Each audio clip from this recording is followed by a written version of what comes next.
was as low as 0.2% 25 years ago.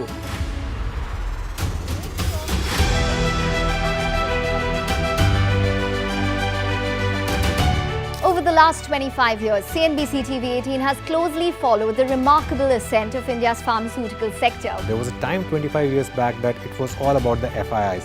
If FIIs would buy, markets would rally. If FIIs would sell, market would fall.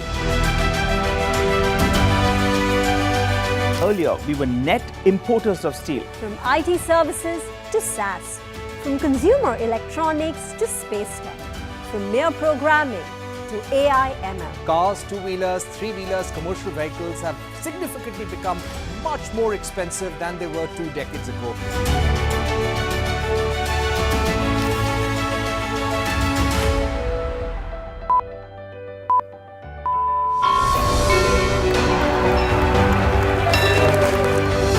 Discounting is high there, but their focus is squarely on the 125cc segment. Now it is contributing 16% of incremental global GDP. Now we are looking at exporting the steel that's made here in India. Welcome to the first ever India Business Leader Awards.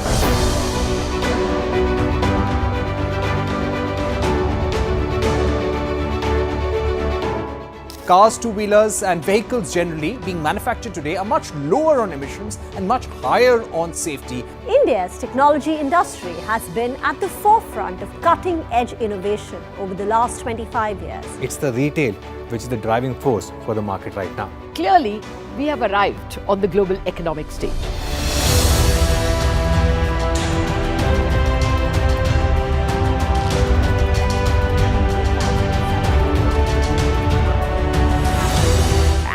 Great way to celebrate our own 25th year with new milestones being achieved on the Lal Street. 21 years of the Nifty from 1,000 to 10,000 today. Sensex and Nifty hit a record high. The Nifty rallying to a record.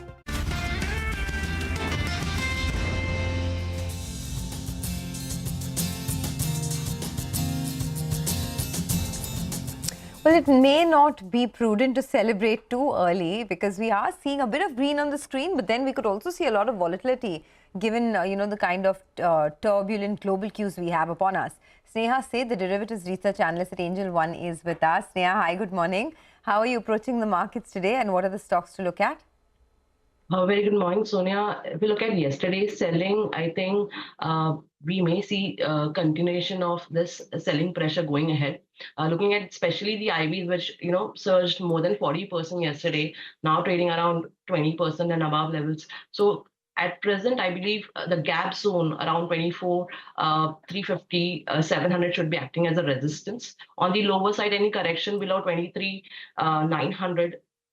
That can bring index at least towards the 89 EMA, which is placed around 23,400. So I would suggest that anyone who is holding any long position should prefer, exiting their longs in case of any bounce back.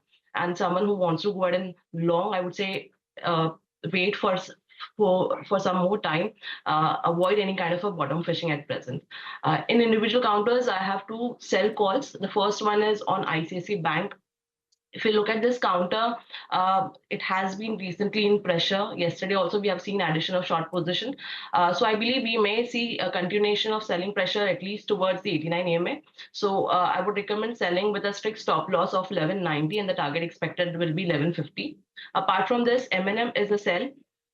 Again, this counter in last 3 sessions has, added decent short positions. I believe we may see further selling pressure. So I would recommend selling with a strict stop loss of 2734 and the target expected will be around 2547. Okay, thanks a lot for that. So those are some calls coming in from Angel One. But here's also one equity market view for you. Lawrence Belanco of CLSA says that the Nifty has outperformed by falling less. Nevertheless, in absolute terms, the index is now testing support provided by the 50 DMA at 23,905. He also says failure to hold this level would leave the Nifty vulnerable to drop back to the upper boundary of the March to May trading range of 22,775 to 22,800. That is some distance off.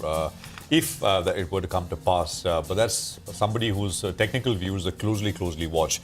I want to just put out Victor Schwetz, who's also a very closely followed macroeconomist, and he's of course with Macquarie, who says, it's a commentary about the recent sort of events. He says, given the sell-off in Asia and a spike in wicks above 50, the question is what dangers are investors facing?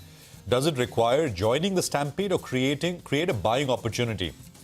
Victor says that the sell-off was precipitated by a confluence of events, that is, perception that the Fed is behind the curve, investor concerns that, and I quote, tech bubble is bursting. Third, potentially disruptive unwind of the yen carry trade, and authoritarian regimes view such volatility as evidence of fragility of the West, potentially encouraging geopolitical adventurism. Although stampedes are inherently unpredictable, Victor says, he's viewing this as closer to irrational, all of this sort of panic and mayhem, thus creating buying rather than selling opportunities. So that's a broad sort of global view which is coming in from someone who tracks this stuff pretty closely. Nigel. Okay, all right. Well, let's focus on the oil and gas space. Then we have Prabal Sen, who joins us to help us out with a quick take on how things are shaping out there. Hi, Prabal. Good morning, and thanks a lot for joining in. Well, we had ONGC's numbers. As per your reading, how was it, and what's the view on the stock from here on? ONGC, I think operationally the numbers were broadly in line. In fact, EBITDA was probably a bit ahead of our as well as the street estimates, from what I reckon. On the net earnings line, obviously, there's a few line items that we'll have to still look at in the call. I think depreciation plus exploration write-offs were perhaps a bit higher than what we were anticipating. So for that reason, net earnings probably missed estimates a bit. As far as the stock is concerned, I think, we maintained this for a while that it's a very binary situation as far as the stock is concerned. If the KG Basin asset performs as has been guided, and from H2 onwards, the YOY growth actually starts to come back in terms of overall production numbers, we see no reason why the stock cannot, continue to outperform even from these levels. But if there is disappointment on that front, there is, a little bit of a downside risk that can actually emerge, because at the end of the day, the main thing that has driven the stock up has been the optimism around, reversal of the last 7-8 year trend of declining production in the standalone numbers. So to that extent, I think that is the main monitorable that we'll continue to look at and continue to track. And that is what, we would look forward to in terms of management commentary in today's call, I think, which is scheduled at 3:30. So for now, we continue to be positive. We believe that, if that production growth comes through both on a standalone as well as on a consolidated level, I think the stock stands to probably perform well from here on. Okay, all right, Prabal. So KG Basin is something that we'll track. For the time being, you continue to remain optimistic on prospects. Also, I wanted to ask you about IGL and MGL. Both of them saw a beat on the margins. But do you think there's a risk on the volume parameter from here on? And what's the view on both these two names?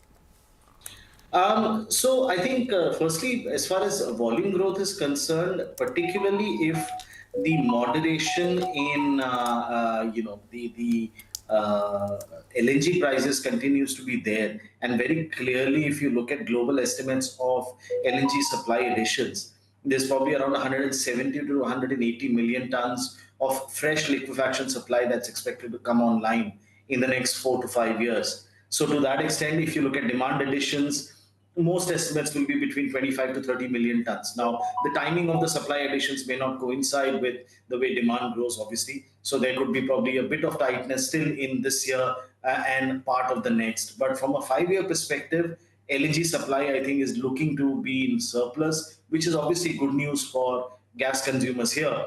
Because at the end of the day, whatever growth has happened in domestic supply, we still will continue to import between 45 to 55% of our requirements from the LNG route.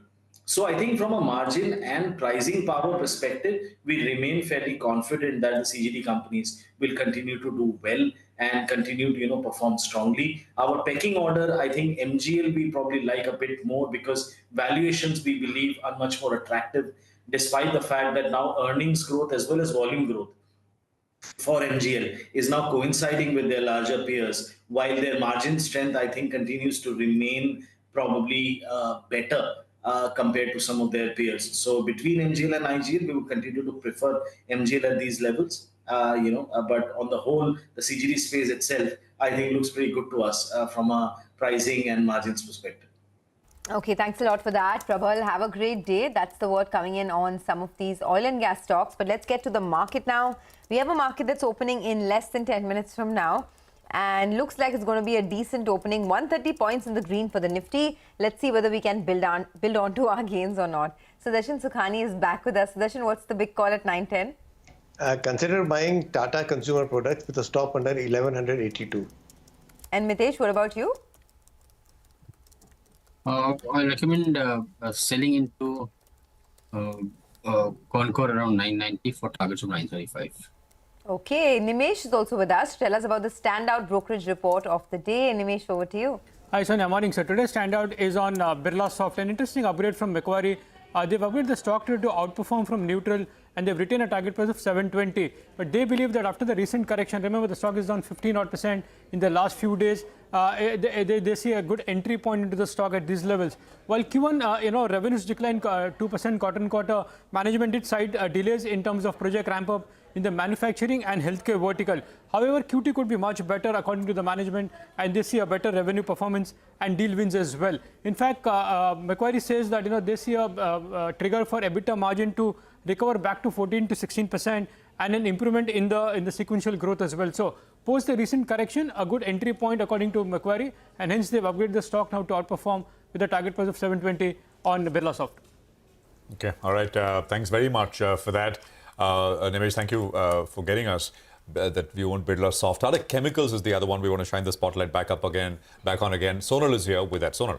Well, Tata Chemicals numbers looked weak on a YOY basis. There was a revenue decline, then EBITDA decline. Revenues were down 10%, EBITDA declined 45%. The margins were lower by almost 900 basis points. Profits were down 67% as well. But the positive this time is that there's a quarter-on-quarter recovery in margins. Margins came in at 15% versus 13% on a quarter-on-quarter basis. Now, if we talk about the segmental breakup, the basic chemistry business saw revenue growth of 17%, but EBIT there declined by 62%. In the specialty products, revenues were down 1.6% and EBIT was down 8% as well. The net debt has increased, and the company says that is because of working capital requirements. In their commentary, the management says that in India, demand was stable across all end-use industries. Demand for flat glass, container glass and solar glass is robust. In America, demand is flat, but in Europe, it's muted. But a positive comment came on Turkey, because Turkey, remember, had been dumping a lot of soda ash at lower prices, leading to lower pricing. They say that competition from Turkey may decrease due to higher shipping costs. So that's a positive. Net debt increased because of higher working capital loans and capitalization of leases. So it's a weak number on a YOY basis, but sequential recovery is a positive.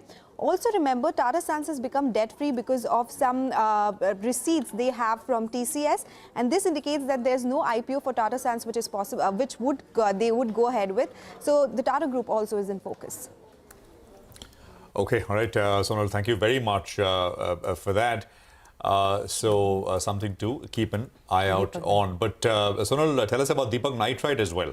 Well, Deepak Nitrite, good set of numbers. This is after a long time, because remember, phenol spreads have been positive. The commodity cycle has turned a little bit in favor of Deepak Nitrite. Even quarter-on-quarter, there has been a recovery, and it was led by the phenolics division. Overall, revenues were up 22%, EBITDA was up 47%, margins higher by 300 basis points, and profits also, they went up by 35% to come at 202 crore rupees. If we talk about the segmental performance, for the advanced intermediate segment, the revenues were flat on a YOY basis, but EBIT declined by 42% to come at 66.5 crore rupees. If we strip off the one-off item in the last quarter, the EBIT is up 23% on a sequential basis. So that is a positive. Phenolics saw good growth. Revenues up 37%, EBIT up 137% to come at 207 crore rupees. And the conference call is tomorrow. We'll get more details on demand and general recovery in the chemical space as well. Okay, thanks a lot for that. Well, we just have about a minute to go for the markets to open. And remember, yesterday was a very steep fall, but this morning looks like the market could open in the green. What's leading from the front is the laggards of yesterday. So all of your global-facing stocks, even something like an ONGC numbers were above street estimates. So the stock is up 1.5%. Apart from that, Adani Ports, Hindalco, Maruti Suzuki is coming back, after yesterday's fall. Biocon has some news flow going for itself, so that's in the news as well. And then you have a lot of these other auto stocks that are not looking too bad either. So just remember that this is a market that has started some sort of pullback or correction. Today, maybe you could see a relief, but there could be a lot of volatility as well because global news flow is not great. Yes, there's been a pullback in global markets overnight, but we've still seen some deep damage in the last couple of days. So yes, we might be getting carried away with this 120-point move today, but we need to sort of realize that there could be a lot of volatility. I mean, you could say that a correction is a correction, as I think Sudarshan and Mitesh both said. But I think there is an orderly kind of a correction, and these panic 600, 700, 800 point. I think the panic bit is what as we've been saying, perhaps maybe behind us. But expect lots of volatility, and these things, when they happen, they take time to finally settle down. You should be ready for that. I think at some point you'd lose that starting 100-point advantage. Perhaps you'd go in the negative, then you'd have a sharp bounce again. But that's the way the market starts to find its feet back again. Even if you're entering, or you'd rather finishing something on the upside and starting maybe a more sideways kind of a move. But the point is, it'll be good if this sort of panicky, sharp moves, 3, 4, 5% kind of moves, we put that behind. Well, market open on your screen. The first trades, 160, 170 points higher, I think is where we are starting on the Nifty. We'll have the 240 points actually. So 24,300 plus. This is around the level where we started yesterday. So, straight off after the close on Friday, we started at about 24,300 and we are back there at this point in time. So about 285 points in the green, 1% plus. Bank Nifty is starting about 0.9%. Of course, Nifty Bank has been much weaker. At yesterday's low, the Nifty Bank took support of the 50% retracement of the rally, which began on the 4th of June low, the election day low, to the all-time high. So we've already retraced here on the Nifty Bank, 50% of that entire move. Mid-cap index is starting 2% in the green. That's good. 56,986. I mean, even if large caps do what they do, if broader markets are more robust, I mean, you'd find more people looking upbeat rather than downbeat. Advanced decline is good, 344 down, and about 1,400 stocks which are higher at this point in time. So a good-looking start with about 290, 300 points on the board, 24,345. Okay, and the 24,300 is something that the market has now conquered yet again. Sensex back up 930 points. So one up day, one down day, a lot of volatility. But today, the market is in the favor of the bulls for sure. Tata Motors is your top gainer, up almost 4%. ONGC as well, after the good numbers, up about 3%.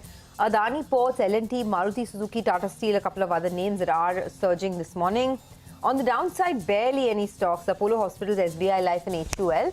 Apart from that, you have, a lot of stocks that are in the news in the broader markets. But for now, the start is looking very good. Well, that's right, Sonia. And just take a look at a few stocks. You have V-Mart Retail. The stock is flying away. It's up more than 10%. We're talking about a wobbly market.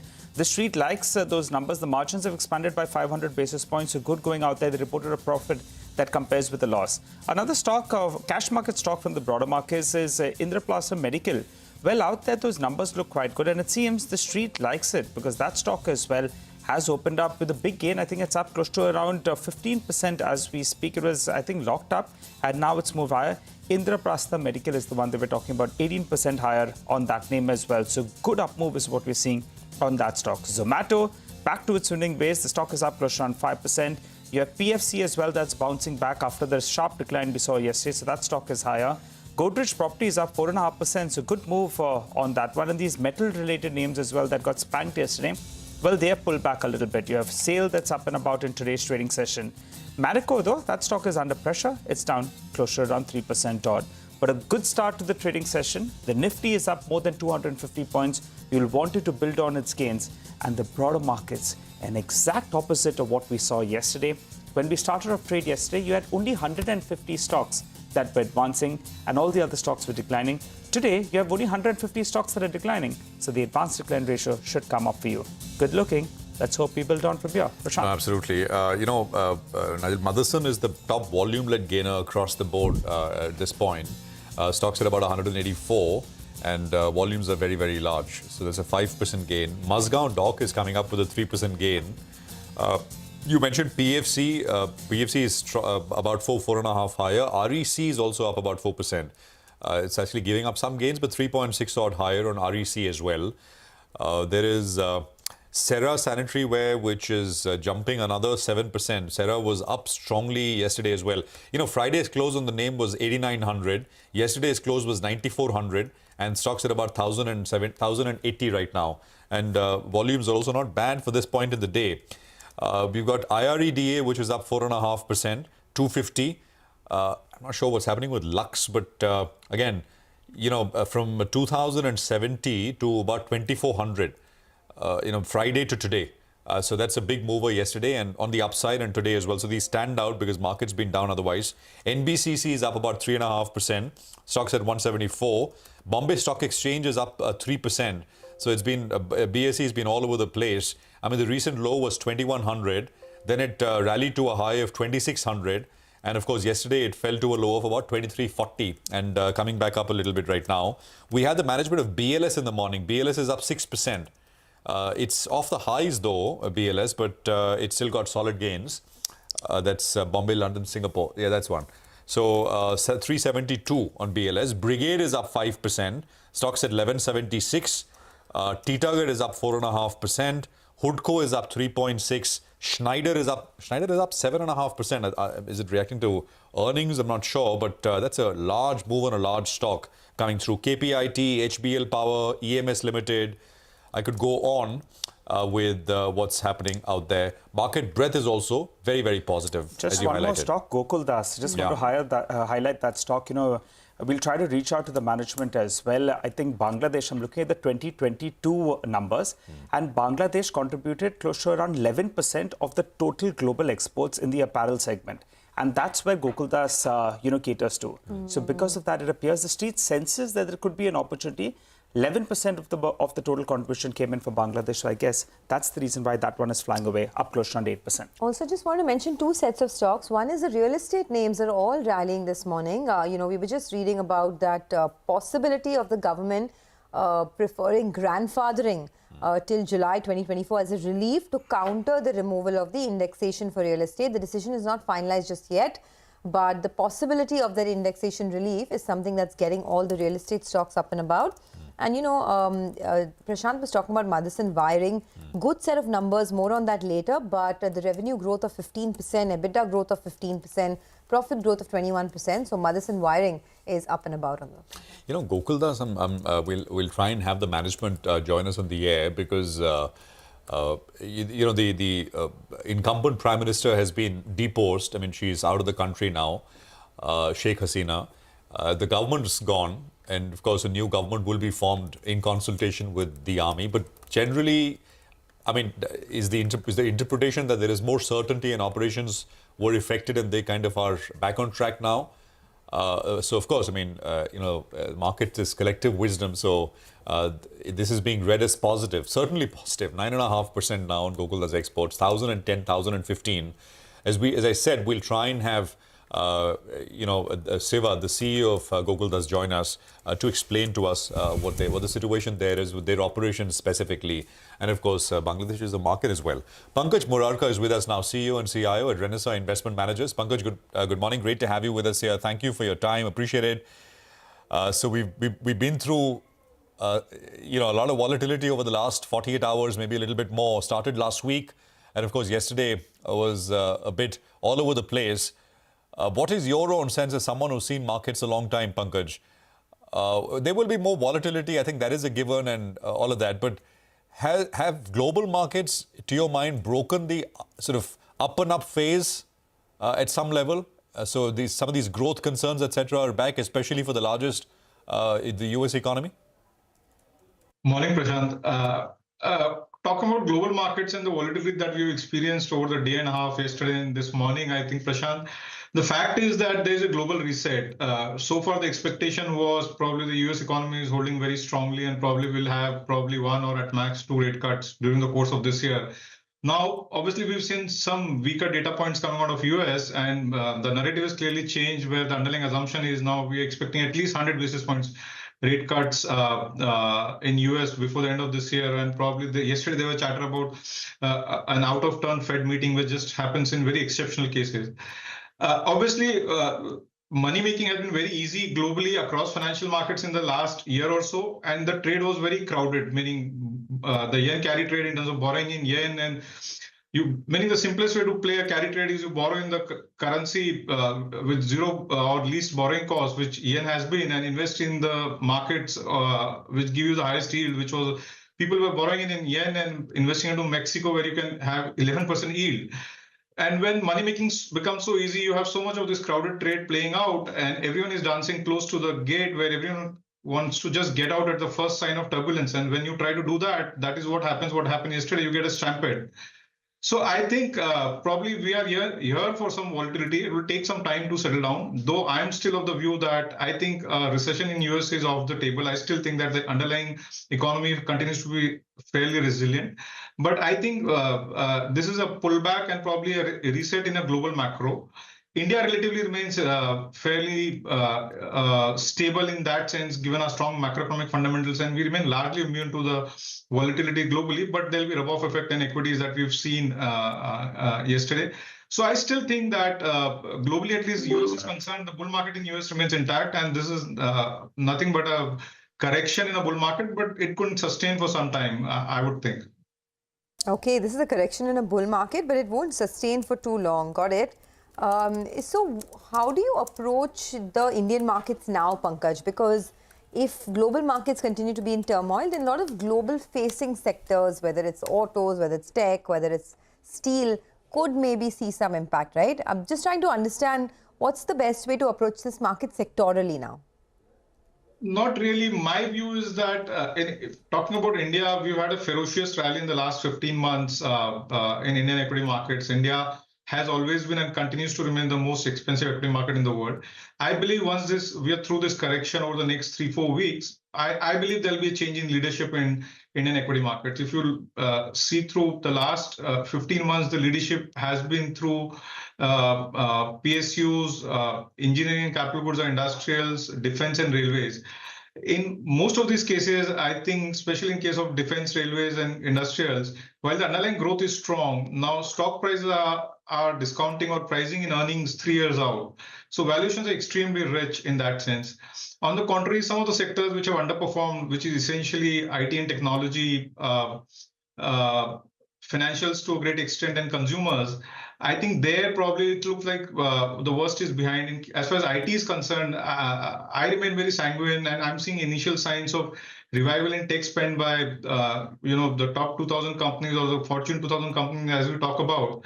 So I think we'll start seeing a recovery in IT going into the second half of this year, and probably much more stronger recovery in the next year. So we remain constructive on IT, and to that extent, I think once we have a rate cuts in US, probably starting September, I think India will also have it. We should expect a rate cuts in India, if not in this calendar year, probably early into the next year, which will certainly ease some of the liquidity concerns that most of the financials have been facing on the liability side of the balance sheet. So probably I think the underperformance of financials is also done. We've been underweight financials for now almost 2 years, but I think we are close to the end of that underperformance in that sense. Hi, Pankaj. Good morning and good to see you, Ben. Pankaj, I wanted to ask you about, this entire liquidity. We have been talking about mutual funds itself are sitting in more than 1 lakh crore of liquidity, which can support the market as well. My question to you is, but part of that would be a requirement that they normally do, right? Maybe 40,000, 30, 40,000 of it. So actually the liquidity in the market is a little bit less. What's your comment? And how much can it cushion this global weakness that we're seeing? Well, I think in the short term, liquidity can help, but eventually markets will find their own levels in that sense, Nigel. And I think given the ferocious move that we've had in Indian equity markets over the last 18 months, and we haven't had any correction in this leg of this bull market in the last 18 months, which is very unlike a typical bull market where you get a correction once in every 12 months or so. And whatever dips we got was just for a day or so during what we got during the election day or during the budget day. So probably I think we're in the middle of a proper correction in a bull market this time around. Corrections in a bull market generally tend to last anywhere between 3 to 8 weeks, and at the index level you can have a pullback of 10-12%, which is a normal bull market correction tends to be. So I still think while there's cash with mutual funds, but they will probably invest more wisely and there'll be buyers on dips. Having said that, I still think this correction will play out, will run its course over the next 3 to 6 weeks. No, got it. Correction could go on for another 6 odd weeks or so. Another news flash there. Government calls an all-party meeting at 10 o'clock to discuss the ongoing situation in Bangladesh that is coming in from Delhi with the political turmoil in the neighboring country.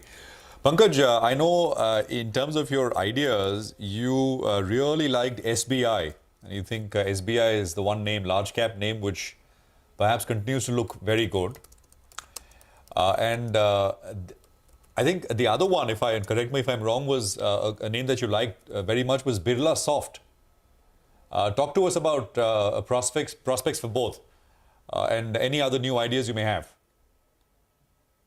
Yeah, well, we continue to own both of them, Prashant. So I still think SBI as a franchise is still underappreciated by equity markets. I think the franchise is far more solid and far more valuable than what markets are pricing in.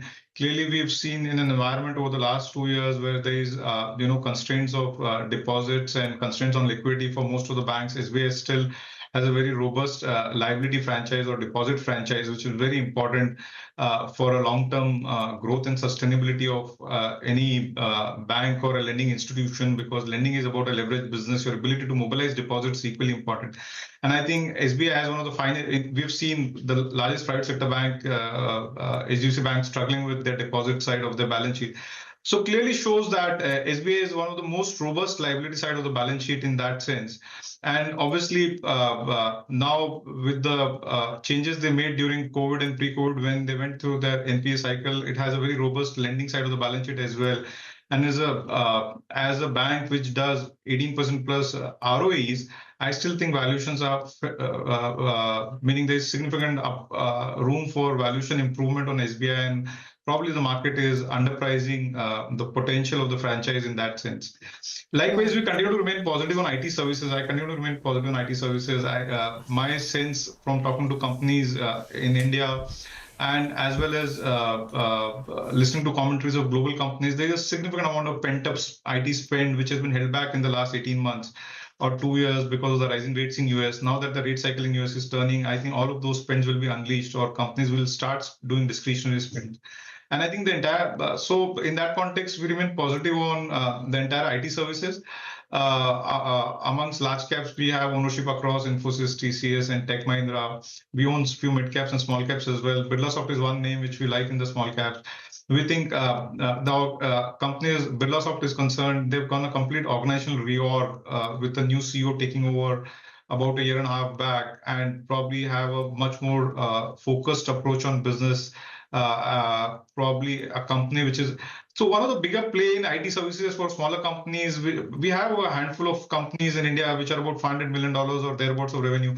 Can these companies transition to crossing the $1 billion revenue mark over the next 3 to 5 years? And we clearly see Birlasoft is one of those companies which can certainly do that in that sense. And if any company which can make that transition, crossing the $1 billion revenue threshold, probably I think there is significant value creation that's there on the table for shareholders.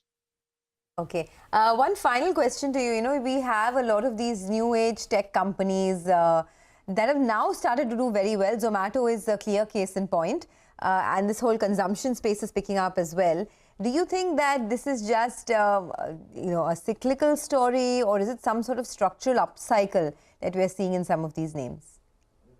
I'm a perma bull on all tech companies. I think the adoption or consumption of technology by all of us as consumers is only increasing, and it will continue to increase. I think we are at a very early stage of technology adoption in India. Just think about it. If you think about the 7 of the top 10 companies in US are technology companies, and these companies are just about 25 years old. They did not exist 25 years back. I think some of the leading companies of India, amongst the top 20 companies in India, will emerge from technology sector over the next 15, 20 years. So, Sonia, I am a perma bull on tech as a sector. Pankaj, just in jest, perma, anything is, I mean, you've seen market 30 years plus, and you're calling yourself, I'm surprised, perma bull. On IT, but... Yeah, on technology, certainly yes, Prashant, because I certainly, the trends I see or what I've seen having played out in US over the last 30, 40 years in the US and the world, I certainly think it's going to rule the world. Some of the leading companies of India, 20 years out, just think about it. HDFC Bank was a startup in 97 when I started my career. Today it's the largest private sector bank of India and probably among the market cap companies in India. All I'm saying is that some of the leading companies of India over the next 20 years will emerge from technology as a sector. Okay, well, it's always good to hear that, especially in volatile times. It's always good to meet perma bulls, right? Thanks a lot, Pankaj, for joining in. Have a great day. Let's focus on some primary market action now. Well, Firstcry's 4,200 crore IPO opens today for subscription. The issue comprises of an offer for sale of up to 54.3 million equity shares or 2,500 crores. To discuss this in detail on the IPO offering and the growth outlook, we have Supam Maheshwari, the MD and CEO of Brainbees Solution, that is the parent company of Firstcry, that joins in here in the studio. Supam, thanks a lot for joining in. And, at the onset, I must say that being a mother, I think Firstcry was an app that I have used endlessly. There was a point in time when I was only using, Firstcry for my baby. But congratulations on, your sort of move towards Dalal Street and the impending listing. But just wanted to start by asking you about the industry itself, right? What proportion of the industry is unorganized currently? How much do you expect the shift will be to the organized sector? Sure. First of all, thanks for having me here, and good to see that you were our customer as well. And you trusted us. So to answer your question, Sonia, I think, look, the overall industry is very, very big, which is around close to $34 billion as of today. It's going to become $66 billion by close to FY29. Wow. And within that, only 16% of the market today is organized. The rest 84% of the market is unorganized. The overall industry is growing at a 13-14% CAGR, where the organized industry, which is 16%, is growing at a 20% CAGR. So this is like a very, very sort of a massive TAM. As far as I'm talking about India childcare, for Brainbees overall, I think we are, our overall TAM, total addressable market, will be around $120 billion. So that's even bigger because we operate in 4 segments. If you put together all of the total addressable market, it's around $120 billion by FY29. So, as a consumer, right, I've realized that, of course, there are apps and platforms like Firstcry, which is concentrated on childcare. And then there are a whole other set of apps as well, where you get everything, including childcare. So how do you differentiate? Sure. How do you combat this kind of competition? So, look, no, it's a great question. So fundamentally, you have to look at, we are a specialist and a vertical retail player, which we have built over the last 13 to 14 years, a certain set of competency to only focus on young mothers and fathers as our DNA and all the solutions that we have built. So let's say, for example, I'll enumerate a few of them. The first of all is that we are a true multi-channel business model, which essentially means although our large part of our GMV, 75% of it, comes from our online in India multi-channel retail, and 24-25% comes from our 1,063 shops that we have across 533 cities in the country. So in this particular category, mothers prefer to buy both online and offline, and that gives us a very unique power that we have a one trusted retail platform which has both significant online and significant offline presence across 1,063. That's number one. Number two, we run the largest parenting channel on YouTube, and we have a parenting community, within our app. And this app allows a mother, when she conceives a baby, she goes through pregnancy, post-pregnancy, all the time, till the time the kids become a certain age. She's very anxious. She's very inquisitive during that phase of that physiological change that goes on with her. She wants validation of oral queries and answers, and we have provided all of that through help of gynecologists, pediatricians, other fellow moms who have been through the journey, who are answering those questions like a Quora platform on. This is all happening within our app, and provide things like, ovulation tracker to growth tracker, vaccination tracker, baby names, parenting GPT, all kind of stuff is embedded within the community. And this community resides. We had all this back it was not 5, 6 years, 7 years ago. That's correct. So all of it is now live, kicking, running into the app, and this is within part of the shopping app. So some of these things are not going to be provided by anybody because we are true to that moment in the parenting journey. So this is like the second, and we have built a whole lot of curation, personalization. Like on our app, you will see a mother of a 4-month-old or a 4-year-old or an 8-year-old will see a very different homepage. Okay. That is very unique, very different than what you will see in a different typical app or any other marketplace. All right, Shubham, talking about parents of 4 and 5, well, I have a 3-year-old and a 5-year-old, so I think you know that I would be a customer. I've seen the bills around the house. But let's focus a little bit on business because, a lot of our viewers would want to understand. I'm looking at your GMV. If I look at the mix, most of it is offline, right? Is online right now. Yes. But you're looking at, even upping the offline segment because you're adding stores. Tell us, what is the strategy out there? My understanding would be when you set up stores, it requires a lot of more working capital and things would be very, very different. So what is the strategy with regard to this mix of GMV, online versus offline? Sure. So look, when we started our, business back then in 2010, we always had believed that we will also solve all the solutions that we are building, we will solve for offline as well. Because India, back then in 2010, we believed 10 years, 15 years later, it will be still an offline market. And we are here after 14 years, it's still an offline market.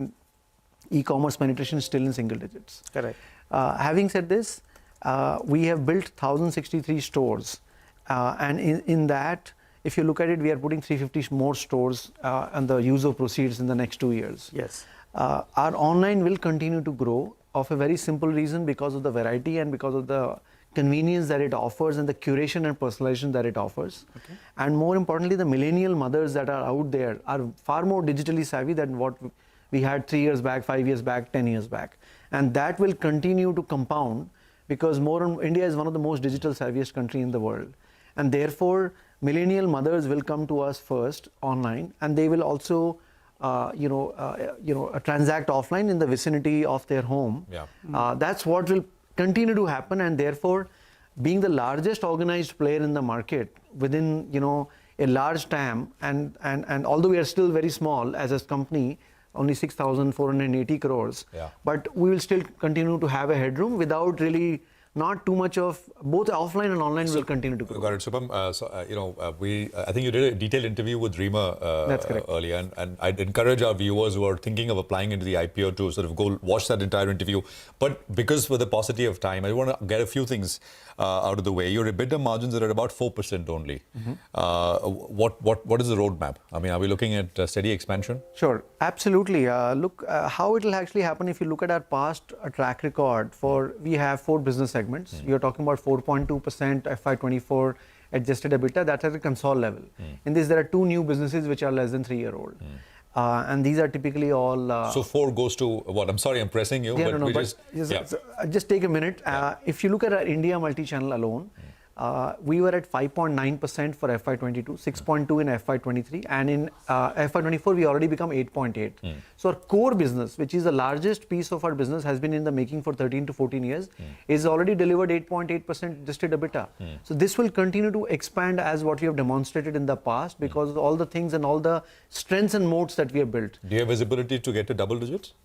Like others have done it, we should be able to do it. There's no doubt and question in our mind. And when do you take profitable? When do you become profitable at a net level?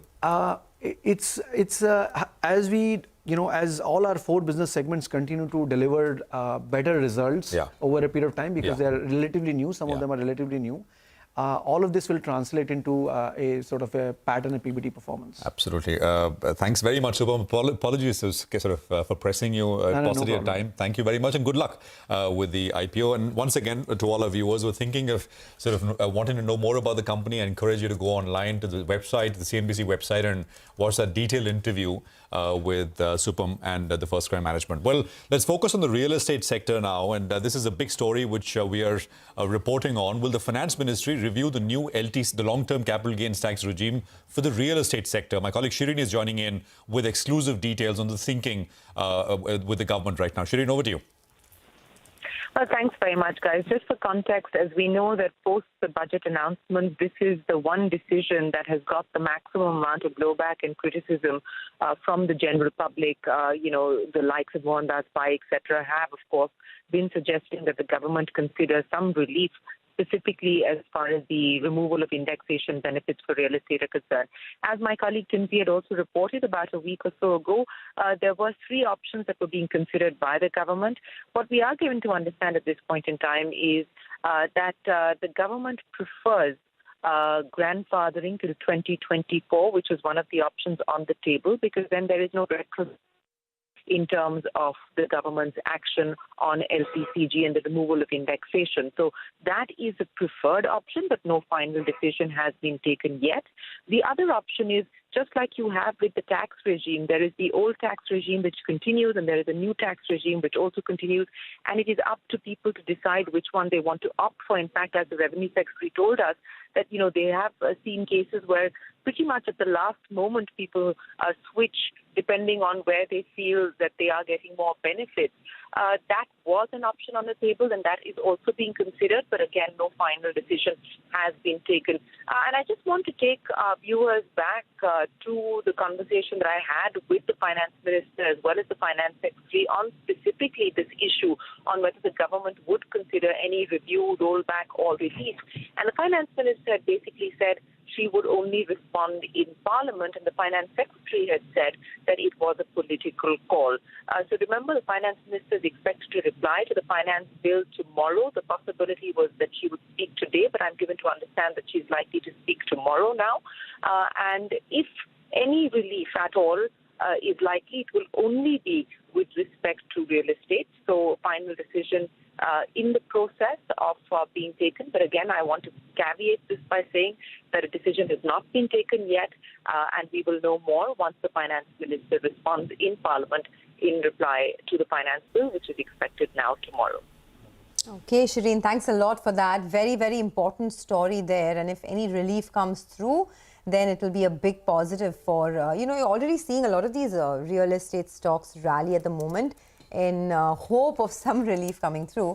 But this is just source-based at the moment. Thanks a lot, Shireen, for that. In the latest turn of events from the subcontinent, though, Bangladesh has been pushed to the brink after Prime Minister Sheikh Hasina resigned and fled the country amid severe student protests and a brutal crackdown. The President of Bangladesh has dissolved the parliament, and the army has announced an interim takeover of the government. Ajay Thakur, research analyst FMCG at Anand Rathi Institutional Equities, joins us now to discuss how the protests could affect Indian companies. Of course, there is a larger angle to this, but if we just drill it down to individual stocks and companies, Ajay, in your ambit or in your universe of stocks that you research, which are the ones that would be affected? So Marico is one which has roughly about 11-12% kind of a revenue contribution coming from Bangladesh. So Bangladesh contributes roughly about 45 to 50% of the revenues to Marico's revenue. And that is one of the biggest in our space. After that, we have Imami, which has roughly about 4-5% revenue coming from the Bangladesh unit. We also have Bajaj Consumer, roughly about 6 to 7% revenue contribution from the Bangladesh market. There are others like Dabur, the Britannia, Godrej Consumer, but they have a very small contribution, maybe around 1 or 2% kind of coming from the Bangladesh market. In the paint segment also, we have Kansai Nerolac, which has roughly about 2-2.5% revenue coming from the Bangladesh market. Okay, all right. I wanted your view on Marico, since you said it has a decent enough exposure to revenues. What's the view on the stock right now? It's still lower with the cut-off closure on 3% odd. So the company in the call also, they indicated that this kind of black swan event do happen. However, companies are looking at a longer term perspective. They are looking at diversifying, de-risking, and reducing their concentration on specific markets. So it's a more of a longer term kind of a play. But yeah, even the immediate kind of the near term, we believe there could be some implication, maybe a 1 or 2% kind of a knock on the sales can be expected from the Bangladesh market for the year as a whole for Marico. Okay, that's on Marico. Can any other companies where you see any kind of impact, anything that we miss? I think Britannia, Nestle, Dabur, all of them get less than 2% revenues from Bangladesh, right? So does it seem to be a very big impact there? But anything else you'd want to leave us with? No, I think these are the companies. Having said that, I believe it's a very small, and generally we do have seen, in the past also this kind of incidences. For the FMCG companies, the business do get, certain bit of implications, but the sales kind of recover. So it wouldn't have a material impact. Apart from Marico, I doubt there could be, material impact on the sales or revenues of many of these companies. Okay, we will thank you on that note. We'll take a short commercial break. When we come back from the break, Mahinder Chhabra and Anurag Gehlot of Motherson Wiring will join in for their Q1 earnings. Stay tuned.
So let's focus on Motherson Wiring now. It was a good set of numbers actually, a strong revenue growth, but the margins have contracted because of two reasons. One is higher raw material costs and the second is higher startup costs that they had to incur because of two new plants that are coming on stream, the greenfield plants.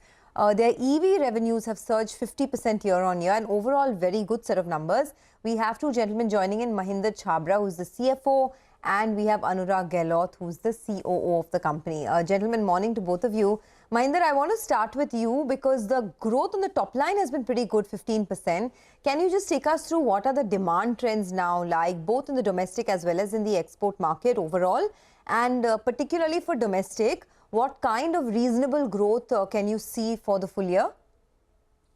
Yeah, sure. So thanks for getting us. So first of all, I think yes, there has been good revenue growth as you have highlighted. And it is mainly resulted by two factors. One is the industry growth. So if you look at the industry, the PV industry has grown by 6% in this quarter compared to previous year, the same quarter. And the second most important thing is the content. So if you look at people today, the customer, the final consumer is preferring high-end features in the cars. So which means more and more content. So if there are more features in the car, that means more content in terms of buying harness. And which is a good sign for us, which gives us pretty good revenue growth in terms of revenue growth. Okay, so you said industry growth has been 6%, but the content per vehicle is rising. So by the end of FY25, what kind of top line growth are you looking at, Mahinder? And also this content per vehicle, right? How much can it rise to by the end of the year? Yeah, so as far as year is concerned, I think we are positive about the industry, about the outlook. And And if you look at most of the OEMs, they have already announced their expansion plans. Be it Maruti, Tata, or Mahindra, they have announced their expansion plans. So we are optimistic about the industry growth. And as far as content growth is concerned, we see this trend to continue. Consumer would keep on preferring the high-end features as far as PVs are concerned. So we see these trends to continue in terms of both the industry growth as well as the trend growth, the content growth. Okay. Anurag, come in on this because, you know, the margins were impacted a little bit. There were, of course, startup costs because of your new greenfield plants, and also raw material costs have gone up. But now that copper prices are settling a bit, going forward, what kind of average margins can you do in the next couple of quarters? Okay. First of all, thanks for inviting us on CNBC.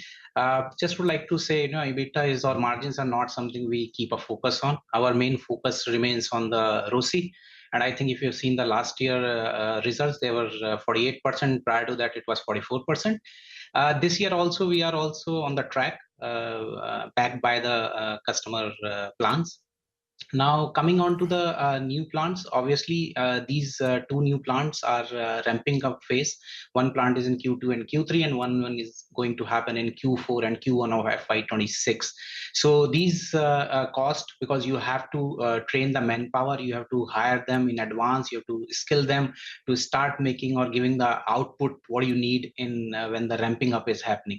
So these are the cost, and which is very much visible in the P&L account also. And as we move forward, I think as Mahindra has also said that, you know, everybody is having increasing their capacities and investing into that. So we are seeing a good volume growth in the coming time. And I think, as I suggested, that our main focus remains on ROCE, and we are already in track on that. No, I get that the focus on expanding the ROCE, but you know, you are seeing some startup costs, right? Higher startup costs which are impacting your earnings. So I just want to know, going forward, can you give us a ballpark number? How much incremental startup costs are you looking at, and how much could that impact your EBITDA in the very near term? See, if you have seen the Q1 results also, you will find the manpower cost is the one cost where you will find around 1.5% something was a high on the in terms of hiring these manpower. So these are the percentages, but it all depends on how much large business or how much large unit is going to ramp up, because both of these units are having a multi-customers and a multi-model are going to be launched at a different point in time. So giving a number as a straight away on something is a very difficult, because it's a spread of people hiring and, you know, getting them trained. Okay, the EV industry growth has picked up a lot, and even for your own business, right? EV revenues have gone up quite a bit. Mr. Chabra, I wanted your thoughts here. As a percentage of revenues, it's still a very small piece, about 5% for you now. But over the next, say, 2, 3, 4 quarters, how much can EVs pick up, and would that add to your content per vehicle further? Yes. So first of all, yes, EV content is more in terms of wiring harness. The content in EV is more compared to ICE vehicles. As far as future is concerned, it largely depends on the market, largely depends on the customers. Because since we are supplied to the OEM, so if there is a more demand for the EVs, for sure our revenues should also increase in the same proportion or even better.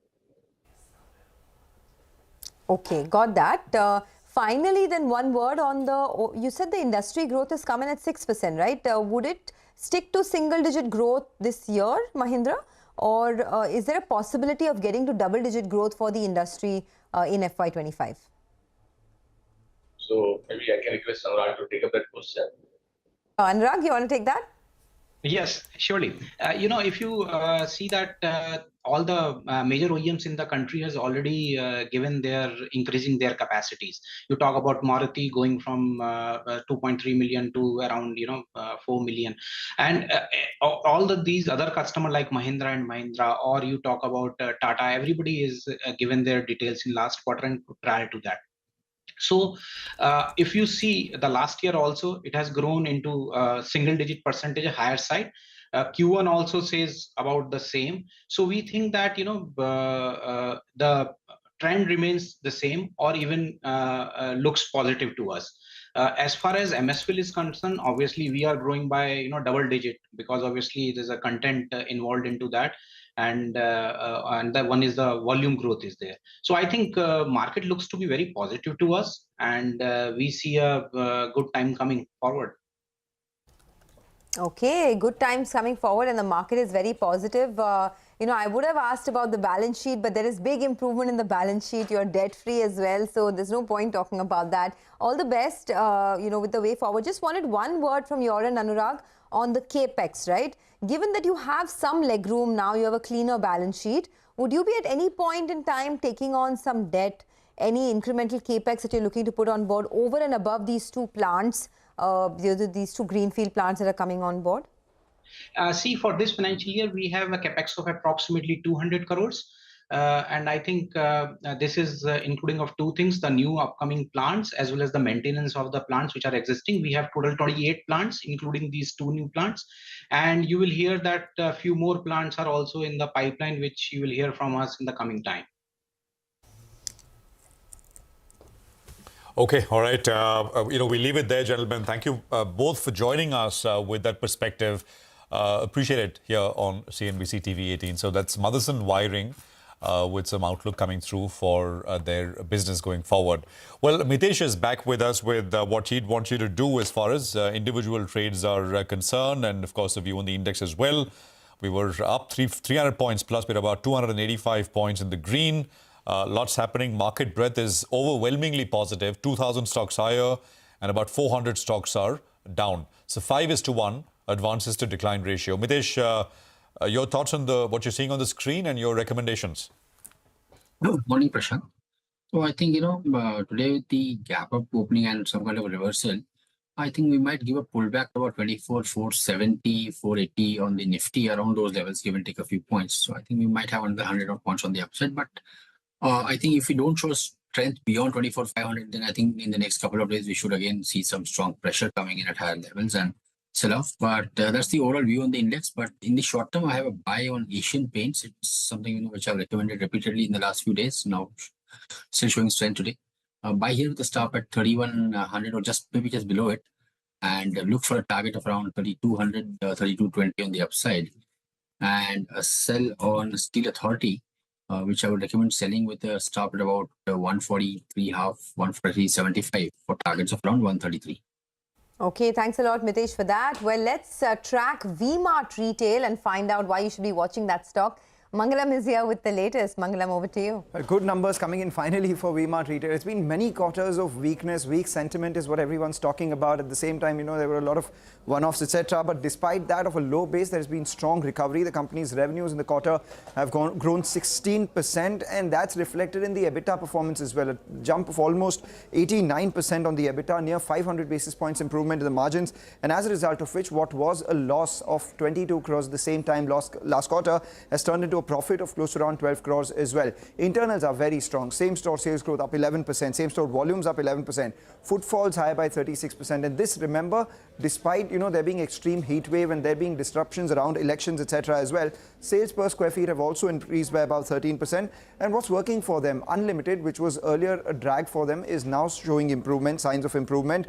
And also the digital market business, LimeRoad, which is now curtailing its losses, down 60% year on year and down 15% quarter on quarter. The company has guided for this to turn profitable at some point towards the end of this year itself. Now the key to track for them would be whether this recovery sustains post-monsoon as well and pick up in sales ahead of festive season. If all those were to happen, then we obviously see a lot better performance for V-Mart coming in over the next couple of quarters. Okay, all right. Thank you very much, Mangalam, for that. So that is a look at what's happening there with V-Mart. We'll take a quick commercial break here. We put the focus on the commodity space. Manisha Gupta is going to be with us on the other side. Stay tuned. That's coming up.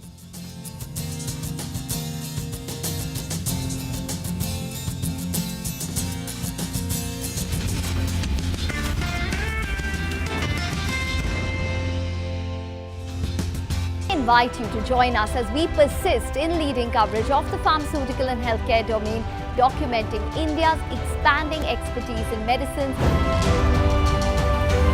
25 years of excellence and unparalleled growth.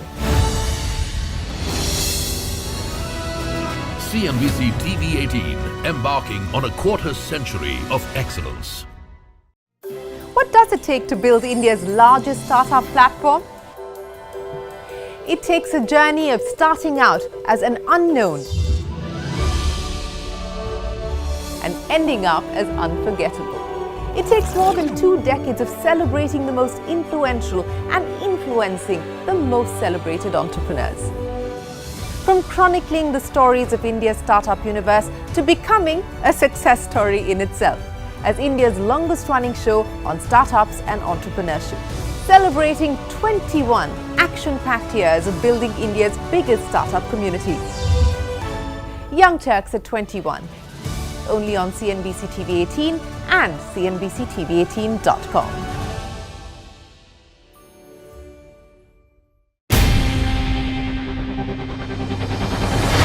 CNBC TV18's most comprehensive and award-winning news show, India Business Hour, drops first on YouTube.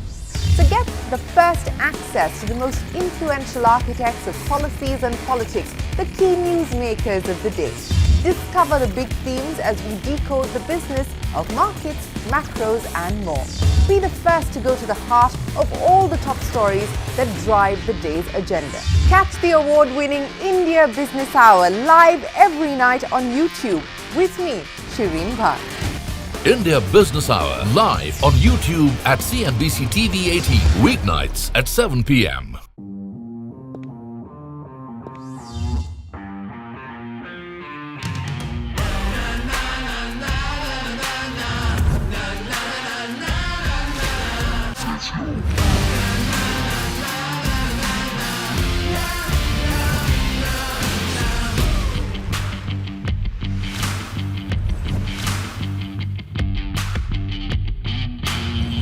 Make informed decisions with comprehensive analysis on the go.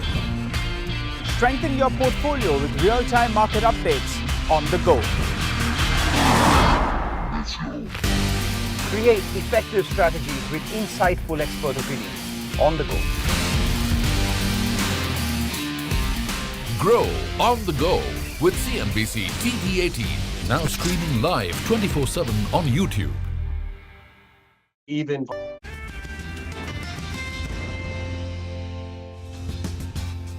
Well, shifting focus to the commodity markets, Manisha Gupta is joining in. Manisha, what's the one commodity that you're tracking today? Well, Sonia, I'm looking at metals as a sector. Most of the asset classes have seen a bit of a rebound, even gains today. But I can't say the same about metals as a place because we still suffer from poor demand for this sector. The inventories have been constantly rising in Shanghai, in Europe and US as well. And then it has been a barrage of weak economic data from US, Europe and majorly from China. For China, essentially, markets have been waiting for some big bang stimulus measures or some announcements, and we haven't heard any of those. There has been a bit here and there and in small quantum as well, and that really hasn't helped the markets. Apart from that, there also are recession concerns coming in for US. We have seen very weak data there, and the sell-off in other asset classes also seems to have broken the momentum when it comes to metals there. Dollar index is trading at a 5-month lows. We've seen that break below 103, so that could give some support at some point in the day today. And then apart from that, it also is about the US rate cut expectations. Those are a couple of factors that the metals, of course, will look at, as will other asset classes. But when you talk about the copper prices, we've seen constant decline onto this one. We did see an all-time high of $11,100 in the month of May. But from those kind of levels, the copper prices have declined almost at around 20%. If you look at copper inventories, they have gained up by nearly 140% in the last 3 months itself, at around 3-year highs onto that one. And if you look at the demand, well, it's trading at a discount in the Asian markets there. So constant pressure continuing in case of copper prices. Aluminum is no better. We are trading at a 5-month lows onto this one as well. If you look at the China aluminum June output, it gained up by 6% on a year-on-year basis. And we're looking at output in China at November 2014 highs. So that tells you that the inventories are building up, but the demand is not really coming here. Same is the case with lead and zinc, also trading at 4-month lows onto that one. Nickel prices are trading at a 5-month lows as well. And you have silver now trading at 3-month lows. So across metals as a sector, we are trading at a multi-month low. lows. And from the highs of 2024, we have seen the prices come off quite strongly. If you go by the textbook, then many of these metals actually are trading in a bear territory. You have 20% off in case of aluminum from its 2024 highs, 20% off in case of copper as well. Zinc has declined by 25% from the current year highs, and silver is down by 16% as well. It was just last month that we saw silver prices trade at all-time highs in the Indian markets. From those kind of levels, we are down 15% as well. So pressure, especially within this space, just about continues. Okay, thanks a lot for that. Well, let's do one thing. Let's take a quick break. On the other side, our special segment is the economy. Lata will get chatting with Mithul Kotecha of Barclays and Jahangir Aziz of JP Morgan to put focus on the huge global market meltdown. Stay tuned.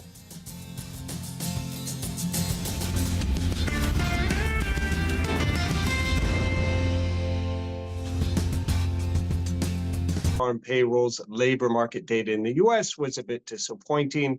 We're really not seeing other economic indicators at all pointing to a recession. And also keep in mind that the labor market is a lagging, not a leading indicator. So we really want to be looking more, say, at PMIs to get a sense of how well the U.S. economy at least is doing.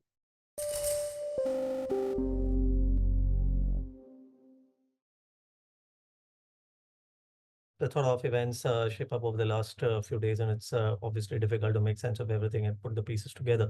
There will be, there are different factors which have been affecting different regions, whether you take Japan or US or maybe even emerging markets for that matter. I think as far as the US is concerned, what we read and what we probably still share as a view, and probably is a continuation of what we, in a way, expecting that, we will probably try and see some correction as far as the inflation dynamics out there are concerned, and some bit of slowing of growth as well. But in the meanwhile, I think what is happening is quite unexpected lines in a way. I would say that because there was this expectation that in the second half of the year, we will probably try and finally see some possibility of rate cuts emerging.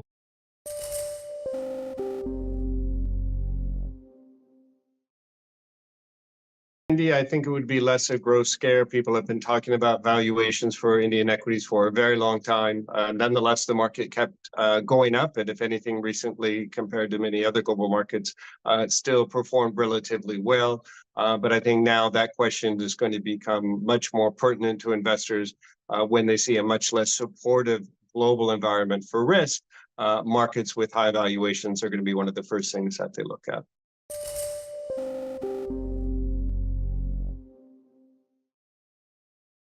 Big miss on the US jobs data has triggered recession fears.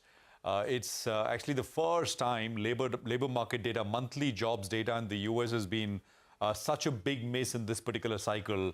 And remember, till last week, expectations were that it's going to be, a very moderate soft landing, which will allow the Fed to cut rates. And it's all very well orchestrated. But this could mean that, it's not all under control. And the Fed perhaps is even behind the curve with what they want to do as far as interest rates are concerned. As a result of which, US money markets are now pricing in a 50 basis point rate cut in September and a total of 125 basis points rate cut through the course of 2024. So the benchmark Nikkei is down over 20% in the last 3 days now. And you look at the USD JPY, that has fallen 20 yen to a dollar in the last 1 month. So basically,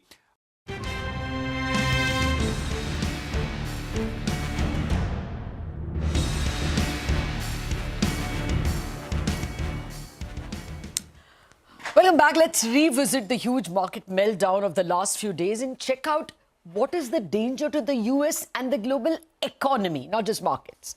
Now, the markets tanked because the US created only 114,000 jobs in July versus market expectation of 175,000, and because of the so-called unwinding of the yen carry trade. But what hit the market badly was a supposed rule called SAM rule, S-A-H-M, which argues that if the 3-month average of US unemployment is 50 basis points more than the previous 12-month low, then the economy is in for a recession. To understand more about both US recession and the yen carry trade, I have with me Jahangir Aziz of JP Morgan from New York and Mithul Kotecha of Barclays joining from Singapore. Gentlemen, thank you very much for your time. And Mithul, with your permission, I'm asking Jahangir first. He's staying up for us. Jahangir, now how much should we worry about a concept like the SAM rule? Because the 3-month moving average is 4.15 and the low of the last 12 months is 3.6. So clearly 50 basis point over the last, 12-month low. So is there a likelihood of recession according to JP Morgan? So we're not. So I think the SAM's rule is useful, but it's a backward-looking rule.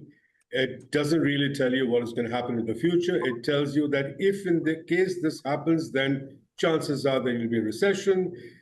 As we have talked about, innumerable times with you, Lata, this time around, the dynamics of the business cycle are very, very different.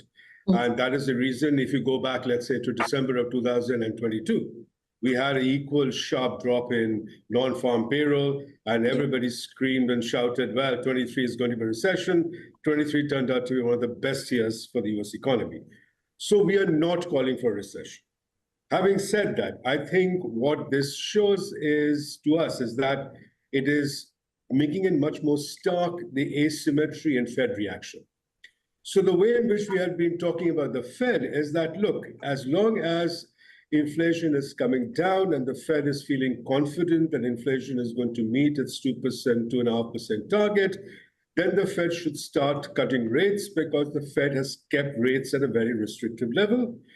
The issue is that if that's the only thing that's happening, then the rate cutting cycle would be shallow, calibrated, and extended till the end of 2026, which is basically what's in the SEPs, the dot plots. I think the asymmetry is that if this was also accompanied by a weakness in the labor market, then that would bring forward the Fed rate cutting cycle.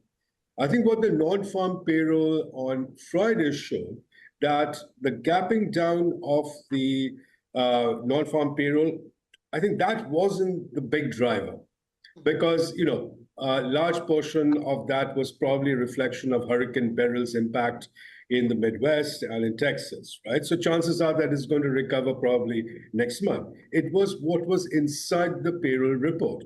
So for the first time, we saw that wage growth was much slower than the past, and more importantly, that the layoffs were turning to happen.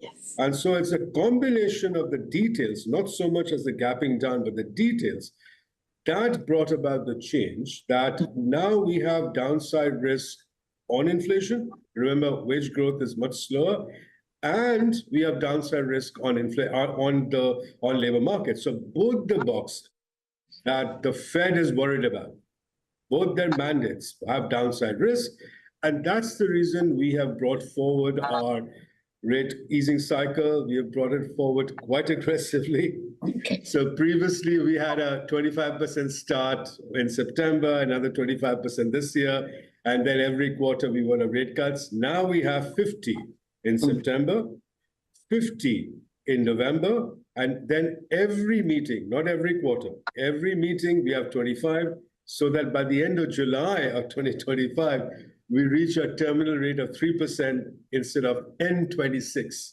So it's a huge difference, a huge change that has happened to the Fed call. Okay, and I agree. And the market seemed to have brought forward that expectation. If you go by the way the dollar and the yields have moved. Mithul, on that note to you, Jahangir told us about the SAM rule, can you explain to us the yen carry trade and its unwinding? How intense is the unwinding, and can we see more of it? Well, look, I mean, firstly, I would just say about our view on the US. I mean, look, we've actually got a bit more of a hawkish view. We do expect free cuts this year from the Fed and free cuts next year, but we're looking at a terminal rate that's not as low as the market's pricing in, or as Jahangir just mentioned, the 3%. So we don't think the Fed will need to cut as aggressively. And I think that's been a factor. We talk about the yen carry trade, and look, the Bank of Japan hiked rates. We had expected that, but the it happened at a time when we had a confluence of factors affecting markets. And clearly the carry trade unwinding, which has been very, very severe indeed. And we know that Japanese investors had a huge amount of outflows into emerging market carry and higher carry trades globally. And the ability or the amount of repatriation of that has been fairly significant. But it's also led to a broader global carry unwind. And I think the yen has been the key funder, but we've had a number of funding currencies globally, such as the likes of Swiss franc or CNH in Asia, Taiwan dollar. And we've seen a big shift in a lot of these funders. Now, I think how much is there to go? We probably don't see that much more to go in our view. We've seen a very, very aggressive move as it is. Even today in markets, we're starting to see a little bit of a bottoming forming. It could be early days, and you don't want to catch a falling knife. But clearly, this market has been hit by whether it's worries about the U.S. economy, whether it's worried the extent of Fed rate cuts, and that's been a driver of this dollar-yen move as well, with yield differentials between the U.S. and Japan narrowing, whether it's geopolitical concerns and in the Middle East, or whether it's equity valuations, in particular AI and tech. It's so many factors in a time when liquidity is thin, at the time when we would have normally expected to see summer quietness. It's a tight liquidity, difficult environment. So I wouldn't be surprised to see more volatility in the weeks ahead.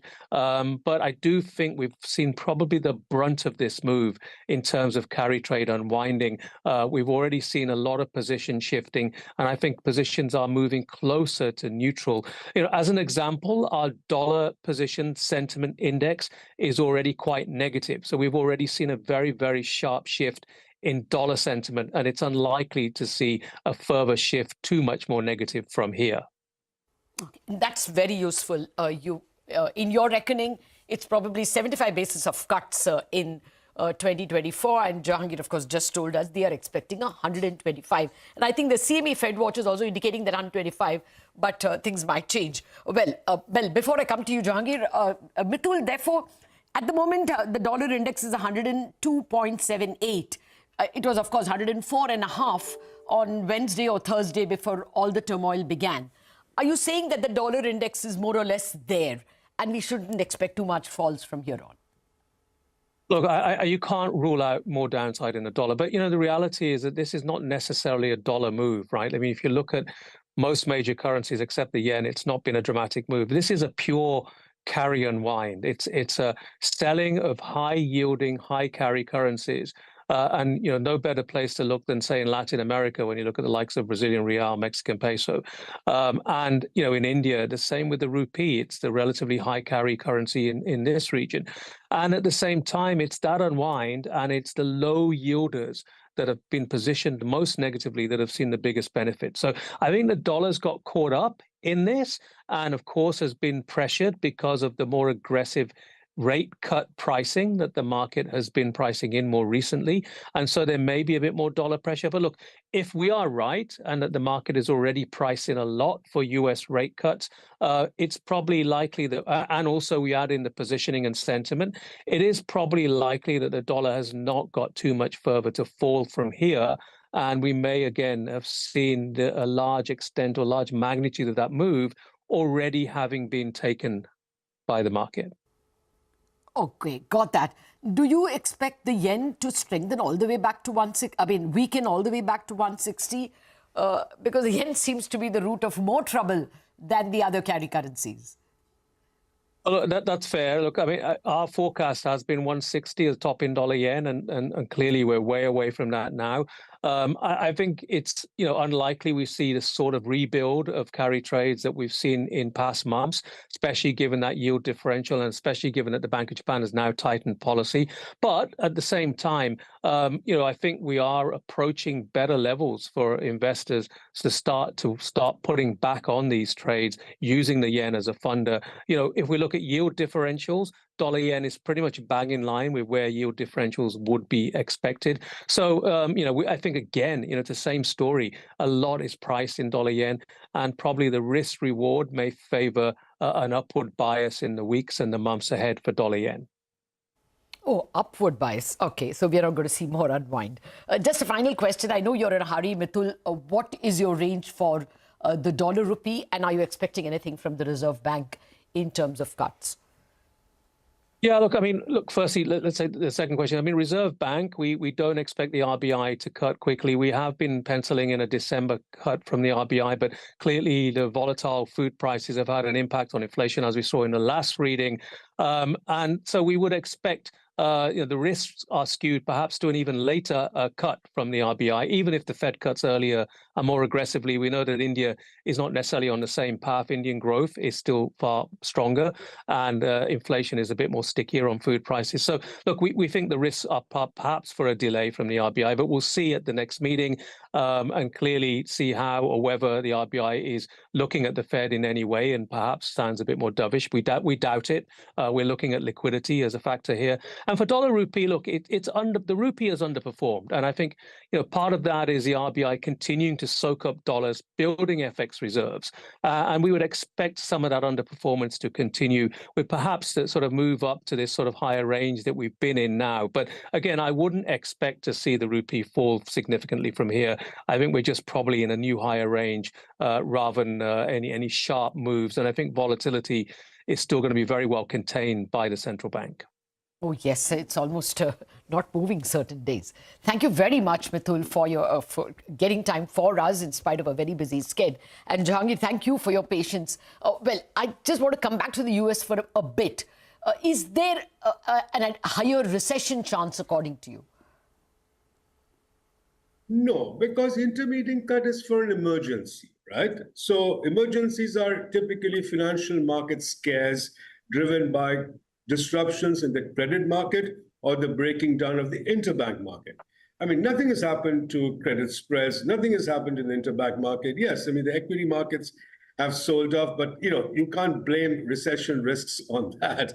You have to go and look at the bigger culprit, which is the reversal that has happened to the yen carry trade, right? Because of the yen appreciation and the rise in yen rates. That's driving most of this leverage, buying of equities or emerging market carry trades, including in India. I mean, let's not forget what's happened in India. So that's much more to do with what has happened to yen as a funding currency rather than people suddenly realizing, well, a recession is around the corner. I don't think that's the reason as to why you've seen the bloodbath in the US market. Okay. I want to know, will you bring down emerging market growth? I mean, if you're expecting some kind of slowness in the US, then are you expecting some kind of low growth headwinds for emerging markets and more particularly for India? Will you lower the growth? So let's not, forget that there is another big variable called China, right? So both the engines of emerging market growth, one hand US, the other hand China, both are slowing down.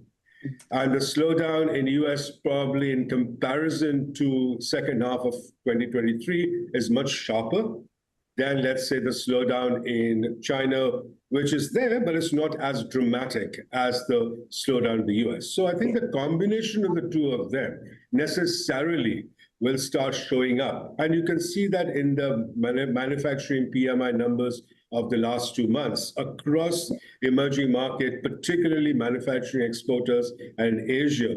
We have seen manufacturing PMI slow down. You've seen the drop-off in Chinese PMI numbers.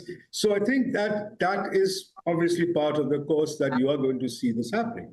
But at the same time, you should also not forget that domestic demand in emerging markets, particularly in Asia, had remained weak, had not recovered from the pandemic. It continues to benefit from a decline in core inflation. Core inflation today in India is probably on a 9-month low. And I think that we should not lose sight of the fact that domestic demand probably is getting boosted up. And so I think that the combination of the two of them will probably slow down growth, including in India. But I do not think that this is something that we should start panicking. Okay. No, not panicking. It's just that there is an RBI policy upcoming that I was discussing with Mithul as well.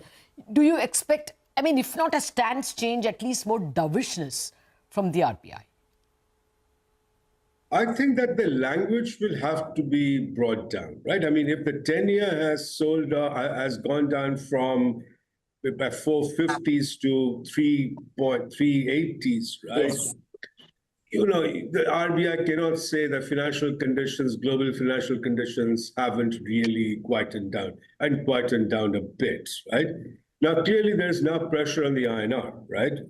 Now, it is fine that it is because of the reversal of the yen carry trade, but as far as the RBI is concerned, it is pressure on the INR, including there is this question about food inflation. So my guess is that it will tone down their rhetoric, tone down their hawkishness a bit, but I don't think they will signal a shift in stance. I think they still remain worried about credit growth, including an uncollateralized credit growth that has taken place. So my sense is that they'll tone down their hawkishness a bit. They're not going to say we're changing the stance. I think they will wait for the September cut, and if we are right, and the Fed delivers a 50 basis points cut in September, I think in the very next meeting the RBI has to cut. Okay, very next would be as early as October. Thank you very much, Jahangir Aziz, for staying up for us and for giving us your idea on the JP Morgan view of recession. Not a recession, according to JP Morgan, but clear slowing down, and they are expecting 2 50 basis cuts, one in September and one in November. In the US, another 25. So that means an RBI rate cut can be expected in 2024 and perhaps even before December. But let's wait and see. Makes the RBI policy much more interesting. On that note, we wrap up on Bazaar. Chartbusters coming up.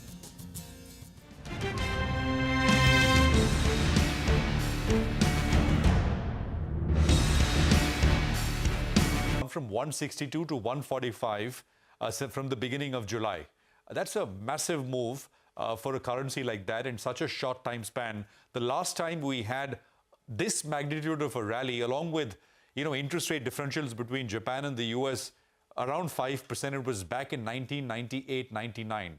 And of course, we had that sort of LTCM crisis back then.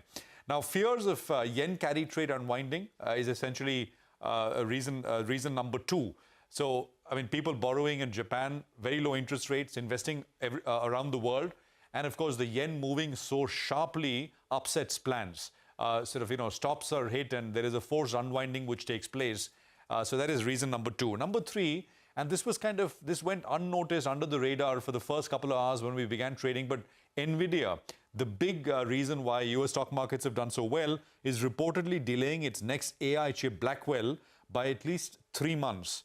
And it was not a coincidence that the Taiwanese market was amongst the worst performer in Asian markets today. And also take a look at the fact that NASDAQ continues to underperform the S&P. So that is, I think you could blame it on the NVIDIA story there.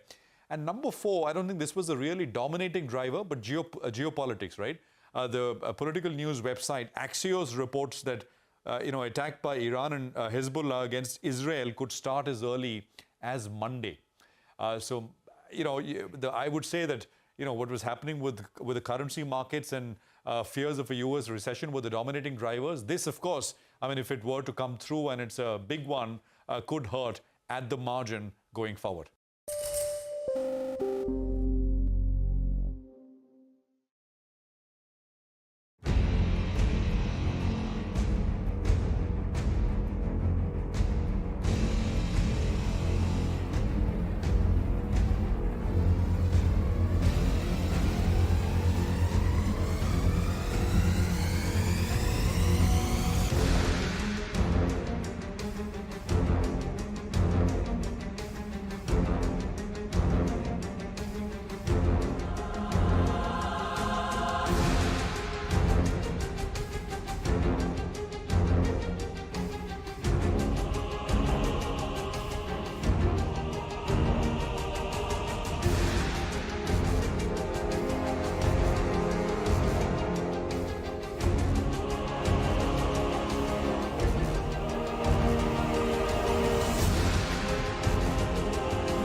Indices rebound sharply from yesterday's losses. The Nifty is above the 24,200 mark. The mid-caps rally with the index up nearly 2%.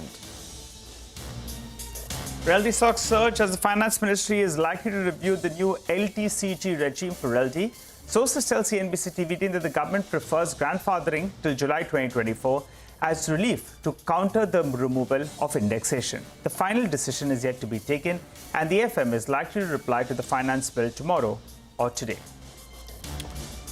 Well, a bunch of stocks on our radar. Marico is down nearly 4% despite a good set of numbers and good commentary because the political turmoil in Bangladesh has affected sentiment. Remember, 44% of the company's international sales, which is about 25% of their overall sales, comes in from the neighboring country, making its exposure to about 11 to 12% in Bangladesh.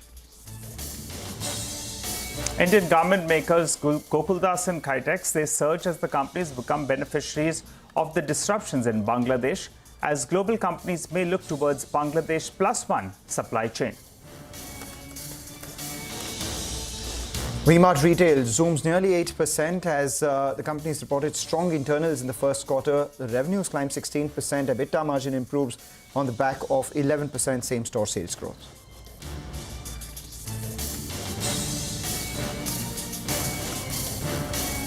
Hello and welcome to Chartbusters. I'm Naishal Souza. Joining me as always is Mangala Malu. Well, the markets have opened up well in the green. The problem is we're not able to sustain at higher levels. We're still up close to around 160 points on the Nifty. The Nifty Bank, though, that's almost moved into the red, and that's the underperforming index in today's trade. Otherwise, the breadth of the market is good. So good to see some green after the clobbering that we saw in yesterday's trading session. Mangala. Absolutely, Nigel. You know, when the market opened with a gap up, the first instinct would have actually been to book profits, etc. Yeah. Now the dip has come by. The question is whether there would be a second rally from the lows or not. And the question to that would be answered by the way the Nifty Bank moves. Like you pointed out, you know, it's almost moved into the red as we speak, and that's led lower by HDFC Bank, which is now below the 50-day moving averages as well. So now below most of the important moving averages for that stock. And the second half, we'll have this one also in focus on account of the financial services expiry. What's also interesting is that the India VIX, which has seen a big cool off from yesterday, has actually moved higher from the lows. It's still down about 10%, no problems. But look at it, from the lows of today, it's up almost 22%. And this hour itself, from the start of 10, it's up around 5%. So that's something we'll keep an eye out on. In this wobbly market, what should you do? We'll get you a few ideas of profit coming in from our colleagues at Money Control Pro. And today we have Nitin Agarwal joining in with the stock. So the company that I've chosen for today is SJS Enterprises, which is an auto ancillary company. First, let me touch upon its Q1 number. The company reported a 60.9% YY growth on its net revenue, driven by 104% growth in the passenger vehicle segment and 134% growth in the consumer durable segment. And company continued to maintain its EBITDA margin about 25%, which is a significant feat for any auto ancillary company. Now, moving on to the key driver for the company going forward, the company continues to focus on premium products, catering to the SUVs, premium bike, etc. Now, these are high value, high margin products, and has been able to improve the company's operating profitability due to this. Apart from that, the company has been focusing on the export market. Its total share from the export is around 7.5%, which is steady. And with the improvement in the export market, the company sees 6 strong opportunities in those areas as well. Apart from that, in the quarter gone by, the company onboarded Dixon Technologies as its client, which is one of the largest and well-known EMS manufacturers, and management sees a significant opportunity coming from this particular collaboration. In terms of valuation, the company currently trades at around 22.8 times FY26 projected earnings, which we believe is reasonable given the company's growth potential. All right, that's an idea coming in from our colleagues at Money Control Pro. But let's talk about the earnings radar. Century Plyboards, that's the stock on our radar, reported its first quarter numbers. Of course, there were challenges with labor shortage, heat wave, etc. Higher cost due to commissioning of a couple of their new plants. The stock is holding up mildly in the green because despite all of this, you know, the revenues of the company grew by about 13%. The EBITDA was down 17%, and because of higher depreciation and finance costs, the net profit was down 61% as well. The company hasn't uploaded its presentation on the exchanges. Yes, the conference call tomorrow at 12 p.m. as well. So to that extent, it makes this conversation with Keshav extremely important. So let's get done with the basics first, Keshav. You know, the overall revenue growth this time around was 13%, and it was a quarter marked by a lot of challenges, etc. as well. So if you could break up, you know, what the volume growth across all your segments were, and what was the realization growth across, you know, plywood, laminates, MDF, and particle board. If you could give us these basic details first. Good morning. Thank you so much for having me on the show. I think, if you look at it from the point of view of overall quarter, we have done a very good job in a very subdued demand environment. In the plywood segment, we would have close to 15% revenue growth YOY after quite some time. In MDF, despite a substantial dip in realizations, we have a 25% value growth and more than 40% volume growth. In laminates, we have been flattish, and particle board, we have been flattish. But we are hopeful that in laminates, second half of the year, we will post a strong growth once the Andhra unit starts scaling up. It is taking a little longer to scale up. The particle board new unit is likely to come on board by the end of this current financial year, and we'll see a strong growth in particle board from that point onwards. So I think overall, we have done a fairly decent job in, like you said, a very challenging quarter. Could you give us the volume and realization of each of the segments clearly? What was it in the first quarter for plywood, MDF, laminates, and particle board? For plywood, year on year, the realization was slightly up, but it has been mainly driven by volumes. For laminates, both have been more or less flattish. Whereas for MDF, there is a delta because there has been a reduction in margins. As you know, we haven't posted the investor presentation yet, so I can't share too much of the detail at this point in time. But MDF has been driven by a substantial volume growth that has offset a drop in realizations because of competitive pressures. So a 25% value growth would have been on account of a 40% plus volume growth.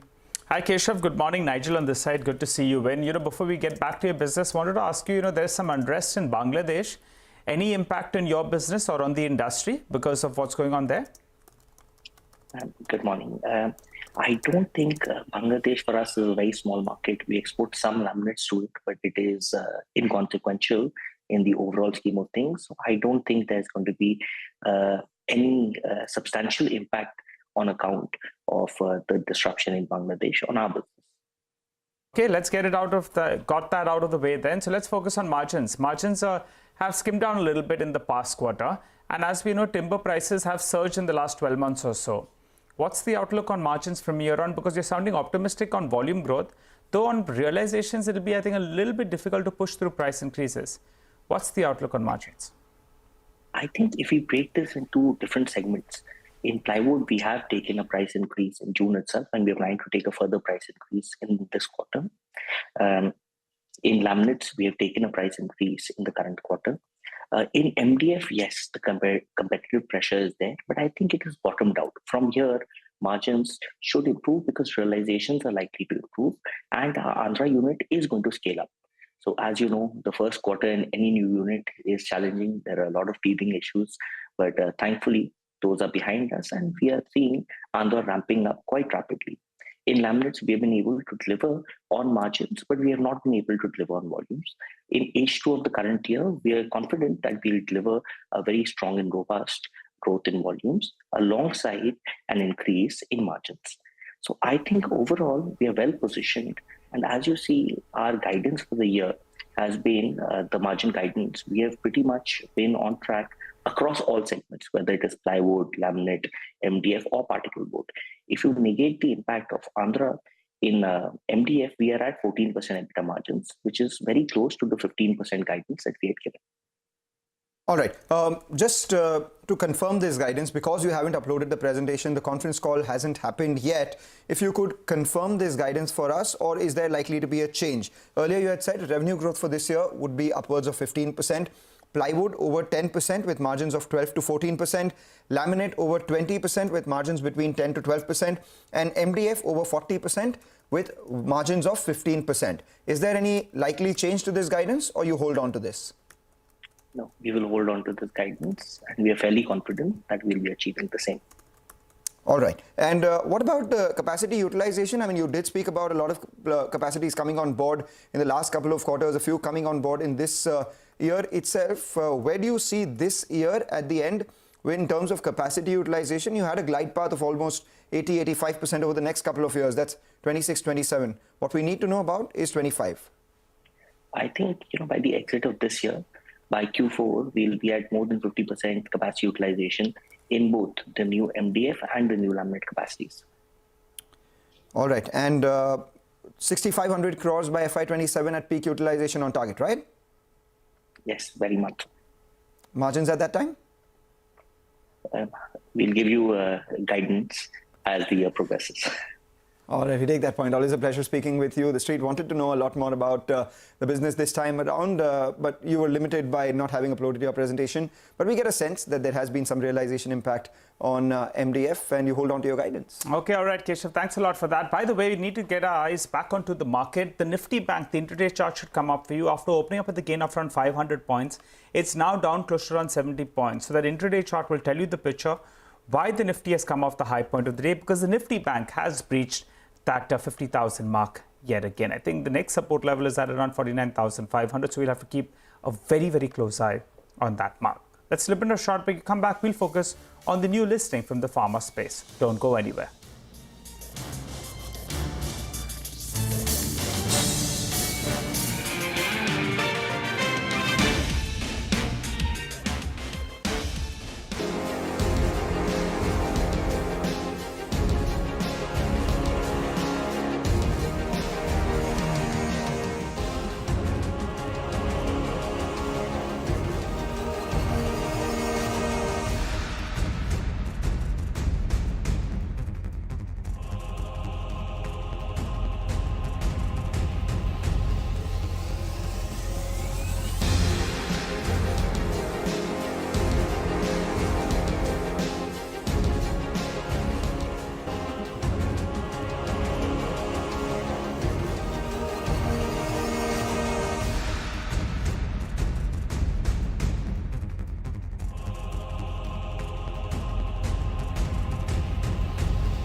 Usually in a session like this, when there is a sell-off across the board, you may wonder that a dip would get bought into, as has been the trend, but sadly that was not the case in today's session. And the benchmark indices, both the Sensex and the Nifty, saw their biggest sell-off since the 4th of June, and as a result of which 15 lakh crore worth of investor wealth was eroded after today's sell-off. And the sell-off was across the board, with 46 Nifty stocks ending in the red, with just a select FMCG stocks and some pharma names bucking the trend in today's trading session. And the sell-off, as I mentioned, was across the board. Metals, media, realty, auto, PSU banks, all of these indices saw drops of anywhere between up to 4% or even more, with metals and real estate being the biggest sectoral laggards in today's trading session. The key point also to watch out for today was the India VIX, and at one point of time the VIX was up almost 52%, and that was the biggest single day jump that it had seen since August of 2015,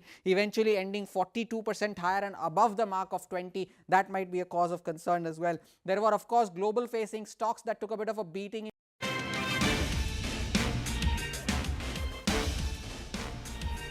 Welcome back. Well, let's focus on the new listing. Then, we just had one that took place earlier today. Akums is the new kid on the block. Well, they've listed with a gain of close to around 6%, and now the stock is up close to around 12%. Well, to understand how the business is shaping up, we have with us Mr. Sandeep Jain, who joins us to help us out with the way forward. Hi, Mr. Jain. First, good morning, and thanks a lot for speaking to us here on CNBC TV18. Congratulations on a solid listing. Market conditions are a little bit feeble, but your stock is doing quite well. So let's focus on a couple of numbers then. For this year, what kind of a revenue growth are you looking at? And if you could split it up for us, how much will branded generics contribute as a percentage of your mix? And exports as well, I think they're in mid-teens. How much will that contribute as a percentage of your mix? Please go ahead. See, we have been always achieving around 15% CAGR, and I hope that we are working on the same, and we will be able to maintain the same pace. As far as our branded marketing is concerned, we are around 10%, and This API business is somewhat very, say, low, around 1.5%. Around 2% we can say, and we are working on the same. And as we are having two European GMP plants which have been GMP approved very recently, European GMP, and we hope that we will be in a position to get good business from those two plants as well. And we are having more than 500 dossiers already approved in 60 countries, more than 60 countries, and we are working on the same to grab more business from these countries as well. So exports go up by how much? I think they were 17% of the mix, right? Where do you see it headed? Yes. Say you're talking about the marketing business, that is divided into three segments. Say around 78% of the business comes from CDMO only. Over here into CDMO, that is contract development and manufacturing organization. We manufacture for almost all of the big companies of the country and holding around 10% of the total domestic requirements. And as far as CDMO space is concerned, we are having the total share of 30% of the total CDMO space of the country. And we are 25th largest in the country, in the world, and first largest in the country. And the remaining business is around 20%. Say 17% is marketing, and out of that marketing, 10% is from branded marketing, and around 4% is from exports. All right, take that point.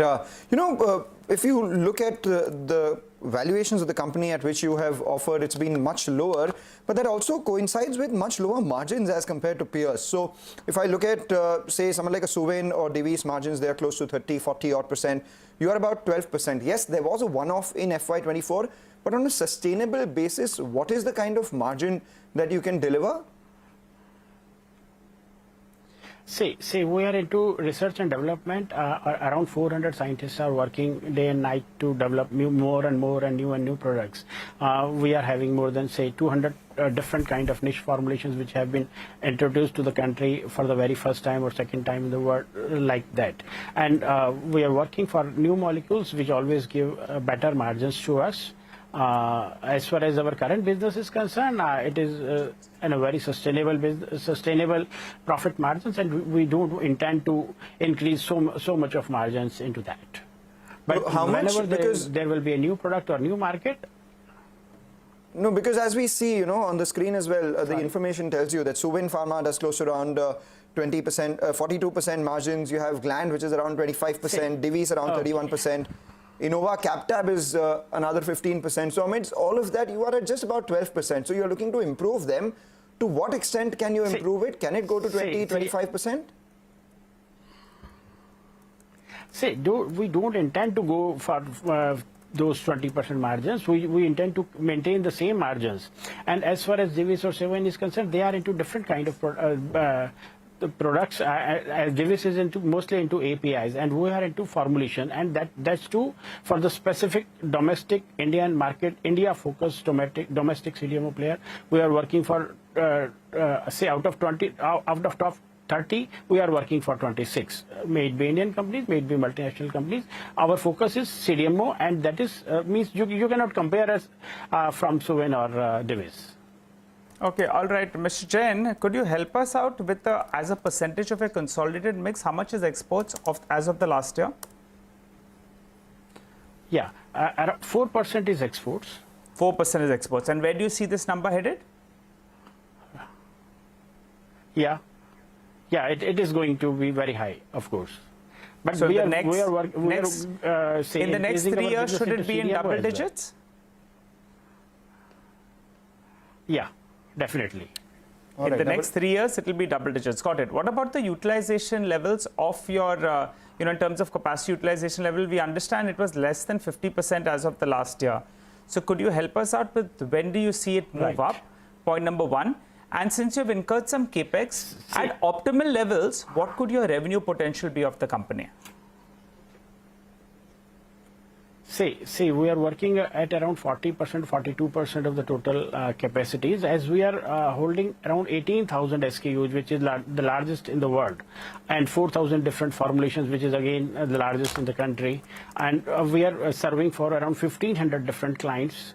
That's why, because of the complexity and because of the so many changeovers, etc., we are working for around 40% of the total capacities utilization, and we can always scale up it at 60%. And we have in the past as well, we have scaled up for 60%. So in almost all of the production lines. But whenever we go for more than 40-45%, we always make sure that we will have to install more plants and more capacity has to be built, so that the capacity should be spare enough to take care of the ongoing need of the country, as well as the global needs. Right. Final question before we let you go, sir. You, at the start of the conversation, said that you have 2 EU GMP approved plants. I just wanted to know, of the total number of plants that you have, how many are EU GMP approved, how many of them are US FDA approved, and with these approvals, what is the increase in revenue likely to be?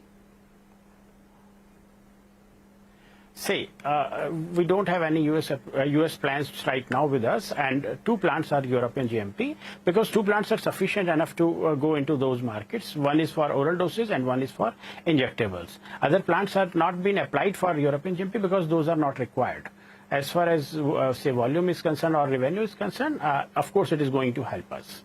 But we cannot give you any futuristic numbers. All right, we take that point. But this is a recent development, so this is something that we'll keep an eye out on. Increased revenues coming in from Europe, and if at all at some point you go, you look at US as well, you will obviously have to get some of your plants approved by the US FDA. Congratulations on a listing, a strong listing, up 13% for your stock right now. The street will be eyeing growth as you promised. 15% CAGR is what you've done, and that's something that you intend to maintain. With that, we'll take a short break, come back, focus on the markets itself, and talk a lot about specific stocks. Stay tuned.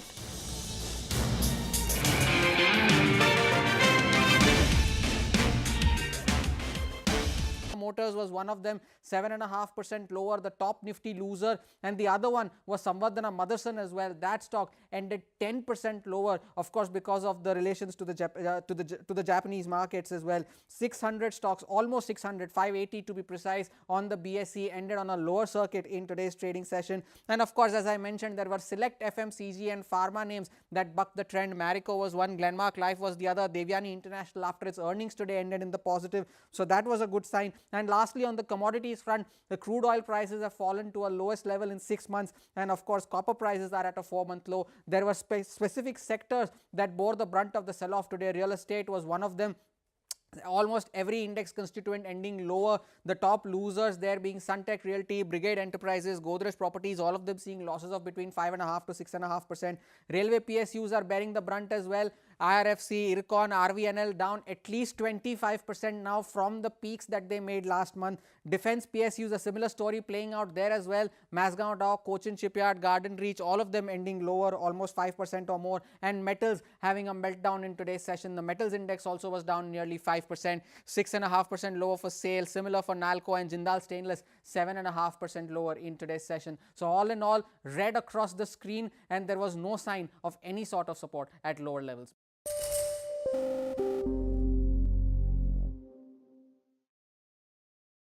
My wife, for instance, and she's been such a big contributor in what I've become eventually.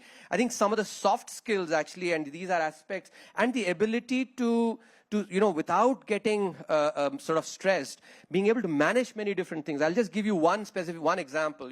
When I was a CA, typically, and many of the advisors, the Indian Economic Service actually are women. They would be in a meeting with me maybe at 3:30, 4 or something, and they'd get these calls actually, and they would be, because they're in a meeting with me, they would be, declining those calls. If the call comes twice or thrice, I knew this was actually either their kid or their mates calling basically for what needs to be made for dinner. Yeah. And so because that's exactly what, my wife, so when I was at ISB, it's the rare occasions when she was not instructing our kids or the maid to actually say what needs to be cooked. My kids would call me up. I would be at a loss actually.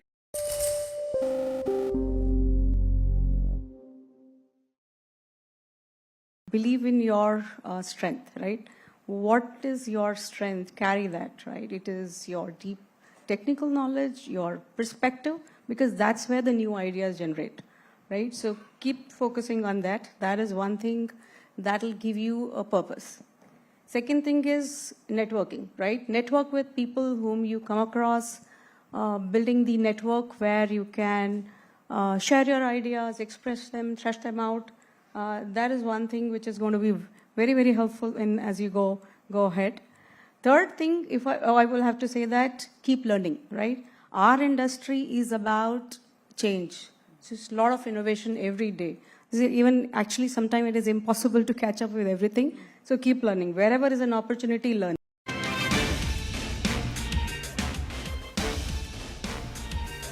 Come back. Well, that intraday dip has got bought into, and that's why the Nifty is back up close to around 200 points odd.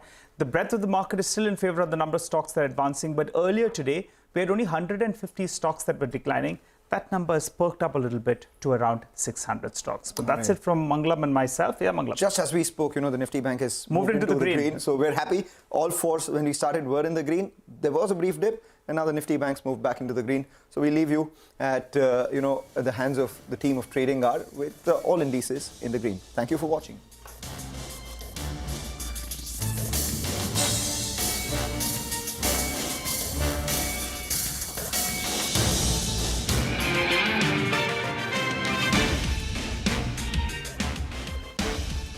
And the last but not least, resilience, right? Don't get disheartened by a failure, right? Failures will happen. Learn from it.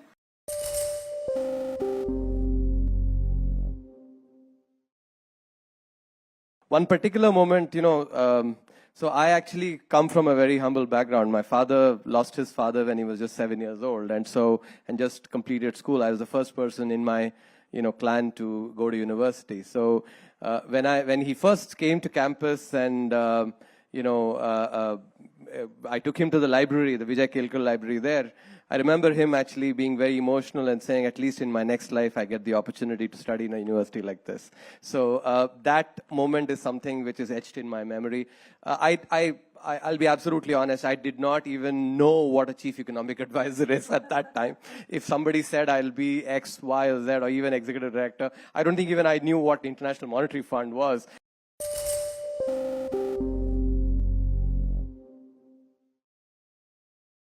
I came here in 1991. 1991, that was my first year of college. I came here for Inter-IIT. So I remember this campus especially, because this is one thing that I think especially the women need to hear. So I was, good in table tennis, but I became the captain because my captain dropped out. And I came here and we were playing, and I won the first game. And then all the men started booing me. Are you serious? Yeah. And so I realized the power of mind, right? Like, I was better than the player that I played against, but I lost. And I think that was my first lesson that I learned, which is that, you might be better, but sometimes, your circumstances make you believe you're not, and therefore you lose. So I think that's one thing that everybody needs to do, and I think coming back to this campus... We have to correct that. We have to give it a big round of applause now to make up for what happened in the past. Yeah, but my coach also gave me gajar ka halwa, so it was okay.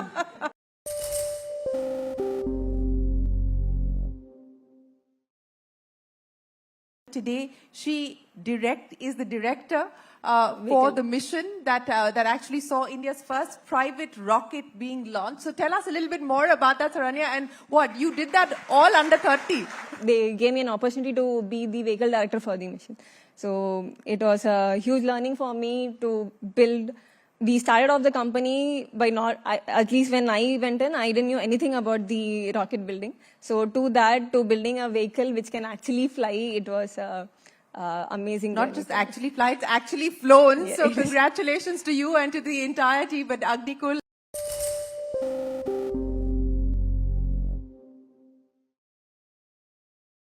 I know for many of the students here in the room, you're a role model, but you talked about Naveen being the initial role model for you when you got...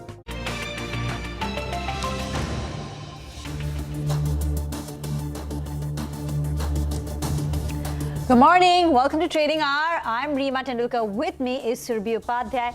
And this looks like the calm before the storm, after the storm. But you know, it's just that it's not held up, right, at those high levels that we had in the morning. Let's just hope it's not what you first said, that the calm before another storm, right? But I think that's the market's worry, the durability of this recovery. We've got these sharp pullbacks across Asia, but we need to see if the worst is really behind us, Reema. But you know, as of now, at least the markets have come off from the session highs. The high today on the Nifty was a level of, 24,382. So from that level, we've given up close to about 150 points, though in the last 15 minutes, there has been some pickup in the markets. But globally, things have bounced back. So the Japanese market, Nikkei, is up 6.5%. Taiwan, Korea is up close to about 3-odd%. The problem for our market is banks. So the Nifty bank is flat. It's not participating on the way up. And many of the large cap banks, like an ICICI Bank and HDFC Bank, though they've recovered in the last 15 minutes, are still trading in the red. Today, top honors go to the IT space. Remember, yesterday, all the sector stocks indexed to global growth were under pressure, and that's where the maximum bounce back is. So IT is leading from the front. Nifty IT up 1.8%, HCL Tech Mahindra 2.5% gain, and even the others like Infi TCS up 1.5%. Absolutely. So that's the way we're looking at things right now. At least the mid-cap market is holding up. Yeah. So let's see. It's still early days into the day. It's just 11 a.m. I thought, we'll start off with two very interesting calls that we're getting on yesterday's carnage from two different financial houses. Let's start with what Mahesh Nadurkar's view is. He's, of course, from Jefferies, and he says that higher risk of a U.S. downturn now factors in 132 basis points Fed rate cut by the end of this year. That's December 24. The consequent U.S. dollar weakening should augur well for Indian stocks on a relative basis. But on an absolute basis, the risk is on the downside, given one of the longest streaks of the bull run, unsustainably high domestic retail flows, and potential capital gains tax hikes in the future.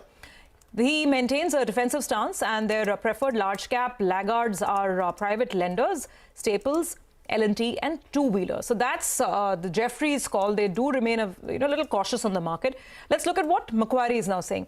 This is coming in from Victor Schwetz of Macquarie, who says that the sell-off was precipitated by a confluence of events. That is the perception that the Fed is behind the curve, investor concerns that the tech bubble is bursting, and third, potentially disruptive unwind of the yen carry trade. Although stampedes, he says, are inherently unpredictable, their view right now is that this is closer, and this is quite close to irrational, thus creating a buying rather than a selling opportunity. So you have one cautious view, one slightly bullish view. Macquarie saying probably this has created a buying opportunity. So we need a tiebreaker. And therefore, let's bring in Mihir Vora, Chief Investment Officer at Trust Mutual Fund. Mihir, I hope you've managed to have a good night's rest. It was a roller coaster day yesterday. But to weigh in on everything that's happened, I mean, the US recession concerns on one side, this whole yen carry unwinding on the other side, and where we are. Are we past the worst? Good morning, Surbhi. See, are we past the worst is a very, very broad question, I would say. But I would say that yesterday's fall was not a reason to sell. And today, if the market goes up 1-2%, would not be a reason to buy. Because ultimately, what we need to keep in perspective is the fact that over the last few weeks, the absolute confluence of Goldilocks kind of tailwinds that we had are kind of reducing or slowing down. So a few weeks ago, we had the US economy on a roll with the Fed changing its stance to a little bit of neutral to maybe even a little, dovish.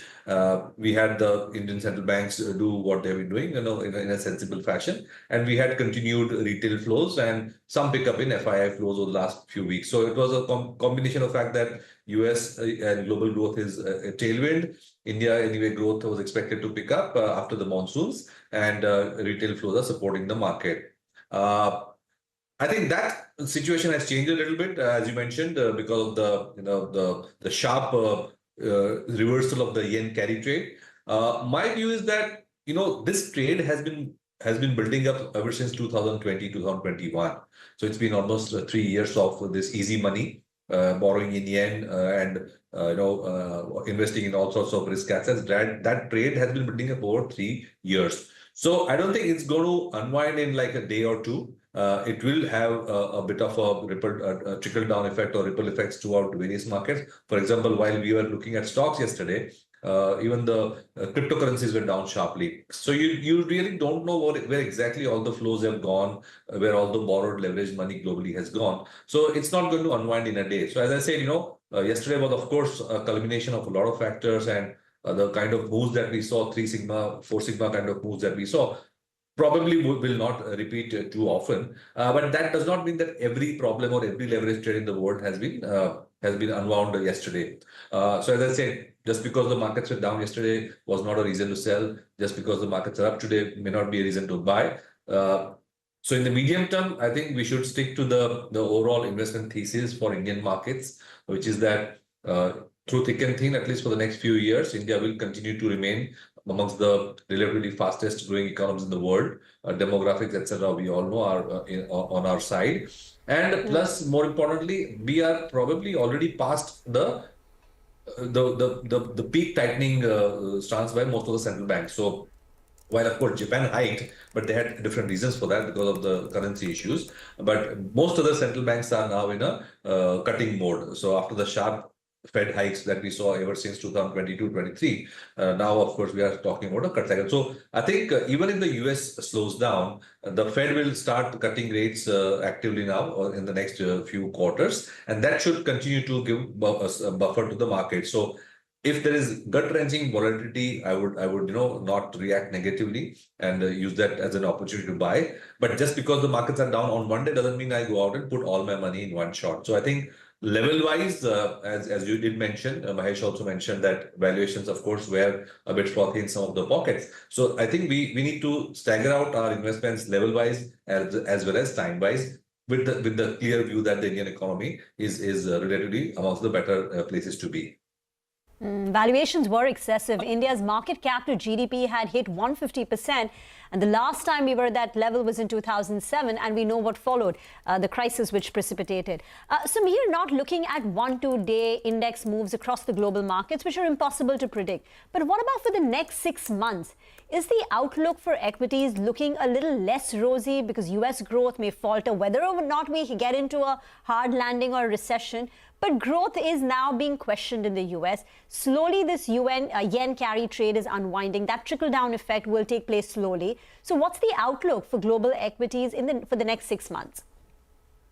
See, volatility is going to remain heightened, for sure, which means it's on both sides, right? You'll see whipsaw moves both on the downside as well as upside. So it's very, very crucial to keep fundamentals and valuations in mind, stock-specific fundamentals and valuations in mind. And I think every carnage or every sharp move in the market does give opportunities, brilliant opportunities, because our canvas, luckily for India, is so high that you can always pick and choose stocks. So because I'm sure everybody has a list of stocks which they missed, and if there is a correction, a sharp correction in the market, you should keep that list ready and be prepared.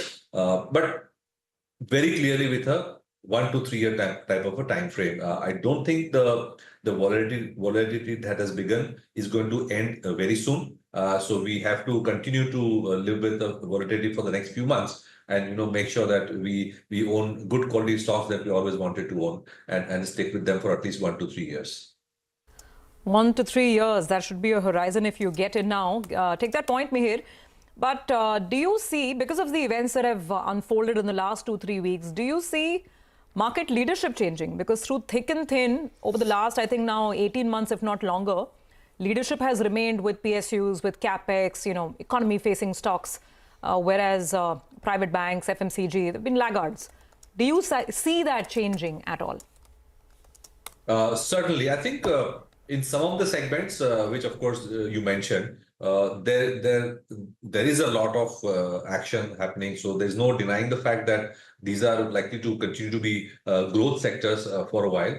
But in the last few months, we had too many thematic funds being launched, probably chasing a limited set of stocks, and valuations in some pockets because of that did go up significantly. So I think some of the segments which are, as you mentioned, domestic facing, like banks, financials in general, which are non-lenders, including, insurance, wealth management, capital market linked stocks. Those should provide a good buffer, and there are certain stocks and business models in that which can see secular growth. So I think some of those ignored sectors which have been underperforming for some time may come back into the limelight. As we mentioned, as we discussed, we are probably past the peak of the tightening cycle. So gradually you should start to see all the issues with deposit growth, etc., for the banks and NBFCs recede, and that should ultimately translate into not only volume growth, that is credit growth, but it should also translate into better margins over the longer term. So I think in the next 6 months, we should get a good tactical entry point into some of the lenders and non-lenders. So that's one. Second is discretionary has been quite volatile. And I think that in the last 3 years, while we have seen pockets of growth, like say cars recovered quite well, two-wheelers are beginning to recover. But if you look at the overall consumption and discretionary space, our volumes on an aggregate are only a little above or at levels which were there at the pre-COVID level. So I think the penetration story has really not played out in some of those discretionary names. Whether you talk about auto ancillaries, or you talk about eating out and all those kind of things. So I think there is still scope for the broad macro theme that we always want to play, which is increased penetration, increased prosperity, etc. So I think consumption also within that discretionary can offer good opportunities in a correction. And third, of course, I think we have been talking about pharmaceuticals, which are now coming out after a long period of issues with the FDA, etc. And you are looking at companies which are now doing not only basic API kind of work, but the CRO and CDMO space is also becoming quite exciting. So a lot of stock picking in sectors like pharmaceuticals. So I think domestic link sectors, some of the pharmaceutical names look good. I continue to believe in the physical asset creation story. So all those names in the real estate infra, all the domestic names should continue to do better than the global facing names like IT, metals, energy, etc. Okay, very helpful advice, Mihir. Thanks very much. Plenty of food for thought there for investors as they look at some tectonic moves over the last couple of hours in global markets. Thank you so much for joining in. We look forward to the next call. We'll take a break on that note, come back on the other side, and we not only touch base with Manisha, figure out how the commodity markets are doing, if they've stabilized today, but we will also get a global voice in. What next? After the big storm, is the worst over? How are global investors looking at the pullback across Asia today?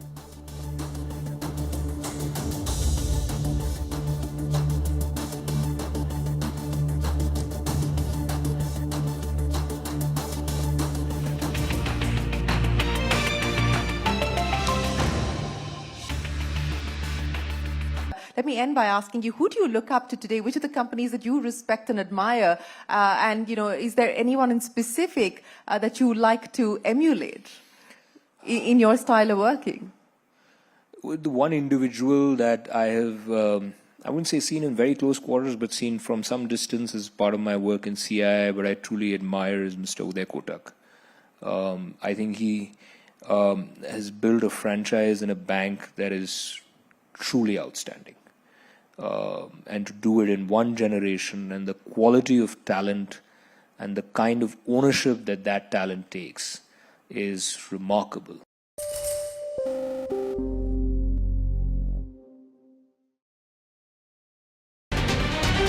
Finance Minister Nirmala Sitharaman is just a few hours away from marking a new record.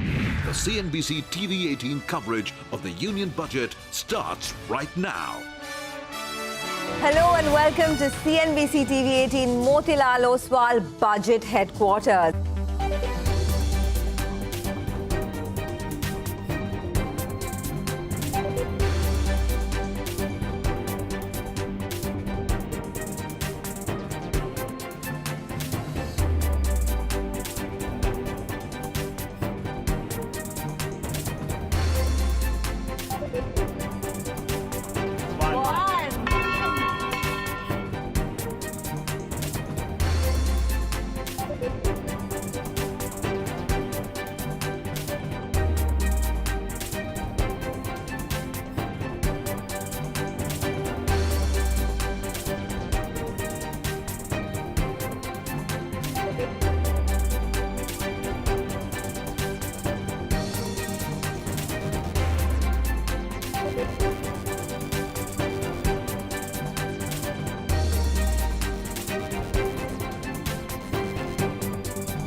पड़े हैं।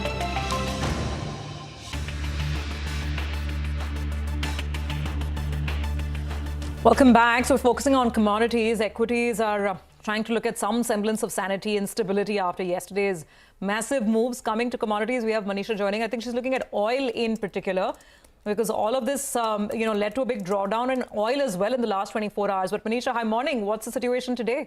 Well, slightly sane, as you said, in various other asset classes also, and the crude oil prices also seem to be getting some opportunity buying there. After that 3.5% decline in the markets yesterday, we are trading more than a percentage point on the higher side. Well, the support also comes because the US ISM numbers that came in yesterday were slightly on the supportive side. Well, this after a string of weak data that we have seen come in from US, or fears of recession in US as well. So this one economic data actually seems to be supporting markets. Having said that, the weaker data from China and Europe have pretty much continued. You also are looking at weak demand. If you look at the first half of 2024, the imports within Asia, especially within China and Europe, have been on the weaker side. So that will continue to weigh onto the markets, is the reason that you're looking at Brent prices trading at 77 right now. The high that we've seen in 2024 for Brent has been at $94. So from those kind of levels, still on the weaker side there. The other reason that you saw support come back in was reiteration of escalation of war within the Middle East. There have been statements from Iran and Israel as well. So that premium also seems to be coming back in prices. And apart from that, production has been halted in Libya's largest oil field, Sharara. And that also is a premium that you can see in case of prices. For the week-on-week basis, we are still down by about 2%, down by 11% in last 1 month as well. But after those declines, there is definitely some buying opportunity that you can see on the screen. Okay. All right. Thank you very much for the latest there, Manisha. So some recovery in oil prices as well. Now, is this recovery durable? That is the question on investors' mind across asset classes, across geographies. Let's ask Phu Keen, who's a senior investment strategist at Standard Chartered Bank. Phu, thanks very much for joining in. I'm sure it must have been a very interesting, last 24 hours for you as well. I was going through the note that you folks put out yesterday, when the dust had kind of settled. So just take us through the thought process. Now, I believe a lot of officials are supposed to be meeting in Japan now at this hour to take stock of the carnage. I think the first question is the worst of the yen carry trade unwind over? Is there more to go? And will we see another round of volatility? Yeah, no, thanks very much. Thanks for having me. I think the yen, we've got a view that for dollar yen of around 146 in the next 3 months. We think it went down. It got close to testing 140, which was the low back in December 2023. So we think that is a support level, testing to the 140 level. It got close to there. So we think that would be the support level. So we do expect it to be a bit calmer at the 146. As I said, our view for the next 3 months. So a lot of it has been unwinding. We think positioning has been very much short of the yen. With the move from the Bank of Japan last week, there was a bit of a surprise. I think there's a lot of unwinding of the carry trade of the yen, where people have been borrowing yen and using that proceeds to invest in assets around the world. So that has been unwinding a lot in the past 48 hours, I'd say. Phu, morning, Rima here. So what's the expectation for global equities for the next 3 to 6 months? Because your technical model had turned bearish on S&P 500 index for the first time in 2 years. And we saw the kind of sell-off over the last 2 or 3 days. What's the near-term outlook? Yeah, thanks for that. I'm glad you picked that up. So you're right. The first time in 2 years it turned bearish, and it's been a positive up until that point. So I think in the near term, I think in terms of the volatility and whether we see the bottom or not, I think we're still quite cautious there. But look, over 6 months, our view really is that we still expect global equities to outperform. What's going to be crucial really is whether the US can get a soft landing, whether it can get into a recession. Now, a lot of this, in my view, started after the non-farm payrolls, the employment data, unemployment ticked up. So there was a bit of weakness there. So we've seen soft landing pretty much expected by a lot of economists across the street. But when that data just raised the possibility and a repricing of whether we can actually have a hard landing, I think that is what is causing a lot of the tailspin in the market. Look, our view is that rates are very high at a 23-year high. There is scope for the Fed to cut rates, and as they cut rates, they can then extend the economic cycle and support a soft landing. So that is our core or our base case, if you like. And if the Fed is able to achieve that by cutting rates and extend the economic cycle, as they're focusing on growth, we do expect global equities to outperform cash over the next 6 months. So that is our view for next 6-12 months. We're still constructive, but in the near term, as you say, we look at our technical model and positioning. Actually, no, that hasn't actually washed out yet. So we're still very cautious, expect volatility in the short term.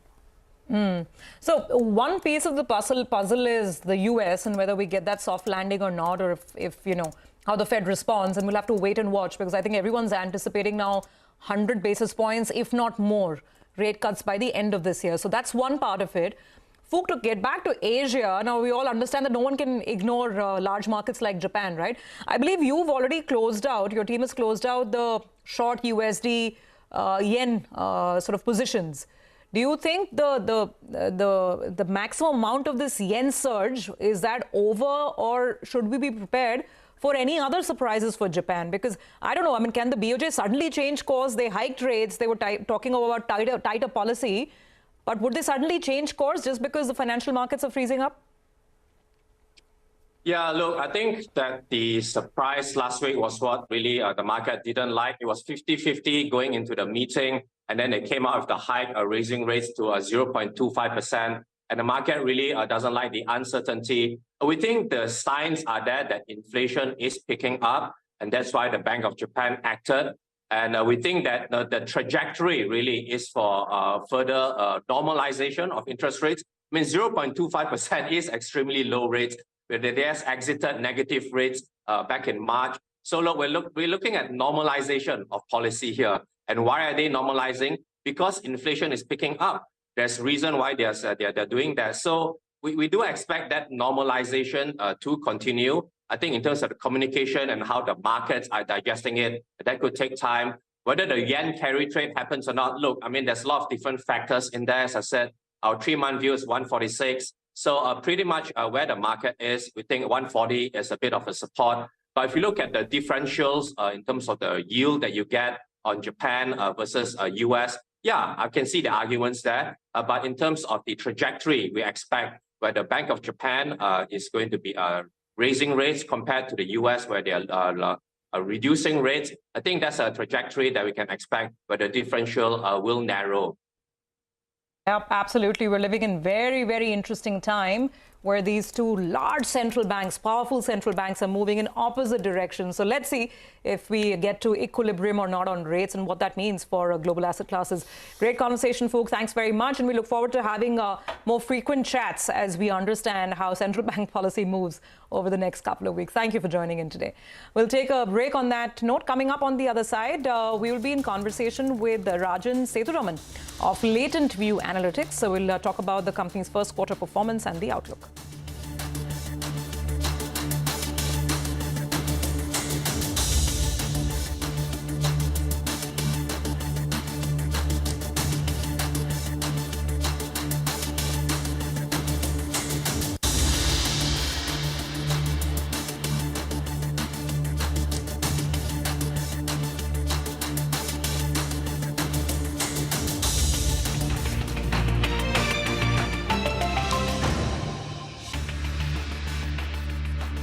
The Indian markets have not just grown, they've broken several records in the last 25 years. India's contribution to incremental global GDP was as low as 0.2% 25 years ago.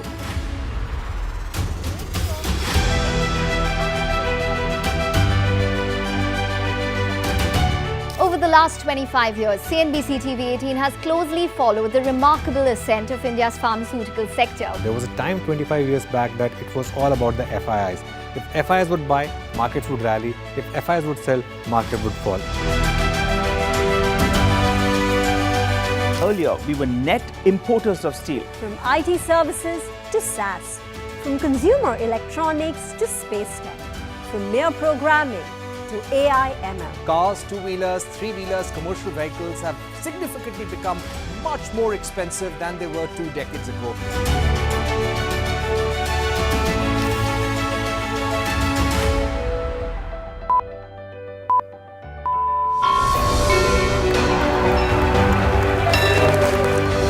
Discounting is high there, but their focus is squarely on the 125cc segment. Now it is contributing 16% of incremental global GDP. Now we are looking at exporting the steel that's made here in India. Welcome to the first ever India Business Leader Awards.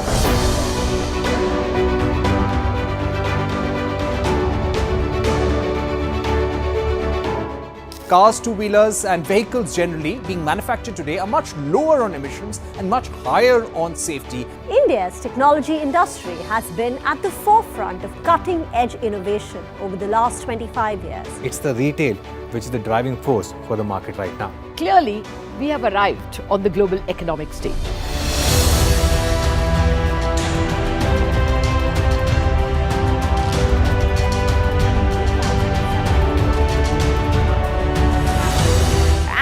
Great way to celebrate our own 25th year with new milestones being achieved on the Dalal Street. 21 years of the Nifty from 1,000 to 10,000 today. Sensex and Nifty hit a record high. The Nifty rallying to a record high. We invite you to join us as we persist in leading coverage of the pharmaceutical and healthcare domain, documenting India's expanding expertise in medicines. 25 years of excellence and unparalleled growth. CNBC TV18, embarking on a quarter century of excellence. What does it take to build India's largest startup platform? It takes a journey of starting out as an unknown and ending up as unforgettable. It takes more than 2 decades of celebrating the most influential and influencing the most celebrated entrepreneurs. From chronicling the stories of India's startup universe to becoming a success story in itself, as India's longest running show on startup.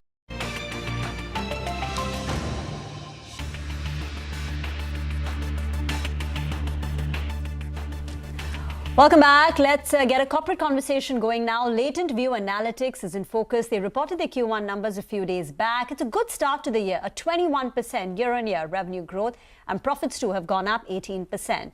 Margins, though, under pressure on account of wage hikes. We have with us Rajan Sethuraman, Chief Executive Officer of Latent View Analytics, on the show now. Morning. Thank you very much for joining in. It's good, 21% on a year-on-year basis. But I remember the previous conversation where you had indicated that, maybe we'll try pushing for a 6 to 7% quarter-on-quarter revenue growth. Compared to that, this quarter you've done about a 4.5% Q-on-Q revenue growth. So has this quarter growth fallen short of your expectations? And if yes, what led to this shortfall? Yeah, good morning, Rima. Yeah, you are right. It is definitely short of our expectations. We were expecting it to be in the 6.5% range. The key reason is one, the larger initiatives are taking longer to close. We had a few deal closures, but they ended up closing in the early to mid-June timeframe rather than at the beginning of the quarter. So that had a bit of an impact. And then there are some opportunities that are getting delayed as well, or people choose to do a pilot first before they launch a bigger opportunity. So all these things are playing out. The outlook is still fairly positive for the year in terms of what our original guidance was. We are fairly close to that. But yeah, slower start than anticipated. So next quarter, because some of these large initiatives have closed in June, do you think next quarter you can push for a 6 to 7% kind of revenue growth? That's what we are looking at this time. And it looks more promising definitely than the first quarter. Okay, so Q2 should be better than Q1, and again, you will try for the 6 to 7% kind of revenue growth. What about for the full year? You've given a guidance of 16 to 18%, but that doesn't include the Decision Point acquisition that you all concluded. So what will the overall growth look like, including the acquisition? So Decision Point did about 12.8 million last year. We will get the benefit of the consolidation only for 3 quarters. But we are expecting them again to do about 14 million or so, 14.5 million, right, in terms of total.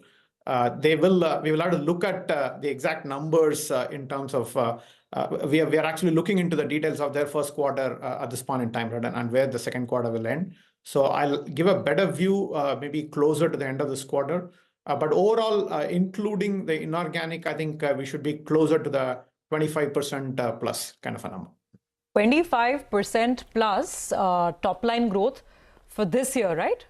That's what you're referring to, which is fantastic, sir. I mean, given the rumblings that we are hearing of now with a lot of talk about the US economy slowing down, recession, question marks being raised. Is that a concern at all? Because at 25%, I mean, that doesn't seem to be factored in. So what is it that you're hearing and seeing? Yeah, so the last 2 days, obviously, things, everybody has been caught by surprise. So we haven't fully factored in if that is going to have a big impact. In general, I mean, a lot of the opportunities that we have been pursuing and even what decision point has been, they all are fairly close to fruition, right, in terms of the actual closure happening and revenue starting to come in. We are seeing some tentativeness in general, right, but that has been the case for the last 12 to 18 months. Whether the last 2 days will have a big impact, it remains to be seen. But taking that out of the equation, right, we were really looking at a 16 to 18% for organic and plus a 25% plus, right, in terms of inorganic growth. And good you clarified that your guidance is based on a lot of deals that are close to fruition. So, I mean, therefore, those numbers are not sort of long drawn-out conversations. So, got that point. Just a word on margins as well. You're at around 21.5% now at the start of Q1. You're saying 23% is possible by the third quarter. Just take us through the levers here. I mean, is there any sort of a pricing lift in this? Or, I mean, so how do you get back to 23, and will that be a sustainable run rate then going forward? Yeah, not too much of a pricing lever. There will be the pricing adjustments that we will shoot for as part of renewals and so on. The real impact will come on account of leverage, operating leverage. Like we have said earlier, most of the investments that we wanted to make, whether it is on marketing or capability building or the front end, that's all done. There will be a little bit of adjustment that we might do from one area to another, but we're not expecting to add significantly in terms of the percentage of revenue, right, getting invested right on the front end and so on. So therefore, as the revenue growth comes in, the margin lift will happen automatically. Most of it will fall through to the margin. And we are expecting the 6-7% kind of number, right, quarter on quarter. So that's what will help us move the overall margin, right, for the year closer to the 23.5%. Okay. 23-25% by the end of the year is the exit margin, right? 23.5. Yeah. 23 to 23.5. Okay. Your GenAI pipeline is about $4 million, you've indicated. How much of that could get converted into revenues? Can GenAI contribute to your revenues in the current year? Or for FY26, do you have any estimates? And a quick word, because you've specifically called out retail as a sector where there are headwinds. What is happening on that front with your clients? Yeah, GenAI, we already have about $1 million of revenue in the bag, I mean, which we are executing against. The $4 million worth of opportunities in the pipeline, they are also looking very promising. In general, there is a great deal of excitement.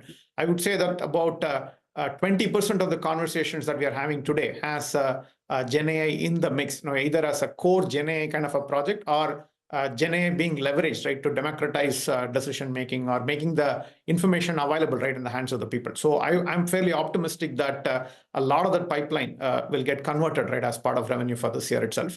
On the retail front, yeah, in general, it has been a fairly difficult place for quite some time now. This coupled with the fact that many of the larger retailers, right, I mean, the top 4 or 5 retailers, they're all going the GCC route and they are bringing a lot of stuff in-house. So in general, there has been a slowdown, right, on account of that.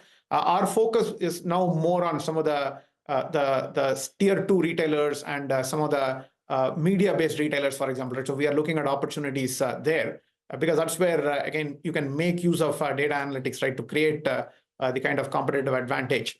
But having said that, I would say that retail, we are more optimistic, more on the marketplaces side, which are digital in nature, as opposed to the core traditional retail itself. Now, again, based on what we are hearing in the US, that will have some kind of impact, right, for the remainder of the year as well. So it remains to be seen, right, how that pans out. Okay. But in terms of the large retailers, you seem to be losing work to the GCCs. Thank you very much for explaining that. It's been a great conversation, but we need to get into a short break. On the other side, we'll invite the management of Unicommerce Solution. The company's IPO opens today.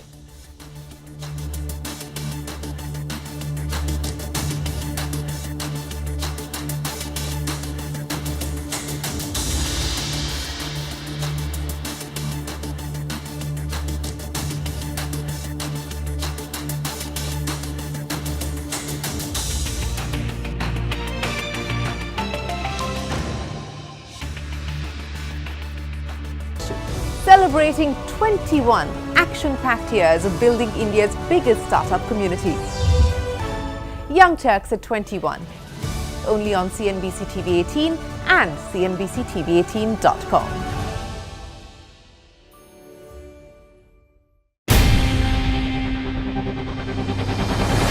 CNBC TV18's most comprehensive and award-winning news show, India Business Hour, drops first on YouTube.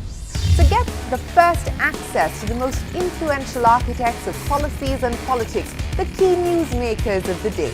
Discover the big themes as we decode the business of markets, macros and more. Be the first to go to the heart of all the top stories that drive the day's agenda. Catch the award-winning India Business Hour live every night on YouTube with me, Shireen Bhat. India Business Hour live on YouTube at CNBC TV18 weeknights at 7 p.m.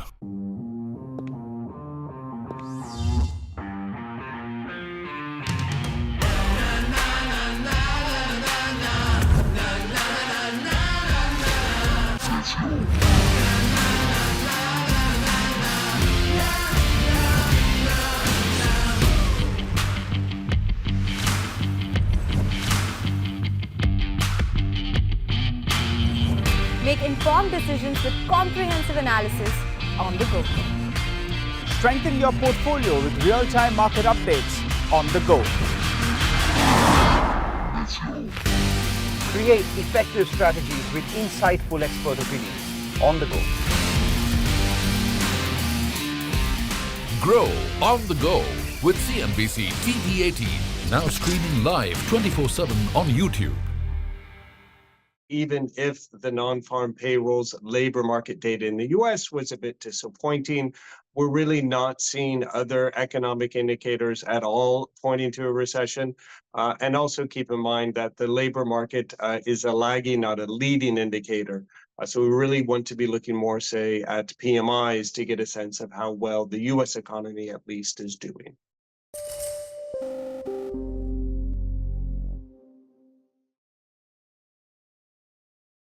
plethora of events shape up over the last few days, and it's obviously difficult to make sense of everything and put the pieces together. There will be, there are different factors which have been affecting different regions, whether you take Japan or US or maybe even emerging markets for that matter. I think as far as the US is concerned, what we read and what we probably still share as a view and probably is a continuation of what we, in a way, expecting that, we will probably try and see some correction as far as the inflation dynamics out there are concerned, and some bit of slowing of growth as well. But in the meanwhile, I think what is happening is quite unexpected lines in a way.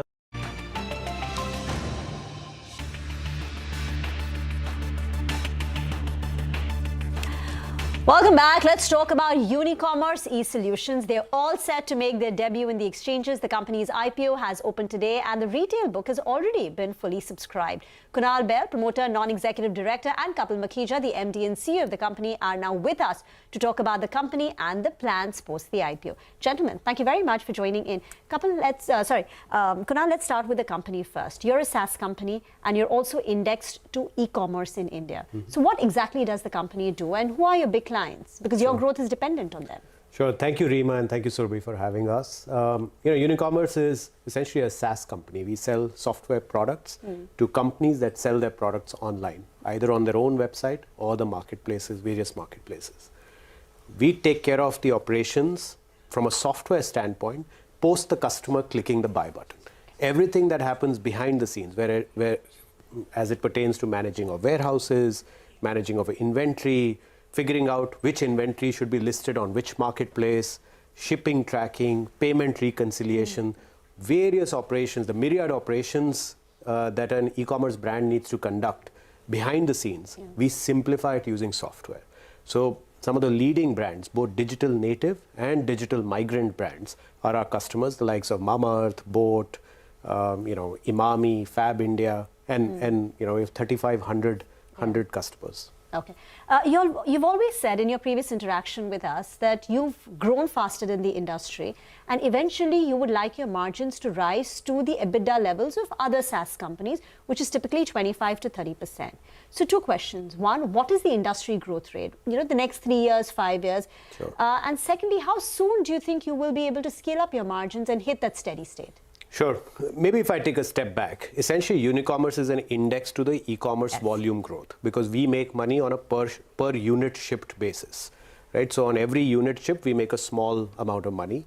So today in India, there are 4 to 5 billion e-commerce shipments a year.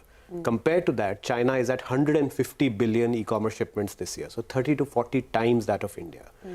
Over a period of time, as India's e-commerce volumes grow, one would like to believe that given Unicommerce is an index to e-commerce volume growth, Unicommerce should also grow. Yeah. In terms of margins, this business has very high operating leverage. It has high gross margins. We don't do custom software. We sell software products. So the margins are in the 78 to 80% gross margins. And as a result, what we are seeing is as the revenues are growing, more and more percentage of that incremental revenue is going to the bottom line. So last year, about 50% of our revenue growth went to the EBITDA.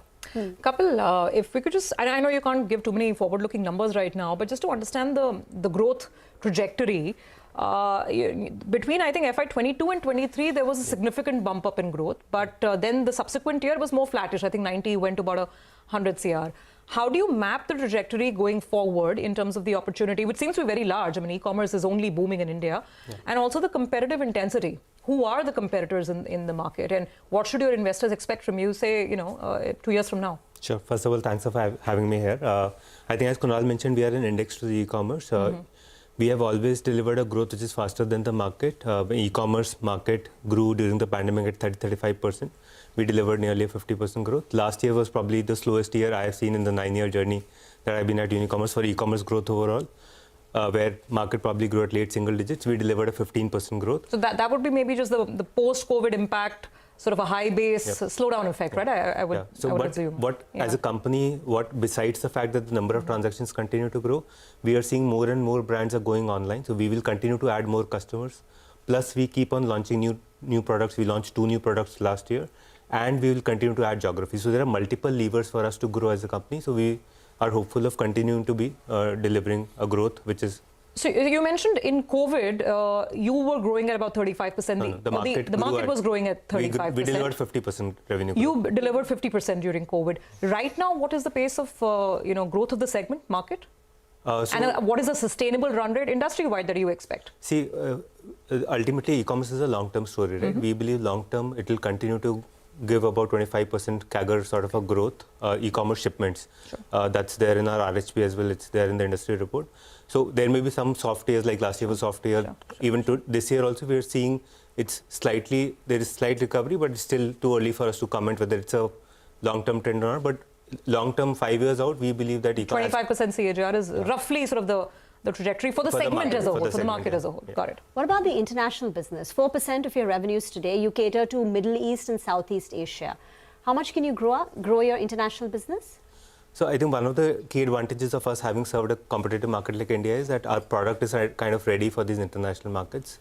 We continue to invest behind the international business. From a product perspective, the product is ready. All we have to do is take care of local integrations. We are obviously investing behind sales and marketing. So we'll continue to invest that. But we feel India, there's a lot of headroom for growth in India. A large portion of our business will continue to be driven by India. There's a lot to be done within India in terms of adding new customers, adding new products.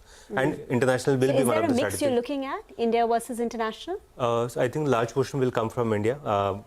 International will continue to be one of the strategies, but a large portion of our growth and our contribution come from India. Kunal, just a question. I think the issue is about 276 odd crores at the higher end, right? And I believe this is pure OFS, so the money is not coming in the company.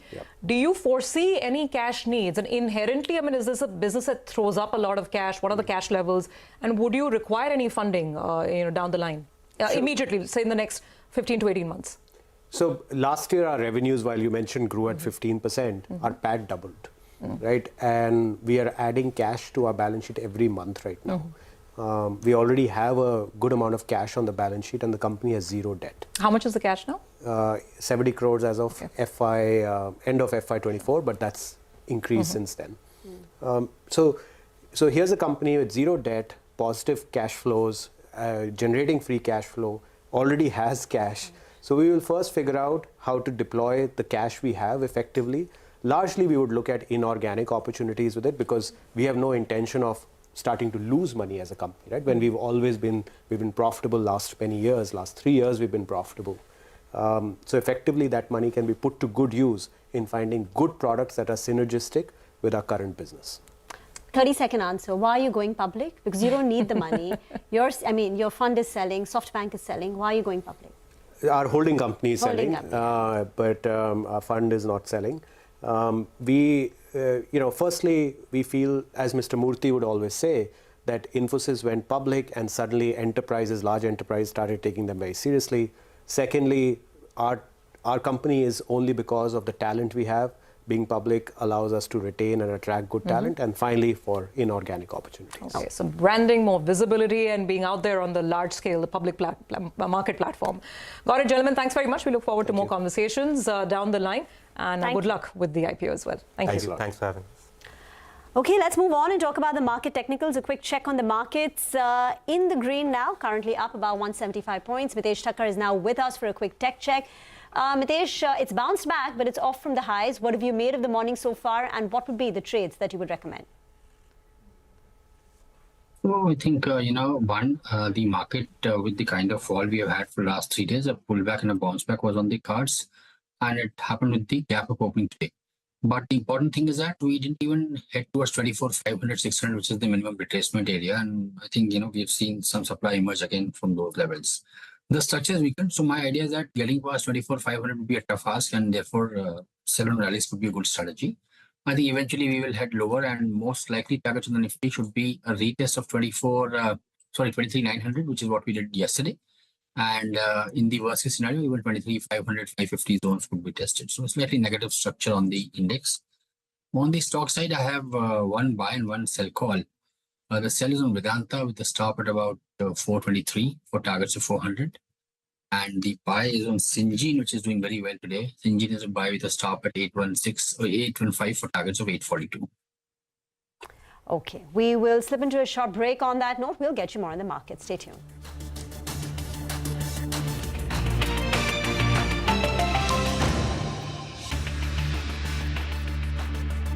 There's expectation that in the second half of the year, we will probably try and finally see some possibility of rate cuts emerging.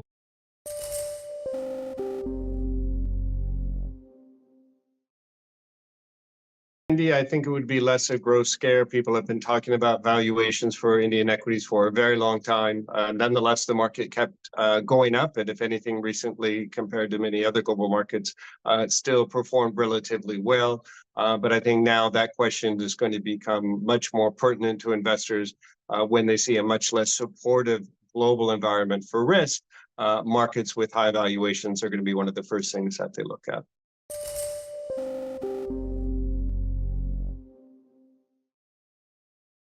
Big miss on the US jobs data has triggered recession fears.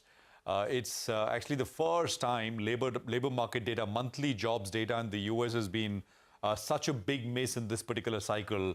And remember, till last week, expectations were that it's going to be, a very moderate soft landing, which will allow the Fed to cut rates. And it's all very well orchestrated. But this could mean that, it's not all under control. And the Fed perhaps is even behind the curve with what they want to do as far as interest rates are concerned. As a result of which, US money markets are now pricing in a 50 basis point rate cut in September and a total of 125 basis points rate cut through the course of 2024. So the benchmark Nikkei is down over 20% in the last 3 days now. And you look at the USD JPY, that has fallen 20 yen to a dollar in the last 1 month. So basically, the currency has gone from 162 to 145 from the beginning of July. That's a massive move for a currency like that in such a short time span. The last time we had this magnitude of a rally, along with interest rate differentials between Japan and the US around 5%. It was back in 1998, 99. And of course, we had that sort of LTCM crisis back then. Now, fears of yen carry trade unwinding is essentially reason number 2. So, I mean, people borrowing in Japan, very low interest rates, investing around the world. And of course, the yen moving so sharply upsets plans. Stops are hit and there is a forced unwinding which takes place. So that is reason number 2. Number 3, and this went unnoticed under the radar for the first couple of hours when we began trading, but NVIDIA, the big reason why US stock markets have done so well is reportedly delaying its next AI chip Blackwell by at least 3 months. And it was not a coincidence that the Taiwanese market was amongst the worst performer in Asian markets today. And also take a look at the fact that NASDAQ continues to underperform the S&P. So that is, I think you could blame it on the NVIDIA story there. And number 4, I don't think this was a really dominating driver, but geopolitics, right? The political news website Axios reports that attack by Iran and Hezbollah against Israel could start as early as Monday. I would say that what was happening with the currency markets and fears of a US recession were the dominating drivers. This, of course, if it were to come through and it's a... Welcome back. Let's talk about the real estate sector now. Will the Finance Ministry review the new LTCG regime for Realty? Shireen is joining in with exclusive details. Shireen. Well, thanks very much. Yes, the blowback and the criticism with respect to the announcements that came in for the budget was specifically focused on the removal of the indexation benefits when it comes to the long-term capital gains regime, specifically for real estate. As my colleague Timsy has also been reporting, and what we are given to understand at this point in time, the options that are being considered by the Finance Ministry, the one that the Finance Ministry seems to prefer is the grandfathering option, whether it will be grandfathered till 2024, July 2024, or perhaps a year beyond that is the question that remains unanswered. But what we are given to understand is that a final decision is yet to be taken. The other option, and that is what we've seen happen even as far as the tax regime is concerned. The old tax regime continues to coexist with the new tax regime, given the option to consumers, to taxpayers, to switch depending on what they feel they most prefer. So will that be the preferred route that the government decides to take forward? We don't know yet, but again, a decision has not been taken. But these are the 2 options on the table that are being reviewed at this point in time. Now, remember, again, to take our viewers back to the conversations that we've been having, including with the Finance Minister and the Finance Secretary, when I put this question to the Finance Minister a few days ago, asking if the government was considering a review or any kind of amendments, the Finance Minister had said that she would speak only in Parliament because the Finance Bill is now the property of Parliament. And when I'd asked the Finance Secretary had said that in his view, in his personal view, there was no need for a review, but he did make it clear that it was eventually going to be a political decision. So remember, the Finance Minister is expected to reply to the Finance Bill in Parliament. It was expected today. We're given to understand that's now likely tomorrow. But these are the options at this point in time. If any relief is provided, it's likely to be restricted to the real estate sector for the purposes of providing some relief that taxpayers felt was necessary on account of the indexation benefits being done away with. A final decision, though, is awaited. Okay, all right, Shireen, thank you very much for that. So then it's all eyes on Parliament, because that's where the Finance Minister, as you're telling us, will probably clarify this point. Thank you very much for joining in. Take a very quick break. We'll come back with a market update in just a moment.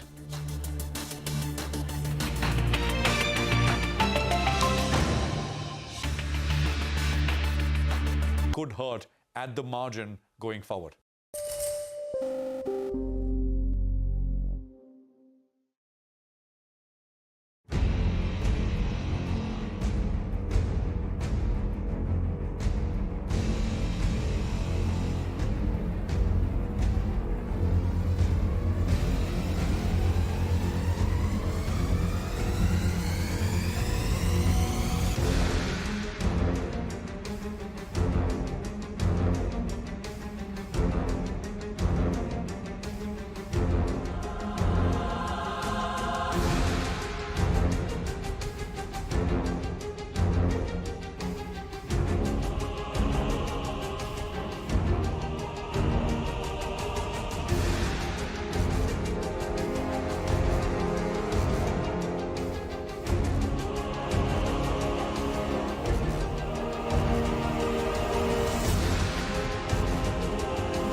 Usually in a session like this, when there is a sell-off across the board, you may wonder that a dip would get bought into, as has been the trend, but sadly that was not the case in today's session. And the benchmark indices, both the Sensex and the Nifty, saw their biggest sell-off since the 4th of June, and as a result of which 15 lakh crore worth of investor wealth was eroded after today's sell-off. And the sell-off was across the board, with 46 Nifty stocks ending in the red, with just a select FMCG stocks and some pharma names bucking the trend in today's trading session. And the sell-off, as I mentioned, was across.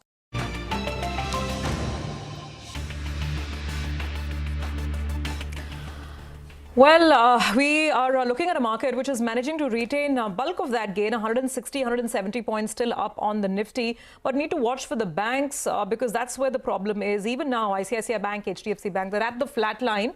So if there's no further decline in the Nifty bank or these other big banks, then perhaps the bulls can heave a sigh of relief. Mid-cap market's quite all right. We are still looking at a very, very healthy advance decline ratio. With that, it's a wrap on this edition of Trading Hour from the entire team. Thank you very much for watching. Stay tuned. Halftime report up next.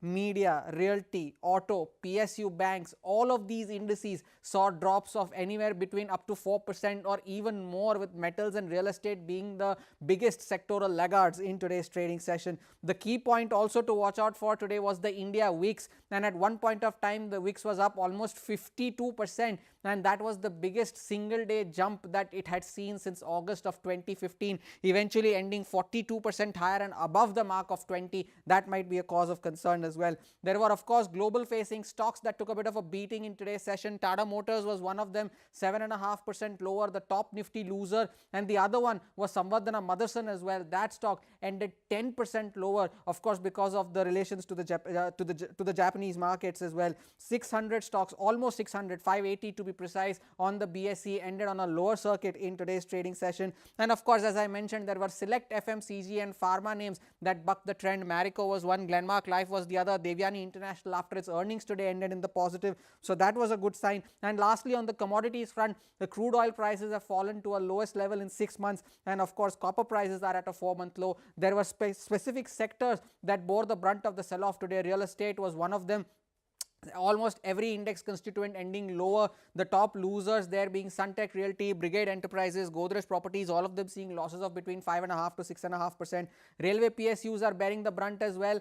IRFC, IRCON, RVNL down at least 25% now from the peaks that they made last month. Defense PSUs, a similar story playing out there as well. Mazgaon Dock, Cochin Shipyard, Garden Reach, all of them ending lower, almost 5% or more. And metals having a meltdown in today's session. The metals index also was down nearly 5%, 6.5% lower for SAIL, similar for Nalco and Jindal Stainless, 7.5% lower in today's session. So all in all, red across the screen, and there was no sign of any sort of support at lower levels.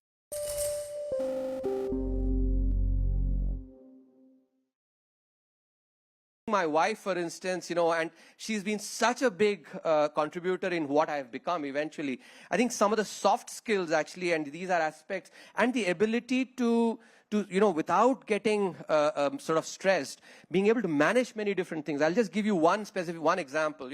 When I was a CA, typically, and many of the advisors, the Indian Economic Service actually are women.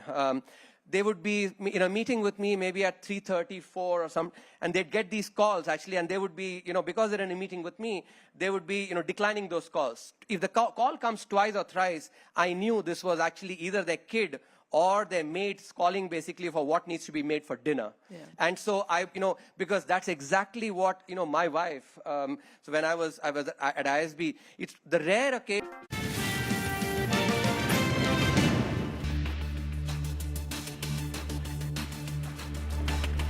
Stocks see a bounce up after the steep decline yesterday. Realty, IT and capital goods lead the recovery, while financials are the big laggards. Mid-caps outperform. Bharti Airtel turns in an inline performance on the revenue front, but margins dip on the pressure in the enterprise business. The average revenue per user also sees just a small tick up. Sources tell CNBCTV18 the government is weighing offering grandfathering for long-term capital gains tax on real estate till July 2024. It may also allow both a flat tax and one with indexation as options. No decision is taken as yet, but there could be an indication in the finance minister's reply to Parliament. The political upheaval in Bangladesh is a fresh spot of bother for some consumer companies like Marico, Imami, Bajaj Consumer, and to a lesser extent, Britannia, Nestle, Dabur, which have exposure to the paint market. Paint maker Kansai and Nerolac too may feel the pinch.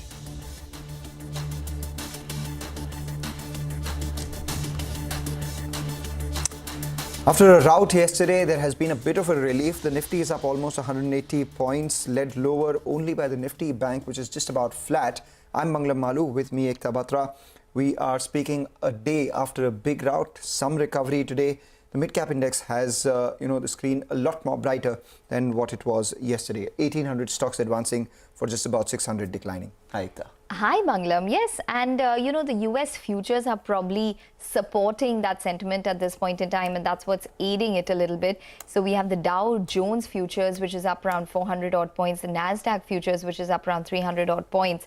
But while the equity markets have recovered, we just need to keep an eye out on the rupee, which has depreciated, Manglam. The rupee has hit a record low of 83.9 in today's trading session as well. So that should come up for you, giving you an indication that there is some amount of worry which continues on the rupee. It's probably making its way towards that 84 mark, as you can see currently at a record low. In fact, it has hit a record low for the 5th straight day as per the data that we've collected, and that means that it has been hitting record lows all the way since the 31st of July. So yes, while the equity markets have recovered, we need to keep an eye on the rupee as it probably makes its way towards that 84 mark. It'll be interesting to see how much of the impact on the rupee is largely on account of the yen carry trade unwinding, and how much of that is on account of weakness that we're seeing on Wall Street as well. But no such problems for the FMCG pack. HUL at very close to a 52-week high, just about 1.5% away from that. Yesterday as well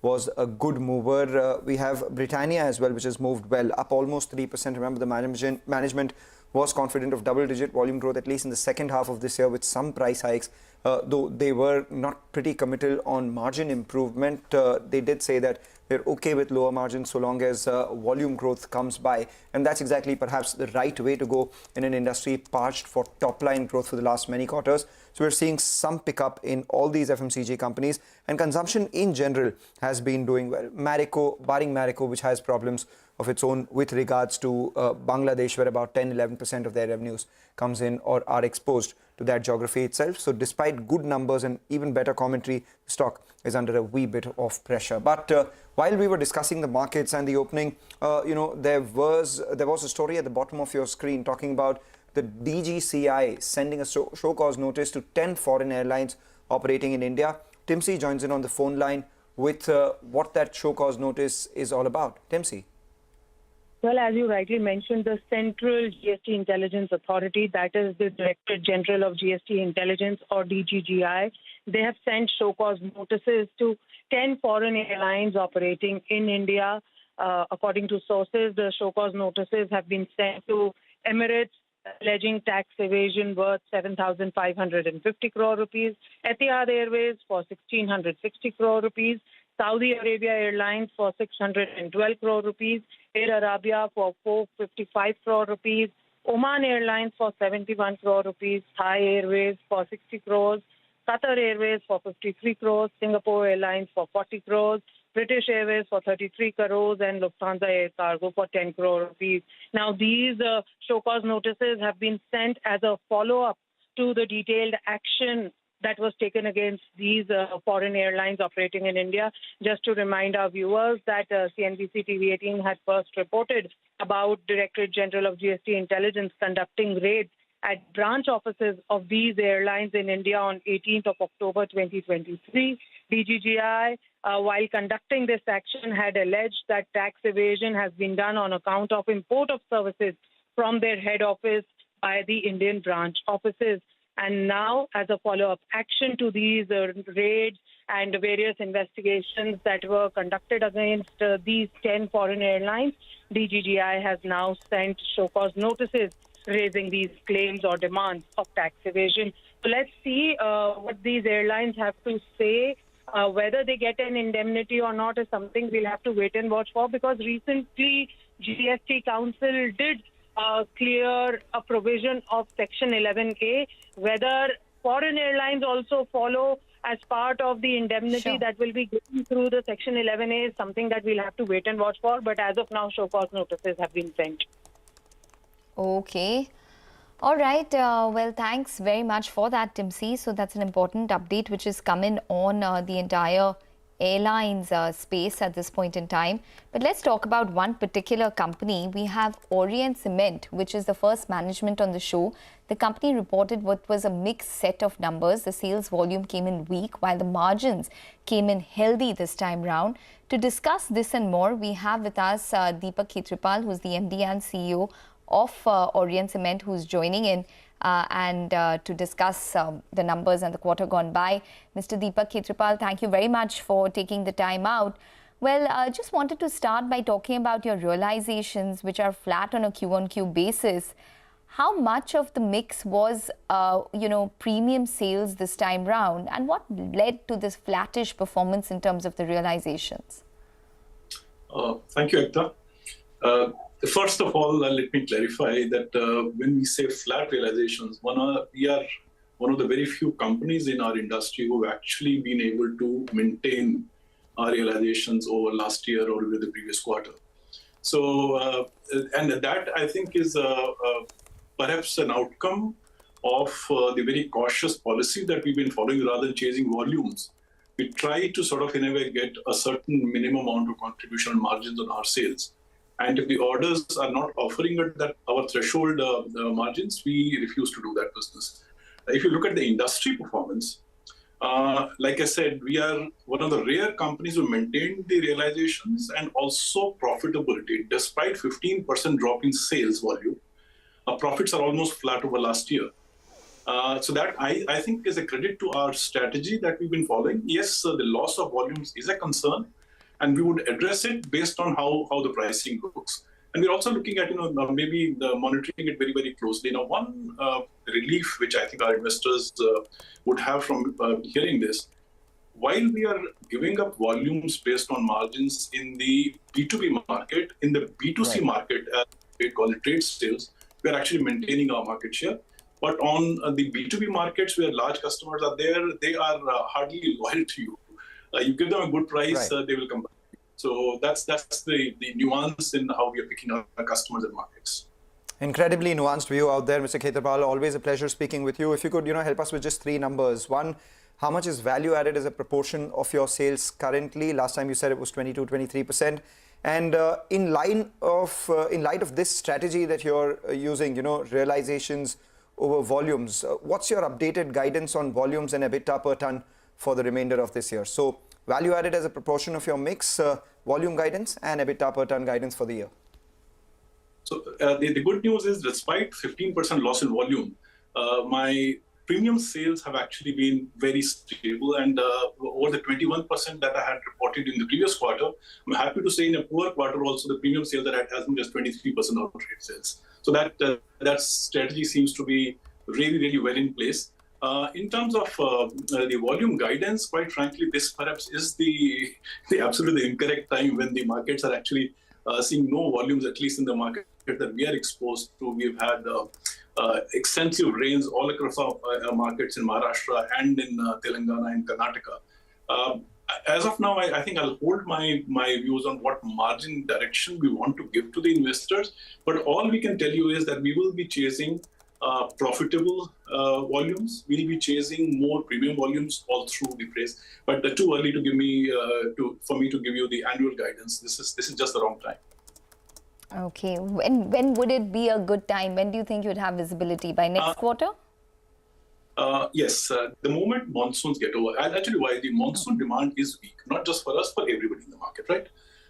The good part is that once the monsoons get over, there's a lot of pent-up demand which hits the markets. One, for construction to catch up with what was not possible during heavy monsoon. Secondly, there's a lot of repair work to infrastructure and housing that becomes necessary because of very heavy rains. So these two factors typically give us much better demand in Q3 than we normally would have. having good monsoon in India always is good for the second half of the year. So we are looking forward to that. All right, but could you give us a sense of how pricing has panned out? Because there were expectations of a mild increase, at least post-elections ahead of monsoons. Typically, monsoons, we don't see much price increases. How have prices changed for the industry and for you post, in first quarter? How do they compare with the previous quarter? Yeah, so that's a good question. Normally, we would see that Q1 should have had much better prices, but the prices, one, the demand was weak. Secondly, I think some of the larger players in the market are preferring to choose volume, so they are reducing the prices. So prices have been weak. In Q1, where we reported stable, every other company is actually reporting degrowth in pricing. And July, I can mention that to you, July prices are further down below even the Q1 prices that we've had. So pricing is a matter of huge concern right now, along with the volumes. Would you be able to quantify the difference between July pricing and what the average in first quarter was? It's about 10 rupees a bag. All right, 10 rupees a bag lower. 2.5%. Okay, go ahead, Ekta. Okay. Mr. Khetrapal, just on that sense that you're going to probably get more visibility in the second half, what exactly is the capex lined up for FY25 then, based on what you are saying when it comes to pricing, based on what you are saying when it comes to visibility of demand? How much do you think you need to add on in terms of capacity addition? What are you spending on that? See, capacity addition, Ekta, as you would know, is a longer-term view on the business. It's not driven by how 1 quarter or 2 quarters look. And when we start adding capacity, 15, 18 months are the bare minimum time before the capacity comes online from the time we start construction activity, right? So from that perspective, our capex is more governed by we having all the necessary clearances in hand. We need to add capacity at our Karnataka plant in a hurry. I mean, last 2 years, we've been selling nearly full capacity from that plant. And as far as we are concerned, first of all, we are chasing, and our application for environment clearances are already on the portal of Ministry of Environment and Forest. In the next 4 to 6 weeks, we expect to get the environment clearances. Post that, we'll start construction activity fairly quickly. Now that the clearances will be coming in during the second quarter, we are expecting that by the end of the year, at least at Chitapur plant in Karnataka, we would start the doubling of capacity project that we've been chasing. Mr. Khetrapal, where you operate in the southern part of the country, there is a fair amount of storm and you're in the eye of that. A lot of acquisitions taking place, a lot of consolidation out there, and a lot of clamor for market share, so to say, as well. And in that, a lot of people are looking at your asset as one of those prized possessions too. I mean, I remember having spoken to Parth Jindal just 2 weeks ago, and he did say that they are looking at a lot of capacity increase, closer to 60 million tons by the end of 2030 is what they're seeking. There have been multiple reports that there is a jostle for Ori Cement between either Adani's or the Jindals. Would you have any comment on that, or are you not on the block? Look, as far as I'm concerned, there's so many people eyeing us at a good asset. I think it's a compliment. We are recognized in the industry as one of the most efficient players, one of the players who has the highest amount of premium sales cement in the market, at the highest premium in the marketplace. So we are a good asset. That's a compliment. As far as the jostle for that is concerned, I'm blissfully unaware of all that. So it's perhaps happening at their end, not at my end. You're a good asset and you're on the block. Would that be the correct assessment? I am a good asset which people might be eyeing. I'm not saying we are on the block. Please don't put words in my mouth. I've never. I'm glad you clarified. We were just, clarifying those interpretations. Okay, so I'm sure you are not in the place to comment on that as well, Mr. Khetrapal. You probably wouldn't be as privy to it, or if you are privy to it, you're not going to let out on it. But if you could just give us a sense in the analysis of the South Indian market before you let us go. Before we let you go, in terms of pricing, considering the kind of consolidation that is taking place, what do you anticipate, at least in the next couple of months? Do you think that that pricing is going to get far more aggressive? If so, to what extent? And what would the new dynamics of the market be as well? Well, as of now, the prices are under tremendous pressure. As I'm sure you heard that earlier. I've told you July has been even worse than the first quarter. So the prices will remain under pressure. The only way prices can improve is once the demand comes back to the strength that I spoke about. Till that strength in demand comes back, obviously the prognosis always the price will be under pressure because some people will chase volumes, right? So for the next couple of months that you spoke of, I think it's going to be a difficult time in South India. But as I mentioned, personally, I do expect volumes to pick up once the monsoon gets over. There's a lot of pent-up demand that we're expecting to come in, and that will be the time to perhaps look for some improvement in pricing in the market. All right, we will close in on the volume guidance once we speak post monsoons, post the second quarter perhaps. There will be better outlook that you will have in terms of what the EBITDA per ton as well as what the volumes could be. But for now, you are happy with the premium positioning that you have with the kind of realizations, choosing realizations over volumes.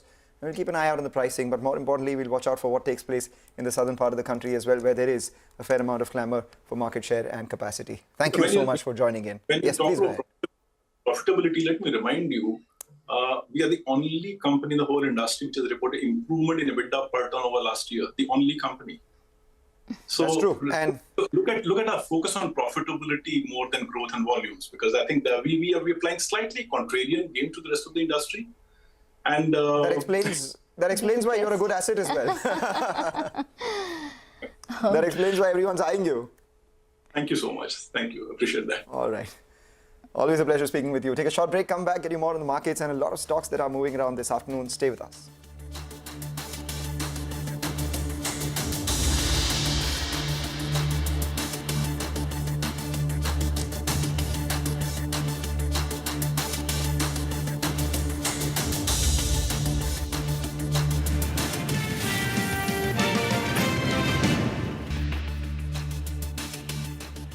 Not instructing our kids or the maid to actually say what needs to be cooked. My kids would call me up. I would be at a loss actually.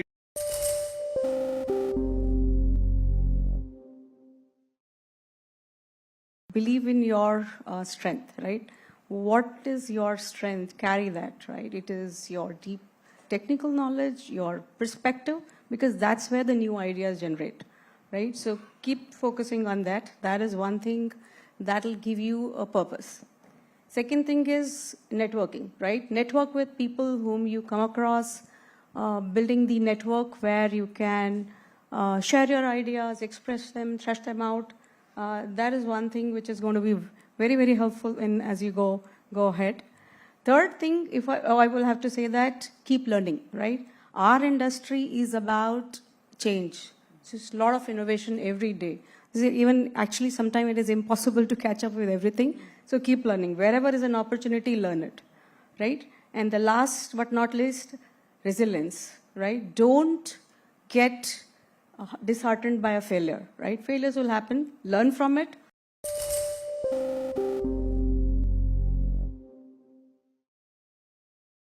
One particular moment, so I actually come from a very humble background. My father lost his father when he was just 7 years old, and just completed school. I was the first person in my clan to go to university. So when he first came to campus, and I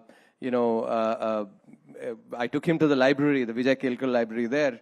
I remember him actually being very emotional and saying, at least in my next life, I get the opportunity to study in a university like this. So that moment is something which is etched in my memory. I'll be absolutely honest, I did not even know what a chief economic advisor is at that time. If somebody said I'll be X, Y, or Z, or even executive director, I don't think even I knew what the International Monetary Fund was.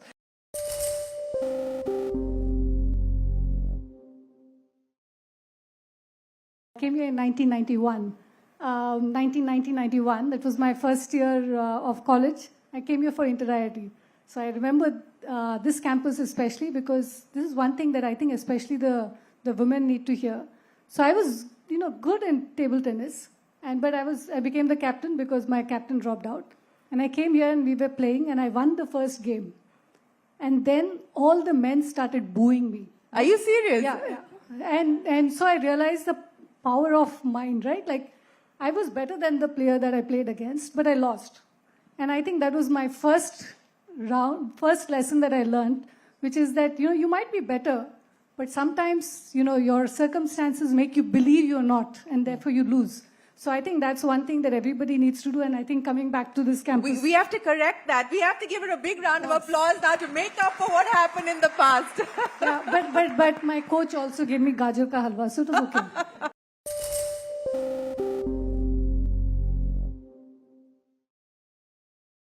Today, she is the director for the mission that actually saw India's first private.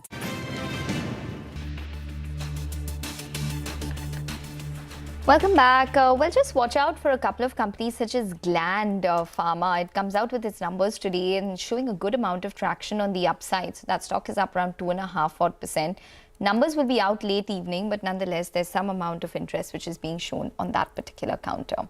But nonetheless, the big news that we've been tracking on the political side is the political upheaval in Bangladesh. It's a fresh spot of bother for consumer companies. Mangalam, you've been tracking the impact of this turmoil. Tell us, what have consumer companies told you and how big a concern is it? So, the most important thing is that because it's such a close landlocked neighbor with India, there has been a fair amount of business with Bangladesh as well. But the most exposed consumer company here would be Marico, which is actually the one which is also falling today despite good numbers. So Marico is actually down about 4%. If you look at their overall, revenue, international business is about 25% of the revenue. 44% comes in from Bangladesh. So net exposure to Bangladesh would be around 10 to 11%, and that's why that's down about 4% as well. But for the other consumer companies, the sales exposure is less than 5%. In fact, in most cases would be about 1 or 2 odd percent itself, and which is why all these stocks are not perturbed by the impact in Bangladesh. So Dabur is up around 4%, Emami, Nestle, GCPL, Britannia, all of them sub 5%, closer to 1 to 2% itself. For names like Bajaj Consumer, Kansai, Nerolac and others, it is again closer to 4 to 5% itself. But the rural recovery tailwind is so much that people have looked past the Bangladesh crisis itself. But for Marico, because the international business has been doing extremely well, that's the reason why, and it's been so, pegged around Bangladesh. That's the reason why that stock is under a wee bit of pressure. I'll be interested to see how VIP performs as well, because they have a capacity in Bangladesh, close to around 30-35% of their capacity sourced from there. That stock too is under mild pressure, reports its numbers today. So to that extent, commentary around that would be very crucial to track too. Then you have some suppliers from Bangladesh. So Trent, for instance, has a lot of its supply coming in from 3 countries, which is Hong Kong, Thailand and Bangladesh.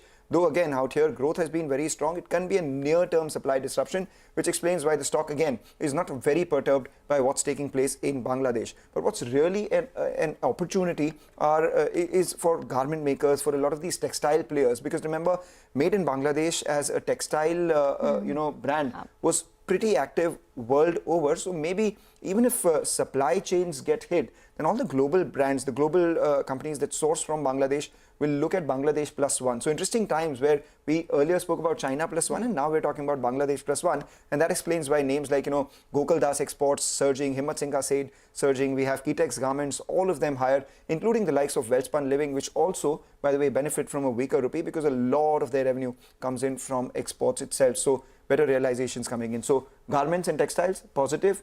Consumer companies, mild negative. For Marico, a little more than the others. Okay, so definitely it could be possibly a gain for us considering what has taken place in Bangladesh, but we really need to assess in the next couple of days.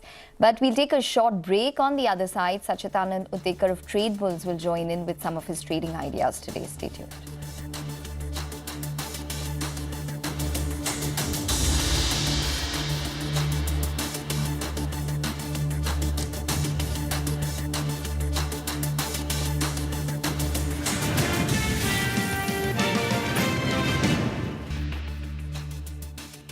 Launch. So tell us a little bit more about that, Saranya, and what you did that all under 30. They gave me an opportunity to be the vehicle director for the mission. So it was a huge learning for me to build. We started off the company by at least when I went in, I didn't know anything about the rocket building. So to building a vehicle which can actually fly, it was amazing. Not just actually fly, it's actually flown. Yeah. So congratulations to you and to the entire team at Agnikul.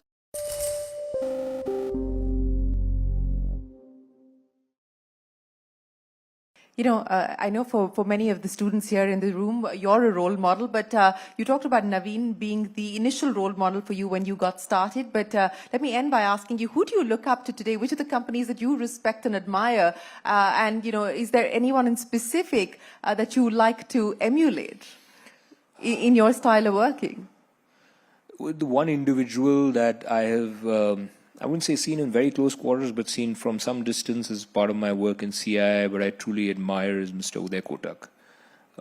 I think he has built a franchise in a bank that is truly outstanding.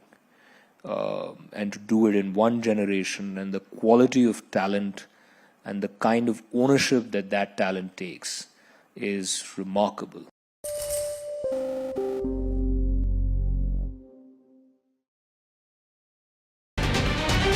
Finance Minister Nirmala Sitharaman is just a few hours away from marking a new record. The CNBC TV18 coverage of the Union Budget starts right now. Hello and welcome to CNBC TV18 Motilal Oswal Budget Headquarters.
Markets have not just grown, they've broken several records in the last 25 years. India's contribution to incremental global GDP was as low as 0.2% 25 years ago.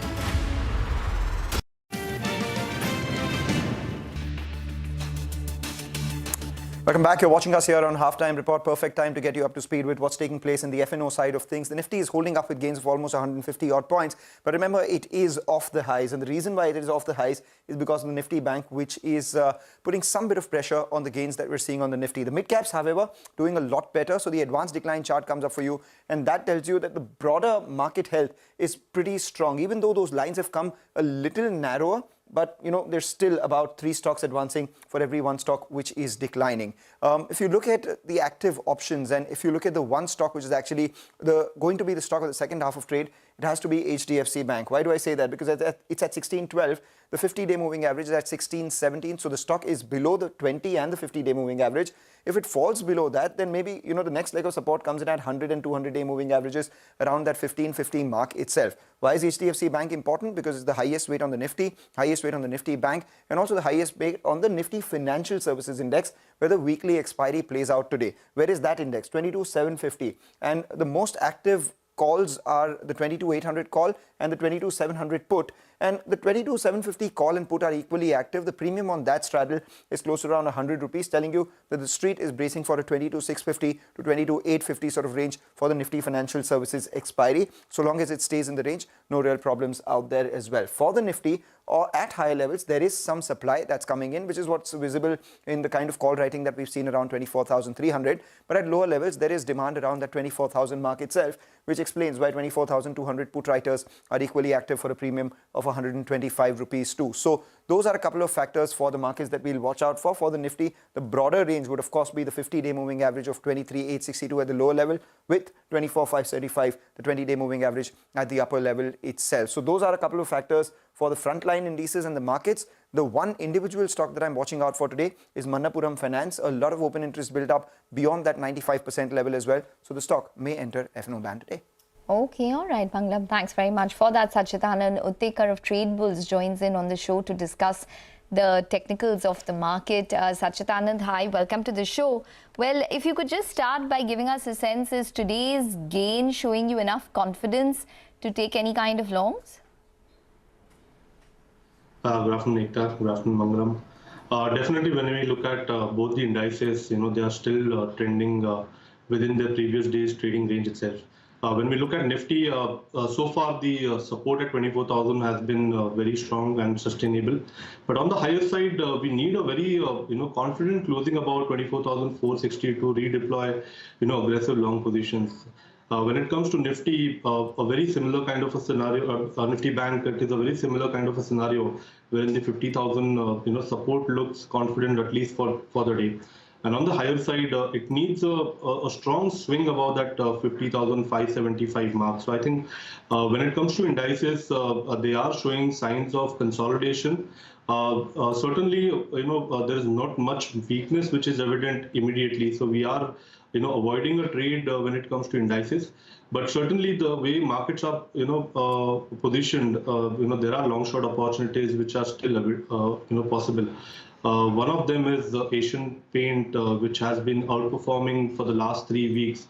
If you look at the overall structure, again, there's a very confident bullish flag formation on its daily scale. The kind of open interest built up which we have seen in the last 2 weeks, it is indicating that this particular rally may extend towards 3,300. So this is one space where we are comfortable holding our long positions, keeping a stop loss at around 3080. Even from a trading momentum perspective, one can initiate fresh longs. The pattern target is placed at around 3,300. But on the short side, Bharti Airtel is showing signs of distribution almost after 34 weeks of sustained up move. This is the first time where its weekly RSI has slipped below that 70 mark. We have seen a good amount of short positions in today's trading session as well. And the way its averages are placed, we may see this particular stock declining towards 1370. And that's why we have recommended building short positions when it comes to Bharti Airtel. From a trading perspective, the stop loss can be placed at around 1465 on a closing basis. And fresh shorts can be deployed for a target swing towards 1370. All right, thanks a lot, Sachidanand, for joining in and giving us your views on individual stocks and the index. We'll take your leave on that. On the other side, we'll have the management of Monte Carlo. They reported their numbers. Sandeep Jain, the executive director, joins in to discuss their first quarter earnings and, more importantly, the outlook for this year. Stay with us.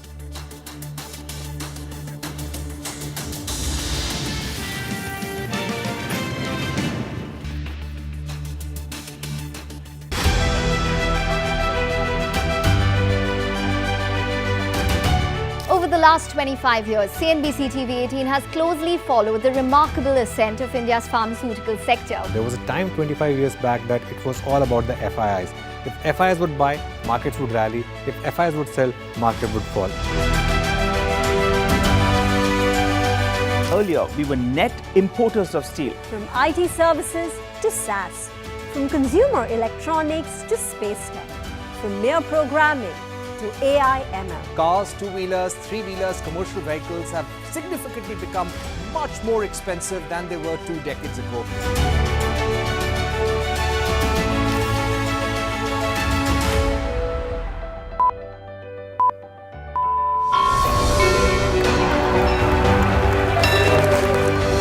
Discounting is high there, but their focus is squarely on the 125cc segment. Now it is contributing 16% of incremental global GDP. Now we are looking at exporting the steel that's made here in India. Welcome to the first ever India Business Leader Awards.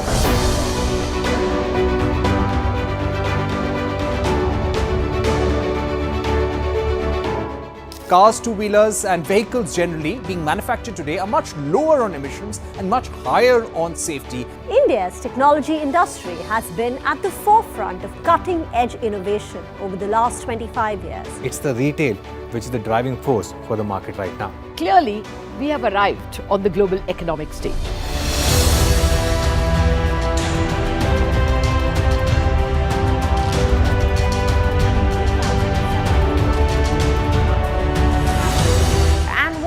Way to celebrate our own 25th year. with new milestones being achieved on the large street. 21 years of the Nifty from 1,000 to 10,000 today. Sensex and Nifty hit a record high. The Nifty rallying to a record high. We invite you to join us as we persist in leading coverage of the pharmaceutical and healthcare domain, documenting India's expanding expertise in medicines. 25 years of excellence and unparalleled growth. CNBC TV18, embarking on a quarter century of excellence. What does it take to build India's largest startup platform? It takes a journey of starting out as an unknown and ending up as unforgettable. It takes more than 2 decades of celebrating the most influential and influencing the most celebrated entrepreneurs. From chronicling the stories of India's startup universe to becoming a success story in itself, as India's longest running show on startups and entrepreneurship, celebrating 21 action-packed years of building India's biggest startup community. Young Turks at 21, only on CNBC TV18 and cnbctv18.com.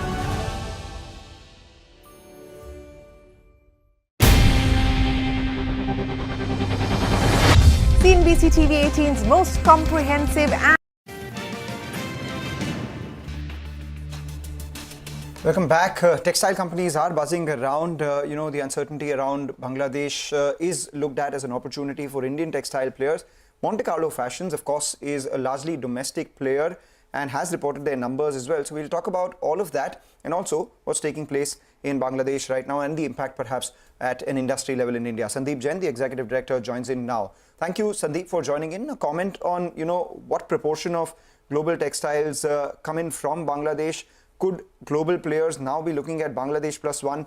Is this a positive for Indian makers? If you could give us a sense of how trade is between the two nations.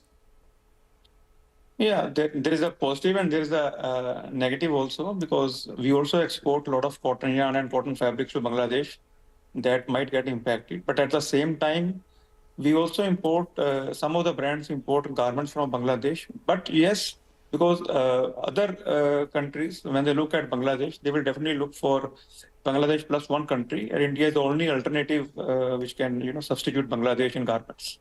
So what you're saying is that for garments, it is a positive, but for yarn exporters, it may perhaps be a negative, especially cotton yarn exporters, because we are exporting yarn to them, which they in turn are making garments of. Yes, yes. All right. Okay. All right. But Mr. Jain, do we have enough capacity to probably accommodate this change? Because I'm assuming that this change might be more immediate and urgent as compared to, larger changes which happen for different issues. Say, for example, the pharmaceutical space and China plus one. But do you anticipate that India can fulfill that kind of capacity demand, say, on an immediate basis? Near term, yes, but not for a longer period of time, because right now there is a little bit of slowdown in India as far as garmenting is concerned. So near term, they can definitely take orders. But to substitute Bangladesh, at a larger extent, it's not possible as far as Indian garment manufacturers are concerned. But why do you say that? What is the key reason or the difference between the two markets that it's difficult to substitute Bangladesh's textile production in India? See, firstly, I think the production base is much larger in Bangladesh as compared to India. And they are also, I think, the second largest exporter of garments to the world. So we need to build the capacities to fulfill all the demands.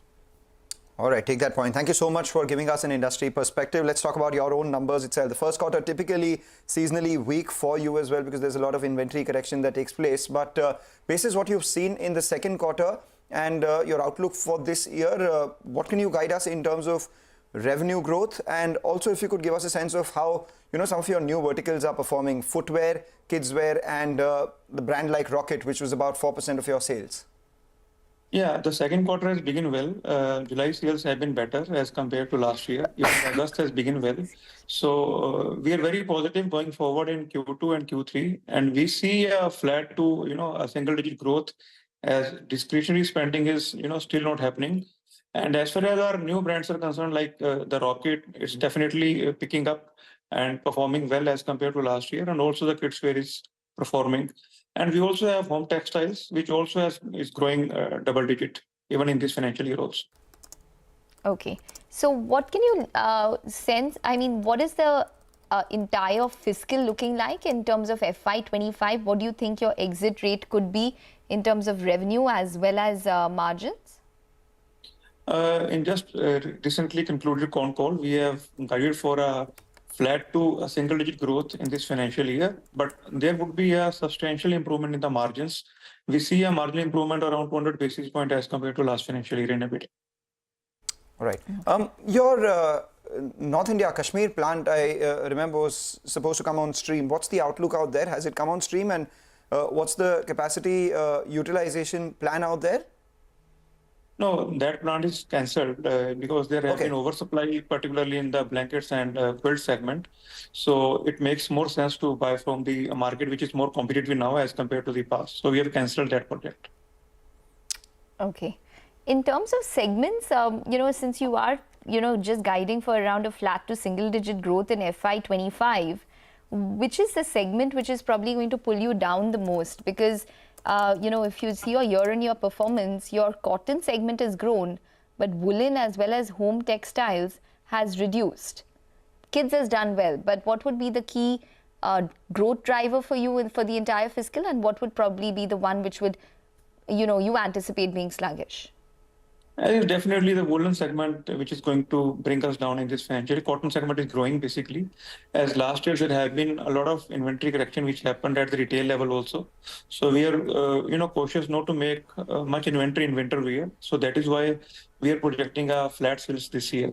But we may revise our guidance in Q2 once we see the season going ahead, and we may revise it after the second quarter two con call. Could you clarify on the Kashmir issue now? If you could give us a sense of if you are, doing any sort of major capex in the next couple of years, and also, number of inventory days. If you could give us a sense on working capital days as well, because you're consciously working on reducing the inventory that is there in your books. The Kashmir project is already been cancelled because there have been some oversupply. And as far as inventory days are concerned, it's around 130, 140 days. And also, the working capital will remain same as last financial year, because we are in a business where we have to supply, almost 50% of our goods in August, September, and October. So we have to build the inventory before we make a supply. All right, cool. Take that point. Thank you so much, Sandeep, for joining in. A quick, update on your results and a whole host of other industry-related issues as well. Always a pleasure speaking with you. Take a short break, come back, focus on the markets and a lot of individual stocks.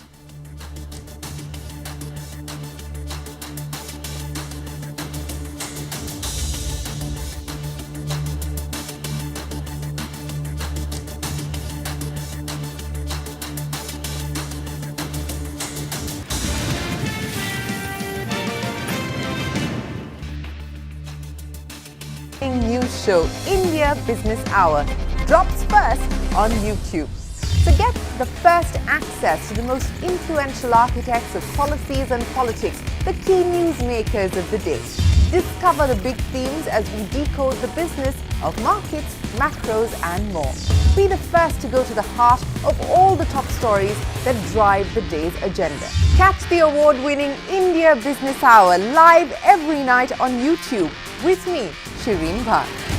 India Business Hour live on YouTube at CNBCTV18 weeknights at 7 p.m.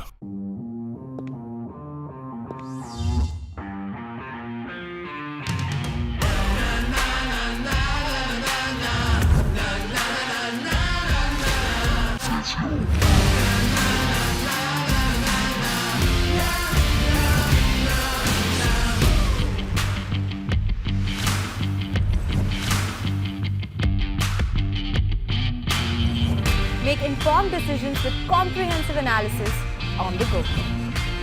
Strengthen your portfolio with real-time market updates on the go. Create effective strategies with insightful expert opinions on the go. Grow on the go with CNBC TV18, now streaming live 24/7 on YouTube. Even if the non-farm payrolls labor market data in the U.S. was a bit disappointing, we're really not seeing other economic indicators at all pointing to a recession. And also keep in mind that the labor market is a lagging, not a leading indicator. So we really want to be looking more, say, at PMIs to get a sense of how well the US economy at least is doing.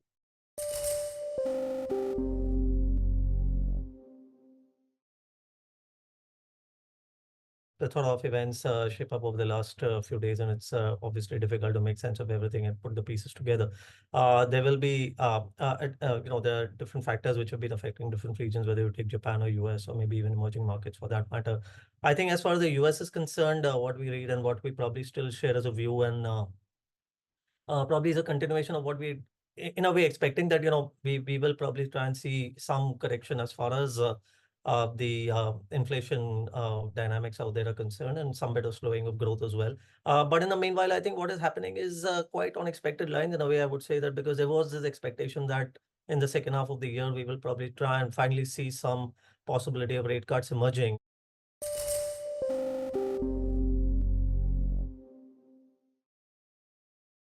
India, I think it would be less a growth scare. People have been talking about valuations for Indian equities for a very long time.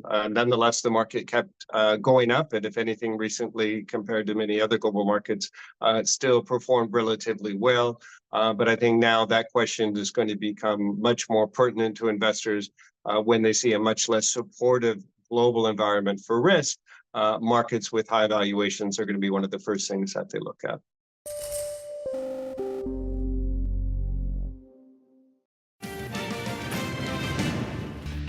Welcome back. Just want to point out a couple of stocks. Aurobindo should come up for you. That particular stock is in focus because their UGR Unit 2 has now been classified as official action indicated. This took place last evening. It is a site which manufactures injectables, and there are only 2 ANDAs which are approved from that particular site, and hence there is no reaction on the stock. It's around only 1% of their total revenues, so the impact is quite limited for Aurobindo. And that's the reason you're seeing the stock just about holding up with a gain of around 0.5%. The other stock doing well is Vijaya Diagnostics, which is reacting very well to its numbers. So that stock is up around 5%. We'll take a break. Up next, commodities. Stay tuned.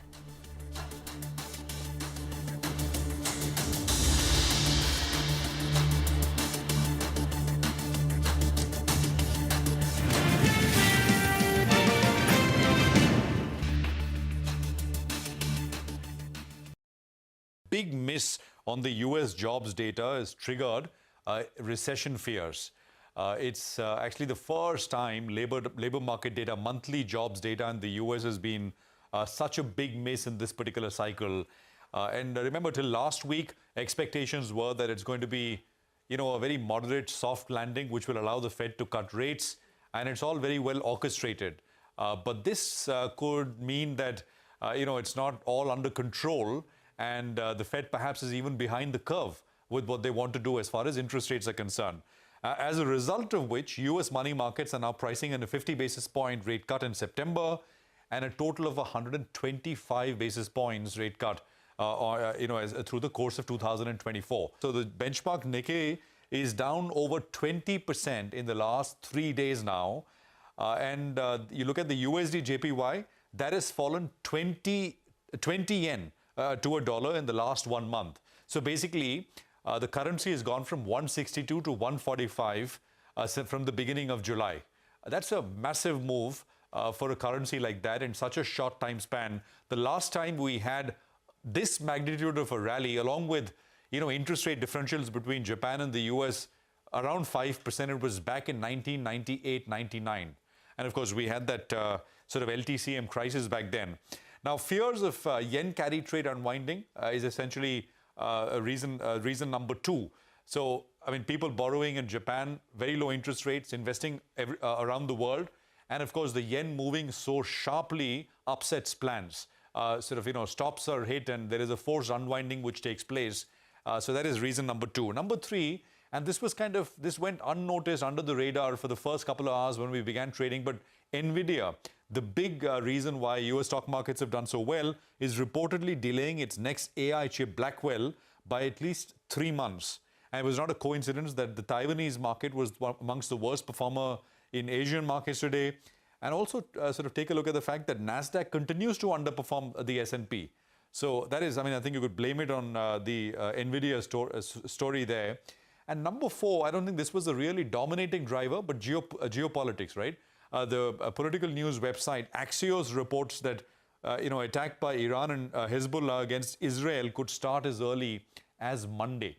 I would say that, what was happening with the currency markets and fears of a US recession were the dominating drivers. This, of course, I mean, if it were to come through and it's a big one, could hurt at the margin going forward.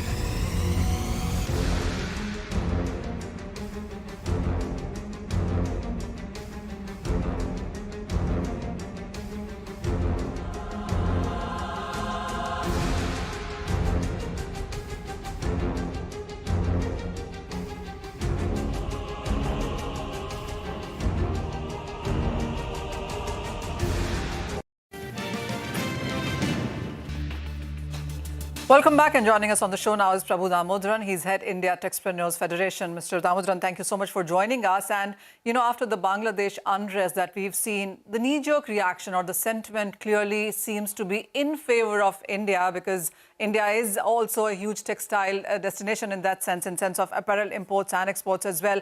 Apart from a knee-jerk and a sentiment, how do you see these numbers playing out? Good afternoon, and it's unfortunate to note the internal turbulence of Bangladesh as a friendly neighbor, and we pray and hope for the quick recovery from this kind of a status. Yes, Bangladesh built a robust ecosystem in apparel manufacturing. Their monthly run rate of apparel exports is in the range of $3.8 to $4 billion. Their ambition of achieving $50 billion exports is a commendable one. And due to these incidents, definitely some kind of a setback, at least in terms of sentiments they will face from international buyers. Actually, in the last few years, Bangladesh grabbed more market share from China in the market, particularly in the markets of US, UK, and European Union, by using a lot of advantages with their scale and competitiveness. Now, the current incidents will create 3 kind of scenarios. Number 1, the buyers will naturally develop a kind of fear over the delivery times, because in apparel manufacturing as well as in supply chain, delivery times are very crucial. This kind of turbulence will create a small kind of a fear among buyers, and they may try to divert some portion of orders to countries like India, particularly in cotton apparels. And India's monthly run rate is in the range of $1.3 to $1.5 billion of apparel exports.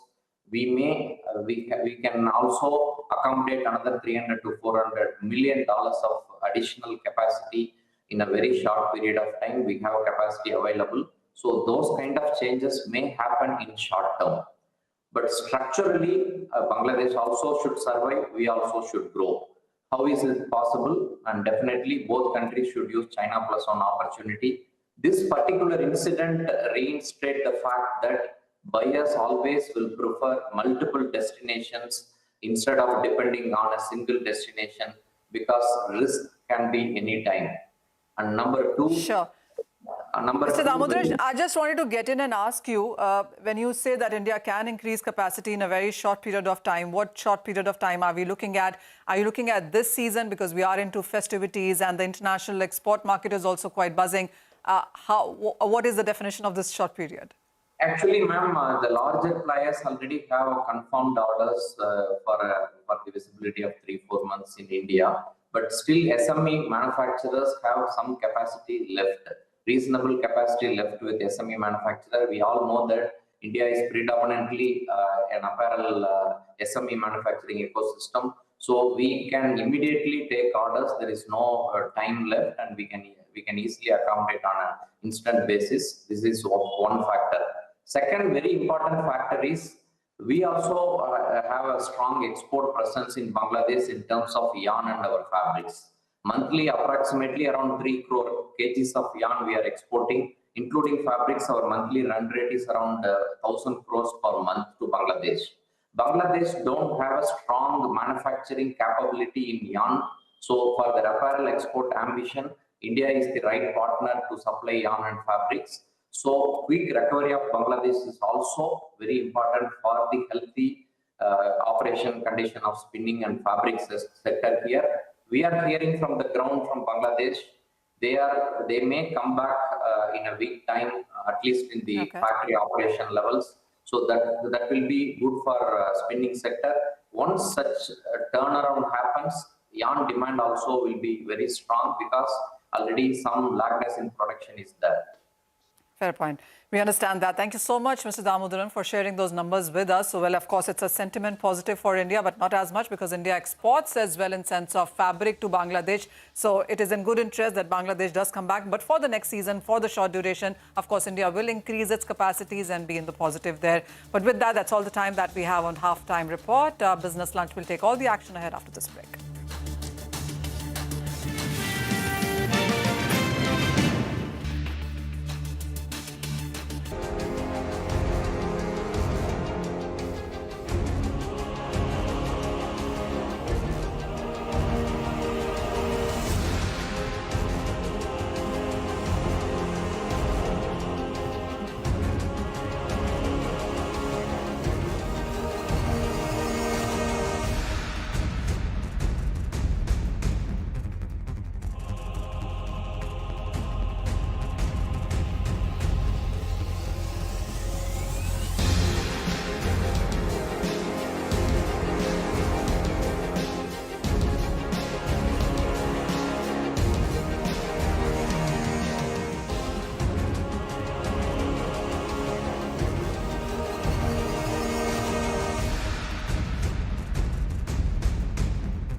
Usually in a session like this, when there is a sell-off across the board, you may wonder that a dip would get bought into, as has been the trend, but sadly that was not the case in today's session. And the benchmark indices, both the Sensex and the Nifty, saw their biggest sell-off since the 4th of June, and as a result of which 15 lakh crore worth of investor wealth was eroded after today's sell-off. And the sell-off was across the board, with 46 Nifty stocks ending in the red, with just a select FMCG stocks and some pharma names bucking the trend in today's trading session. And the sell-off, as I mentioned, was across the board. Metals, media, realty, auto, PSU banks, all of these indices saw drops of anywhere between up to 4% or even more, with metals and real estate being the biggest sectoral laggards in today's trading session. The key point also to watch out for today was the India VIX, and at one point of time the VIX was up almost 52%, and that was the biggest single day jump that it had seen since August of 2015,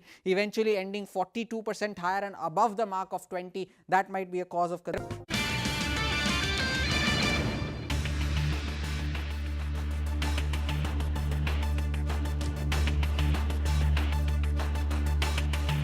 Stocks here bounce up after the steep decline yesterday. Realty, IT and capital goods lead the recovery, while financials are the big laggards. Mid-caps outperform. The rupee continues to hit new lows as FIIs continue to sell shares given the global uncertainty over growth, interest rates and carry trades. The Indian bond yields rise a bit following the US yields, but trading is thin ahead of the RBI policy on Thursday. And Bharti Airtel turns in an in-line performance on the revenue front, but margins dip on pressure in the enterprise business. The average revenue per user also sees just a small tick up. Sources tell CNBCTV18 the government is weighing offering grandfathering for long-term capital gains tax on real estate till July 2024. It may also allow both a flat tax and one with indexation as options. No decision is taken yet, but there could be an indication in the finance minister's reply to the parliament.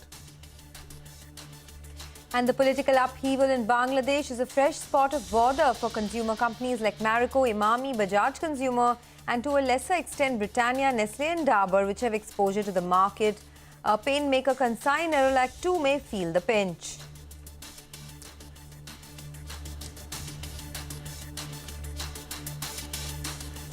Hello and welcome to Business Lunch. I'm Sonia Shenoy and with me is Hormuz Fatakia. Well, things are looking good. By looking good, I mean after that huge sell-off yesterday, there's at least a relief rally in the market. There's a bit of much-needed respite.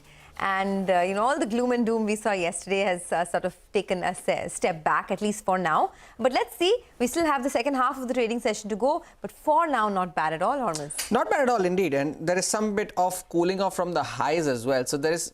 You can sum it up in one word. You can say that the market is choppy. It's not a one-way pullback as you would expect after a fall, as we have seen over the last few months. The Nifty is off the highs of the day, which was around 24,380, almost 200 points now off the highs of the day, but still holding on to gains of around 0.5% as we speak. The indices, most of them are trading with gains, but the Nifty Bank has cooled off as well from the highs of the day. Now it's absolutely flat as we speak. Now 5150 is where the Nifty Bank is. The high of the day somewhere around 5700, so around 600 points of the day's high. At one point had even slipped into the negative had the Nifty Bank, but now is somehow managing to hold on to some bit of gains at least. We still have the financial services expiry today, so that will keep the index in focus towards the second half of the session. But what's staging a rebound though is the real estate index. That is up 2.5%, and that is after it has snapped a 4-day losing streak in today's session. It's also off the highs, but still trading with gains of well over 2%. Sonia, anything that you're spotting on the screen? Okay, there is of course a lot happening in the broader markets, and it's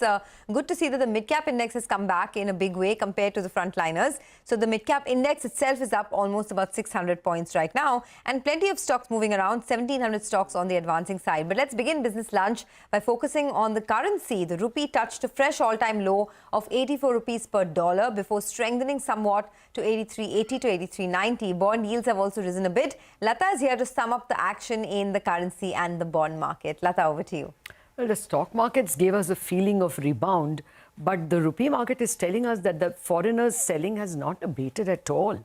Actually, on the feared foreign selling and actual selling, the rupee in early trade itself went all the way to 84, and thereafter the Reserve Bank came in and supplied dollars, and it did dilly-dally between 83.80 and 90 for a bit. But it has started slipping since, and although experts tell us that the worst of the carry trade unwind is over, the market is not convinced at all. The flow of the depositories, the custodians, the guys who actually work for the foreign funds, selling and taking away dollars from the market is continuing. And so that sense that yesterday was 10,000 crores of FPI selling, something big is happening even today.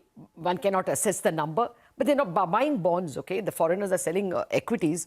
There is no selling in bonds. So the uncertainty is there in the market over, is the US in a recession or not? What will the Fed do in terms of timing of interest rate cuts and extent of interest rate cuts? Because the range is huge. Almost everyone has gone from one rate cut expectation in September to at least 3. People like JP Morgan have gone to 7 rate cuts, like 50 basis, and 125 is what they're expecting. So that's, 125 basis points cut. The market is full of these kinds of expectations. And also Indian exporters and importers are unhedged because the Reserve Bank has kept the currency in a narrow range. Even when the range shifts, it shifts ever so slowly. So when you're unhedged, there is even greater fear in terms of what you may be exposed to if the global markets are extremely choppy. So markets are in a state of uncertainty, no taking away from that. In the yield market, it has been much more steady. Yields fell just about 6 or 7 basis points yesterday in response to the nearly 20-30 basis point fall in the US. And today they've recovered by all of 3 basis points. It's come up from 6.84 yesterday, the 10-year bond, to 6.87. Fairly steady over there. And of course, over there, action is less because everyone's eyes are fixed on the Reserve Bank's policy that's due on Thursday. Very interesting updates. We'll keep an eye out on the number that comes in later this evening for the FIIs. Lata, thanks a lot for that. By the way, the flash on your screen, Symphony has approved a buyback of its shares at around 2,500 rupees. The stock is around 1,500. The stock is showing up on the price as well, 17.5% higher now as we speak. There's been a rush of these buybacks ever since these rules were amended in the budget by the finance minister. Almost 11 companies have announced buybacks since then. And Symphony now 18% higher after the announcement of that buyback. But shifting focus now to another top story. Now, in the latest turn of events from the subcontinent, Bangladesh's military has taken caretaker control of the country after Prime Minister Sheikh Hasina resigned and fled to India. She is currently at the Hindon Air Base near the national capital. Weeks of mass protests forced her out, ending her 15-year rule. Now, Foreign Minister S. Jaishankar chaired an all-party meeting this morning to discuss the political turmoil in Dhaka and brief top leaders about the tensions fuming in the neighboring country. Okay, well, lots happening there. In fact, we have Parikshit joining us now to give us the latest on this front. Parikshit, over to you. Well, yes, the latest update that we can share with our viewers is that External Affairs Minister Subramaniam Jaishankar briefed an all-party meeting. Opposition leaders were there and he informed them that Sheikh Hasina is in shock right now. They are allowing her to come to terms with what has happened and they're offering her full support at this juncture.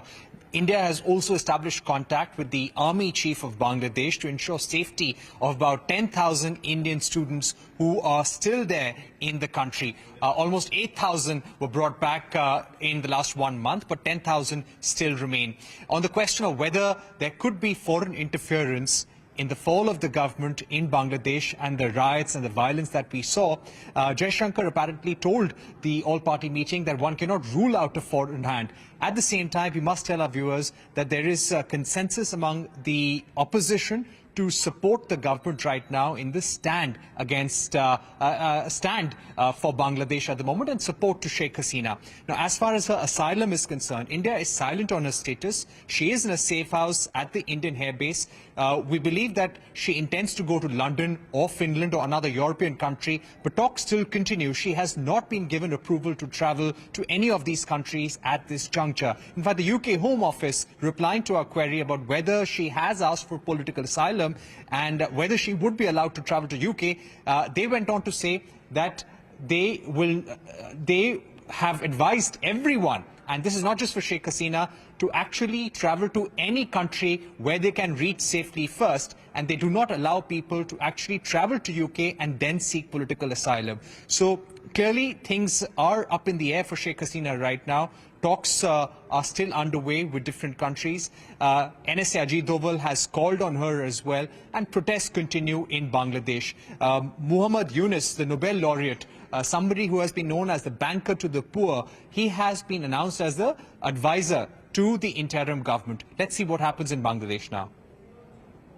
Interesting developments. We'll keep an eye out on all of that. Parikshit, thanks a lot for joining in. Now, there are plenty of Indian companies as well that have an exposure to Bangladesh, and Mangalam is now joining in to give us an overview of how this political turmoil is affecting these companies. Mangalam. Well, let's talk about stocks which are moving the most. We start with Marico, which is the top FNO loser in today's trading session, and that's largely because we have a fair amount of exposure to Bangladesh. When it comes to the FMCG stocks, Marico has the largest. Around 44% of their export exposure or international revenue comes in from Bangladesh. International revenue alone accounts for about 25% of their sales, so making their Bangladesh exposure to about 10 to 11%. Remember, the results of the company were good. The stock was well bid up, so maybe the incremental pressure of long unwinding has the stock lower by 5%. Analysts believe that this could impact their overall annual revenues by no more than 1 to 2% itself. The other one that we're looking at are a bunch of these garment makers. It's interesting times. Until last year, we were talking about the China plus one factor. Now, maybe because of its big, exposure to Bangladesh, a lot of these garment manufacturers will be looking at India as a hub as well, which explains why there is a big move on names like Kitex Garments or Gokaldas Exports, etc., because all these international players will now look at exposing themselves beyond Bangladesh. So the Bangladesh plus one factor playing out as well. The other couple of stocks that we are looking at, we have VIP, which has its capacity in Bangladesh about 30-35% coming in from there. They have their results today, so commentary around Bangladesh would be extremely crucial to track as well. That stock too under a wee bit of pressure. For all the other FMCG companies, their exposure to Bangladesh is limited, sub 5%, in most cases around 2 to 3% itself. And the prospects of better rural recovery actually are taking away from any sort of Bangladesh related concerns, which is why all the other FMCG stocks are doing well in today's trading session. And finally, we have Trent and Jubilant Food as well. Trent gets some of its orders from Bangladesh among all the other countries as well. So there could be a bit of a supply disruption. And Jubilant Foodworks has about 28 Domino's stores in Bangladesh, accounting for 1% of their consolidated sales. But the recovery in India is something that the street is eyeing, which is why that stock too higher today. All right, thanks a lot, Mangalam, for that. Let's focus on the real estate sector now. Will the Finance Ministry review the new LTCG regime for Realty? Shireen is joining in now with exclusive details on the same. Shireen, over to you. The blowback and the criticism with respect to the announcements that came in for the budget was specifically focused on the removal of the indexation benefits when it comes to the long-term capital gains regime, specifically for real estate. As my colleague Timsy has also been reporting, and what we are given to understand at this point in time, the options that are being considered by the Finance Ministry, the one that the Finance Ministry seems to prefer is the grandfathering option. Whether it will be grandfathered till 2024, July 2024, or perhaps a year beyond that is the question that remains unanswered. But what we are given to understand is that a final decision is yet to be taken. The other option, and that is what we've seen happen even as far as the tax regime is concerned. The old tax regime continues to coexist with the new tax regime, given the option to consumers, to taxpayers, to switch depending on what they feel they most prefer. So will that be the preferred route that the government decides to take forward? We don't know yet. But again, a decision has not been taken. But these are the two options on the table that are being reviewed at this point in time. Now, remember, again, to take our viewers back to the conversations that we've been having, including with the Finance Minister and the Finance Secretary, when I put this question to the Finance Minister a few days ago, asking if the government was considering a review or any kind of amendments, the Finance Minister had said that she would speak only in Parliament because the Finance Bill is now the property of Parliament. And when I'd asked the Finance Secretary had said that in his view, in his personal view, there was no need for a review, but he did make it clear that it was eventually going to be a political decision. So remember, the Finance Minister is expected to reply to the Finance Bill in Parliament. It was expected today. We're given to understand that's now likely tomorrow. But these are the options at this point in time. If any relief is provided, it's likely to be restricted to the real estate sector for the purposes of providing some relief that taxpayers felt was necessary on account of the indexation benefits being done away with. A final decision, though, is awaited.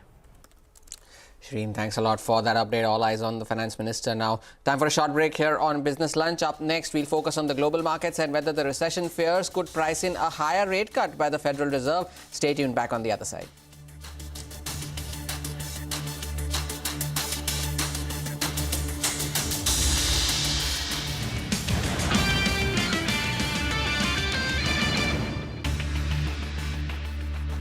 Were of course global facing stocks that took a bit of a beating in today's session. Tata Motors was one of them, 7.5% lower, the top Nifty loser, and the other one was Samvardhana Motherson as well. That stock ended 10% lower, of course, because of the relations to the Japanese markets as well. 600 stocks, almost 600, 580 to be precise, on the BSE ended on a lower circuit in today's trading session. And of course, as I mentioned, there were select FMCG and pharma names that bucked the trend. Marico was one, Glenmark Life was the other, Devyani International, after its earnings today, ended in the positive. So that was a good sign. And lastly, on the commodities front, the crude oil prices have fallen to a lowest level in 6 months. And of course, copper prices are at a 4-month low. There were specific sectors that bore the brunt of the sell-off today. Real estate was one of them.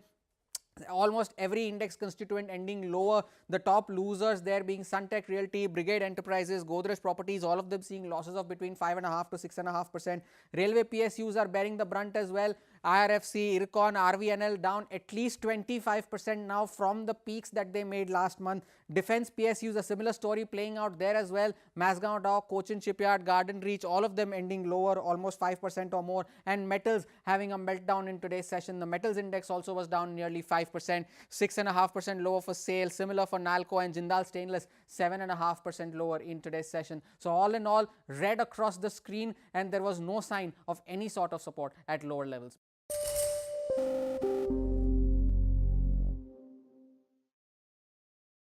My wife, for instance, and she's been such a big contributor in what I've become eventually. I think some of the soft skills actually, and these are aspects, and the ability to without getting sort of stressed, being able to manage many different things. I'll just give you one example. When I was a CA, typically, and many of the advisors, the Indian Economic Service actually are women. They would be in a meeting with me maybe at 3:30, 4 or something, and they'd get these calls actually, and they would be, because they're in a meeting with me, they would be, declining those calls. If the call comes twice or thrice, I knew this was actually either their kid or their mates calling basically for what needs to be made for dinner. Yeah. And so because that's exactly what, my wife, so when I was at ISB, it's the rare occasions when she was not instructing our kids or the maid to actually say what needs to be cooked. My kids would call me up. I would be at a loss actually.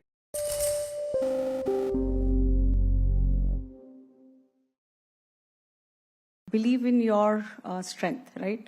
What is your strength? Carry that, right? It is your deep technical knowledge, your perspective, because that's where the new ideas generate, right? So keep focusing on that. That is one thing that will give you a purpose. Second thing is networking, right? Network with people whom you come across, building the network where you can share your ideas, express them, trash them out. That is one thing which is going to be very, very helpful as you go ahead. Third thing, I will have to say that keep learning, right? Our industry is about change. So it's a lot of innovation every day. Even actually, sometimes it is impossible to catch up with everything. So keep learning. Wherever is an opportunity, learn it, right?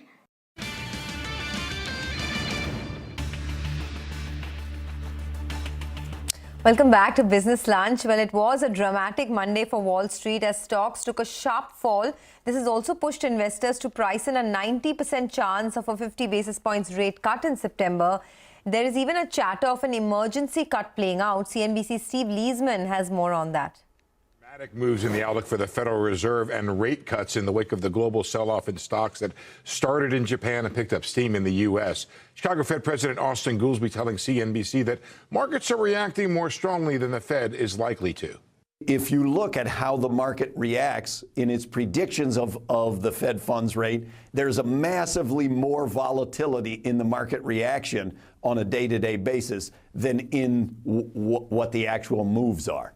Futures markets still priced in a very aggressive Federal Reserve with an 84% probability now of a 50 basis point cut in September, 61% probability of a 25 in November, and then another 50 likely in December and a 25 in January.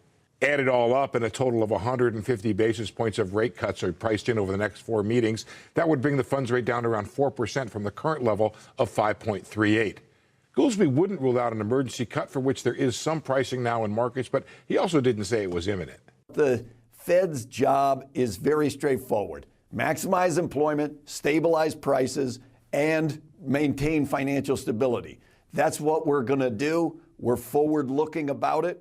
And so if the conditions collectively start coming in that on the through line, there's deterioration on any of those parts, we're going to fix it. So the forces at play on the economy and in markets include the unwind of the dollar-yen carry trade, a carry trade for which there is no real knowledge of how big it is and how long it might take to unwind, and including in that a tech stock overvaluation and a Federal Reserve that many think is now behind the curve of the economy and financial markets. How far behind the curve is the pressing question, and whether the Fed needs to react to the tech sell-off or the unwind of the carry trade is an unknown proposition. That is, it should and will likely focus more on where rates ought to be relative to economic fundamentals. Okay, let's take a short commercial break for now. When we return, we'll get you all the updates from the Olympics underway in Paris currently. Stay tuned for that.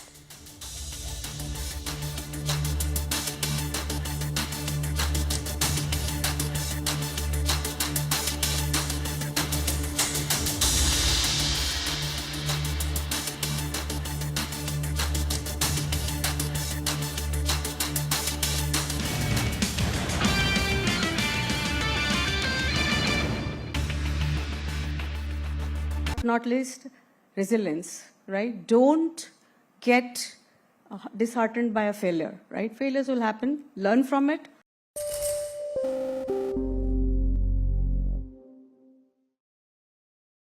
One particular moment, so I actually come from a very humble background. My father lost his father when he was just 7 years old, and just completed school. I was the first person in my clan to go to university. So when he first came to campus, and I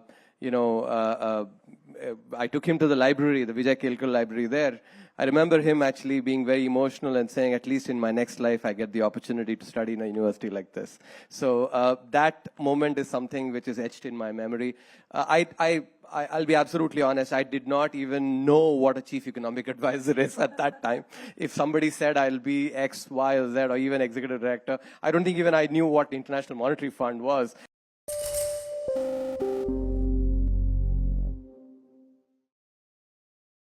I came here in 1991. That was my first year of college. I came here for Inter-IIT.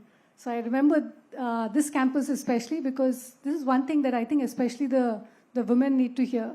So I was, good in table tennis, but I became the captain because my captain dropped out. And I came here and we were playing, and I won the first game. And then all the men started booing me. Are you serious? Yeah. And so I realized the power of mind, right? Like, I was better than the player that I played against, but I lost.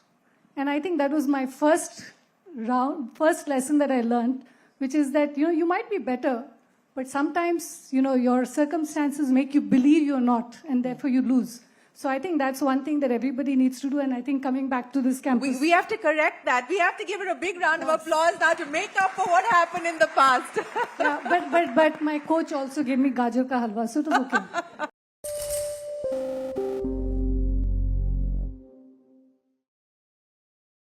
Today, she is the director for the mission that actually saw India's first private rocket being launched. So tell us a little bit more about that, Saranya, and what, you did that all under 30?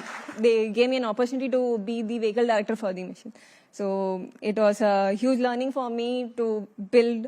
We started off the company by at least when I went in, I didn't know anything about the rocket building. So to building a vehicle which can actually fly, it was amazing. Not just actually fly, it's actually flown. Yeah. So congratulations to you and to the entire team at Agnikul.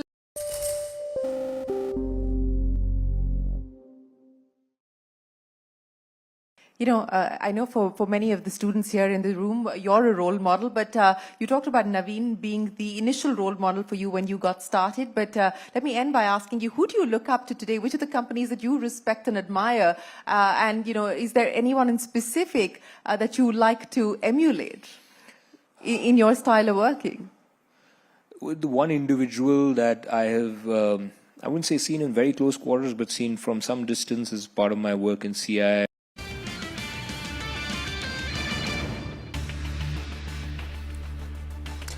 Back with us here on Business Lunch. Now, high hopes continue for Team India in Paris after Avinash Sable made it through to the finals of the 3,000-meter steeplechase, the first Indian to qualify for a track and field event final after Neeraj Chopra, of course. But while Lakshya Sen lost a hard-fought battle to win the bronze medal to Malaysia's Lee Zijia, day 11 of the Paris Olympics is set to kick off with India's golden boy Neeraj Chopra all set to take the stage today in the men's javelin qualification round, while the Indian hockey team is looking to improve its medal standings in the semi-final against Germany, and wrestler Vinesh Fogart will open India's Paris campaign in the women's 50 kg freestyle. Okay, all the best to Team India, and we're going to, of course, have lots of sporting action later in the day. So that's that from the Paris Olympics. But disaster management and relief operations are still underway in the landslide-ravaged regions in Wayanad district of Kerala. Reliance Foundation has announced a multi-pronged approach to support the people of Wayanad in coordination with the government authorities and the disaster management teams. The Reliance teams are delivering immediate relief to people located in camps, including milk and fruits for essential nutrition. Over the next few weeks and months, Reliance Foundation has committed to holistic, immediate, mid-term and long-term support for the severely affected district, along with sustainable initiatives to address prevention, strengthen early warning and early action. Reliance Foundation there on the ground in Wayanad. But with that, it's a wrap on this edition of Business Lunch from Sonia, me and the team that put this show together. Thank you so much for watching. Midcap Radar up next.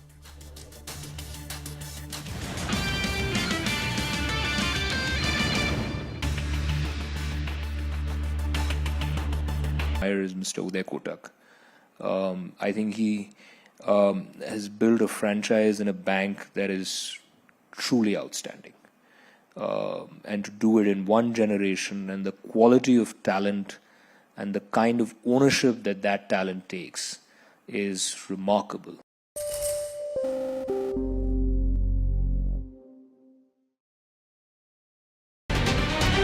Finance Minister Nirmala Sitharaman is just a few hours away from marking a new record. The CNBC TV18 coverage of the Union Budget starts right now. Hello and welcome to CNBC TV18 Motilal Oswal Budget Headquarters.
The Indian markets have not just grown, they've broken several records in the last 25 years. India's contribution to incremental global GDP was as low as 0.2% 25 years ago.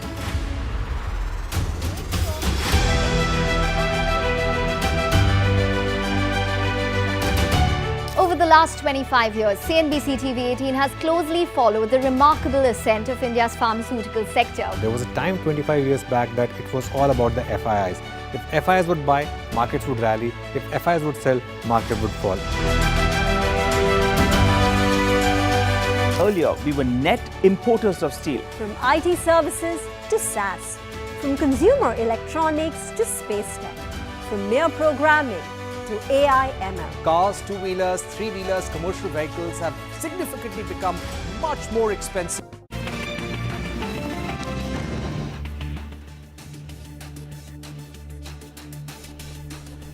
Good afternoon. Welcome to Midcap Radar. I'm Sonal Bhutra. With me, as always, is Vivek Iyer. Earnings are coming in thick and fast. We'll discuss that in greater detail. For now, markets staying in the green. The Bank Nifty, though, has just slipped into the red, so at the flat line. But a lot to discuss today. Good part is, the mid caps and the small caps outperform, so that's the good part. But quite a lot lined up on the show. We have the results of Ori Cement as well. That we'll address that as well. Let's start off with the top headlines. Stocks bounced after the steep decline yesterday. Realty, FMCG and metals lead the recovery, while financials are the big laggards. Mid-caps outperform. Indian garment makers, Gokuldas Exports and others surge as the companies become beneficiaries of the disruptions in Bangladesh, as global companies may look towards the Bangladesh Plus One supply chain as an opportunity. Marico shares fall nearly 4% despite a good quarter. The stock is under pressure following the political turmoil in Bangladesh. 44% of the company's international sales comes in from the neighboring country. Realty stocks surge as sources tell CNBCTV18 the government is weighing offering grandfathering for long-term capital gains tax on real estate till July 2024. It may also allow both a flat tax and one with indexation as options. No decision is taken yet, but there could be an indication in the finance minister's reply to the parliament. Sirma is under pressure after reporting a weak Q1 FY25 set of numbers. Gross margin along with profit after tax decline. Stock is down over 4% today. Okay, all right, those are the top headlines for the Nifty. It has come off from the day's high, so 99 points higher on the Nifty right now. But as I said, the opening gains, they have been sold into. The Bank Nifty is in the red right now. Mid caps are doing well, 0.9% higher there. The small cap index is also doing well. We do have earnings which are coming in. Symphony, for instance, is locked in upper circuit. We'll discuss that in greater detail. But a lot to track and a lot of discussions lined up as well. But again, it's the same thing. One day down and one day up. That has been the story. So, the only thing that's going up continuously is actually the VIX index, which is the volatile index is what is doing very well in the last couple of trading sessions. But Hormaz is standing by at the wall and he's standing there to take us through all of the mid-cap stocks that are moving around in the session. Plenty of movers in the broader markets. That does not appear to be a lot of confidence at higher levels for the benchmark indices, which is why the gains are getting sold into. But stock-specific activity continues, and the RPSG group stocks, two of them in particular, Firstsource and PCBL, continue to scale newer highs, although both of them are off the highs of the day, but still trading with gains of anywhere between 4 to 9%. Welspun Living, the record date for the buyback was yesterday, 6.5% higher today, and Jyoti Labs is having a good day in today's session. Real estate is staging a comeback in today's session. It snapped a 4-day losing streak today, and Godrej Properties, Brigade and Prestige Estates having a good day at the office in today's session. Some of the other stocks, the link to the Bangladesh political crisis, Marico is trading lower, almost 5% down. Now, Gokuldas Exports is having a good day, as is SP Apparels, Vardhaman Textiles, all of them seeing gains of anywhere between 8 to 17% in today's session. Some stocks doing well on the back of volumes, and KPR Mills is one of them, Serra Sanitary Ware as well, and DCM Shriram seeing gains of 3.5% on the back of strong volumes. And lastly, some earnings impacts in today's session. BLS International, 12% higher now at the highest point of the day. Schneider Electric, Triveni Turbine and Symphony, after the buyback that it announced at over 100% premium to Monday's closing price, is now trading with gains of almost 20%. Back to you guys. Okay, yes, big gains there. Earnings, the impact can be seen. Thank you so much, Hormaz, for joining us. Let's welcome Shrikant Chauhan from Kotak Securities for a technical check on the markets. Shrikant, good afternoon. Thank you so much for joining us. Well, what's the mood of the market now? We did see massive opening gains, but we have seen some cooling off from those levels as well. Will we see some consolidation at these levels? What are the charts suggesting? Yeah, good evening, Vivek. Good evening, Sonal. I think market is like going to consolidate, because the way it has fallen from the highs of 25,000 to almost 24,000. It was a vertical fall, and in a very short span of time, we saw these levels. So most of the time, whenever we see such type of sell-off in the market, we see some more liquidation or some like profit taking at important resistance level. And yesterday, when the market opened lower, that time the highest level was somewhere close to 24,350, 360 levels. And from there only today, we are seeing some again the reaction in the market. So I am of the view that the market is going to consolidate between these levels. And most of the time, whenever there is like uncertainty in the market, we saw 100-day simple moving average acting as important support level for the market. So this time, this 100-day simple moving average is around 23,500, 600 levels. And I'm of the view that the market can correct up to those levels. So that's the overall view. But yes, it's a overall trend of the market is bullish, and the strategy should be to buy on dips. But this time the strategy should be to buy little deeper. I'm to say deeper on the correction side. Srikanth, so you suggest that, wait a little bit before going in. But anything you have, for our viewers in terms of what they could look at currently, any, long or short trades? Yeah, I think, see, Vivek, most of the stock have rallied extremely close to their extreme levels in a very short span of time in last, let's say, few months. Supreme Industry was somewhere close to 3,500 levels in the month of March. From there, all the way it moved to 6,500. And now again is back to the levels of 50, 5,100, 5,200 levels. So from here, I'm expecting stock to move towards the levels of 6,000 or 6,200 again. It's attractive buy at current levels. It is very close to its important support levels. So Supreme Industry is a buy at current levels with a target of 6,000. We can keep stop loss if there is any trading position, then close to 4,800 levels. And the other stock which we like is Castrol. The reason is because it has spent a lot of time above the levels of 240, and from there we saw the rally up to 270, 75. But now again the stock is coming back to those same levels. I'm of the view that it's a buy. Currently the risk reward ratio is quite favorable for the stock. It's a buy at current level with a stop loss close to, let's say, 240. I'm expecting stock to move back to the levels of 275 or 290. All right. Thank you so much, Srikanth, for joining us, giving us your individual picks. We'll step into a break now. Atul Ganatra from Cotton Association of India will join in on the other side to discuss the impact of Bangladesh crisis on Indian textile and the cotton sector as well. Stay tuned.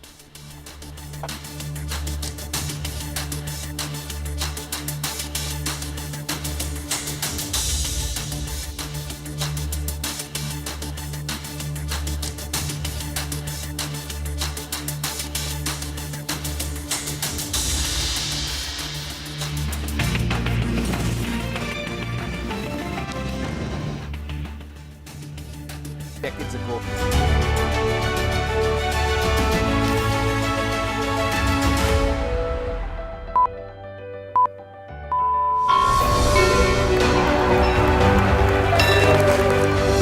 Discounting is high there, but their focus is squarely on the 125cc segment.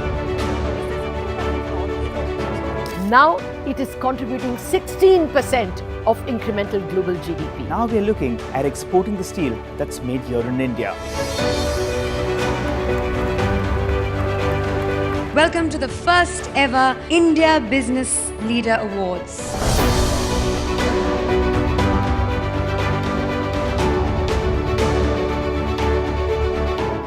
Cars, two-wheelers and vehicles generally being manufactured today are much lower on emissions and much higher on safety. India's technology industry has been at the forefront of cutting-edge innovation over the last 25 years. It's the retail which is the driving force for the market right now. Clearly, we have arrived on the global economic stage.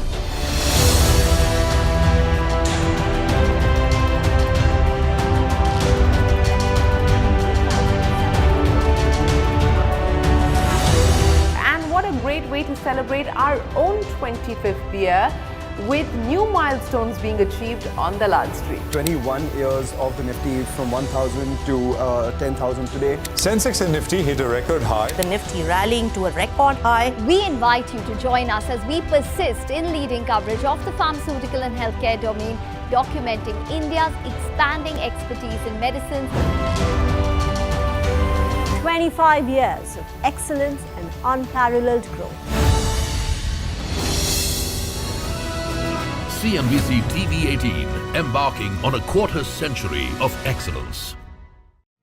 What does it take to build India's largest startup platform? It takes a journey of starting out as an unknown and ending up as unforgettable. It takes more than 2 decades of celebrating the most influential and influencing the most celebrated entrepreneurs.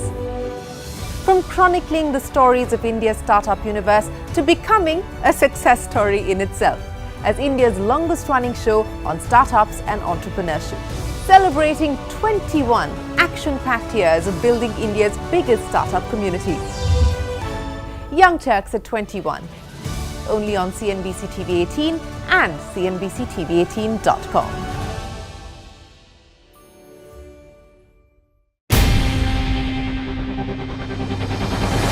CNBC TV 18's most comprehensive and award-winning news show, India Business Hour, drops first on YouTube.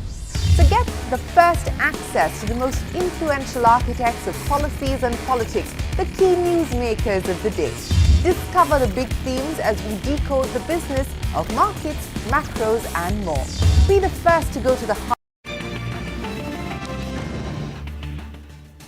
Welcome back. You're still tuned into Mid-Cap Radar. The big story now, the political crisis in Bangladesh is likely to benefit the Indian textile industry as international buyers may shift focus to alternative markets like India. Indian garment makers, Gokuldas Exports, Lux Industries, Nitin Spinners, all of them are trading higher. These are considered to be the beneficiaries of the Bangladesh Plus One supply chain. We spoke with Monte Carlo Fashions and head of Indian Textpreneurs Federation, and both believe this crisis will be sentiment positive for India. Listen in. There is a positive and there is a negative also, because we also export a lot of cotton yarn and cotton fabrics to Bangladesh that might get impacted. But at the same time, we also import, some of the brands import garments from Bangladesh. But yes, because other countries, when they look at Bangladesh, they will definitely look for Bangladesh Plus One country. And India is the only alternative which can substitute Bangladesh in garments. Bangladesh built a robust ecosystem in apparel manufacturing. Their monthly run rate of apparel exports is in the range of $3.8 to $4 billion. Their ambition of achieving $50 billion exports is a commendable one. And due to these incidents, definitely some kind of a setback, at least in terms of sentiments they will face from international buyers. The buyers will naturally develop a kind of fear over the delivery times, because in apparel manufacturing as well as in supply chain, delivery times are very crucial. This kind of turbulence will create a small kind of a fear among buyers, and they may try to divert some portion of orders to countries like India, particularly in cotton apparels. We also have a strong export presence in Bangladesh in terms of yarn and our fabrics. Monthly, approximately around 3 crore kgs of yarn we are exporting, including fabrics. Our monthly run rate is around 1,000 crores per month to Bangladesh. Bangladesh don't have a strong manufacturing capability in yarn. So for their apparel export ambition, India is the right partner to supply yarn and fabrics. So quick recovery of Bangladesh is also very important for the healthy operation condition of spinning and fabric sector here. We are hearing from the ground from Bangladesh, they may come back in a week time, at least in the factory operation levels. So that will be good for spinning sector. Well, we just heard from Monte Carlo Fashions and the Indian Textpreneurs Federation about how this particular development in Bangladesh could impact the Indian cotton and yarn ecosystem. To discuss more on this, we have Atul Ganatra, the President of the Cotton Association of India, joining us now. Good afternoon, Mr. Ganatra. First of all, thank you so much for joining us. Give us your first take on how this particular development can impact the Indian ecosystem. Yeah, good afternoon. Accordingly to me, there will be no much of impact on these issues. In fact, for cotton, as far as cotton is concerned, we are doing export to Bangladesh, but it is the end of season, so no much impact of cotton will be there. There will be a little impact on yarn exporters will be there, but it is a very big positive news for the garment industry, and I believe garment industry will do very good, and the lot of international brands which are buying at present from Bangladesh, they will turn to India due to this. Again and again, there is certain issues are coming. So I feel there will be a shifting of international big brands from Bangladesh to India. And that will be a very positive news for Indian garment industry. If you look at today, this news, our industry is taking it positively, because if you see most of the stocks of the garment industry and textile industry like Nitin, KPR, Vardhman, Welspun, Alok, SP, and many more are doing today 5 to 15% stocks are up. So I believe this will be a very positive for the Indian garment industry. Also, Bangladesh is dumping lot of cheap rate clothes to Indian market. And if that will be stopped, that will be also benefit to Indian cloth market. Yes, please. Okay, all right, we'll get that. Thank you for your insights here. Mr. Ganatra, I wanted to understand, we were speaking to Monte Carlo as well today. They indicated that it will be negative for the yarn industry maybe because if a lot of it goes to Bangladesh, and now that some of the factories would be shut, that would mean excess supply in the country itself. I wanted to understand if there's any data of how much cotton and yarn do we export to Bangladesh. You're saying it's end of the season. What are the estimates that we have for the next season in that case? Yeah. You see, this year, Indian cotton export will be around 28 lakh bales. Out of this, 20 lakh bales will be exported to Bangladesh. And our almost quota of Bangladesh is already done. And it is now slack season. Coming 2 months, it will be no much cotton exports will be there to the Bangladesh. Our new season will start from 15th October. And I hope till that Bangladesh situation will improve. But about yarn, you see, Bangladesh don't have any raw material, much of cotton. They are not having any cotton growing in the country. They are depend on India, USA, Australia, Brazil. As far as yarn, we do 25 to 30% of our yarn export to mainly to the Vietnam, Bangladesh and China. But if yarn export will little slow down, but our cloth and garments movement will improve far better than what we are doing now. So one side there will be a little drop, but other side we are expecting this will be a very much positive to our textile industry.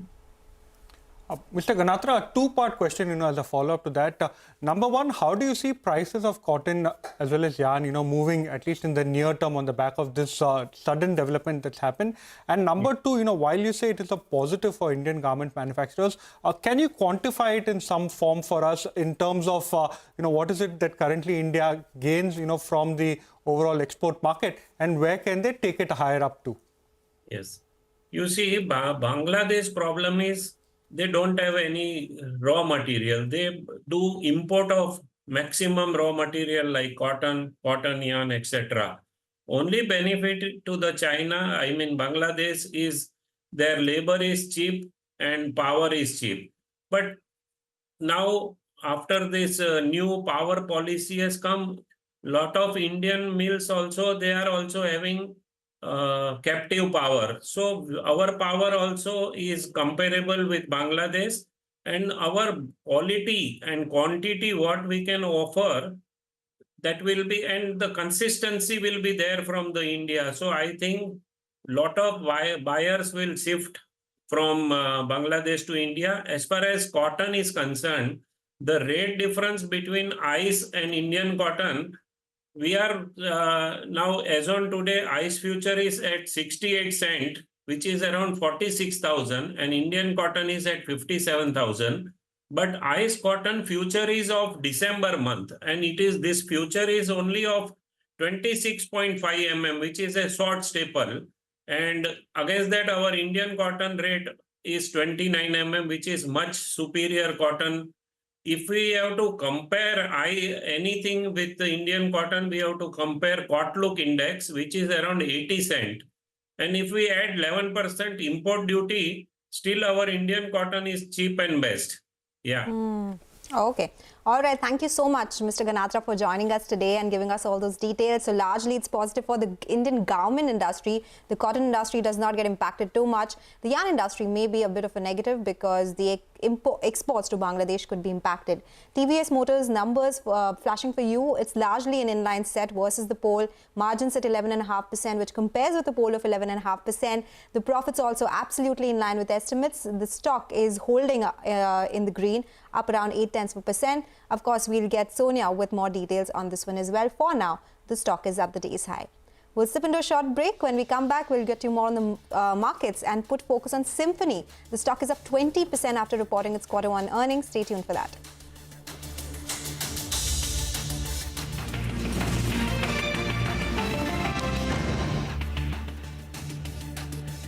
The top stories that drive the day's agenda. Catch the award-winning India Business Hour live every night on YouTube with me, Shireen Bhat. India Business Hour live on YouTube at CNBCTV18 weeknights at 7 p.m.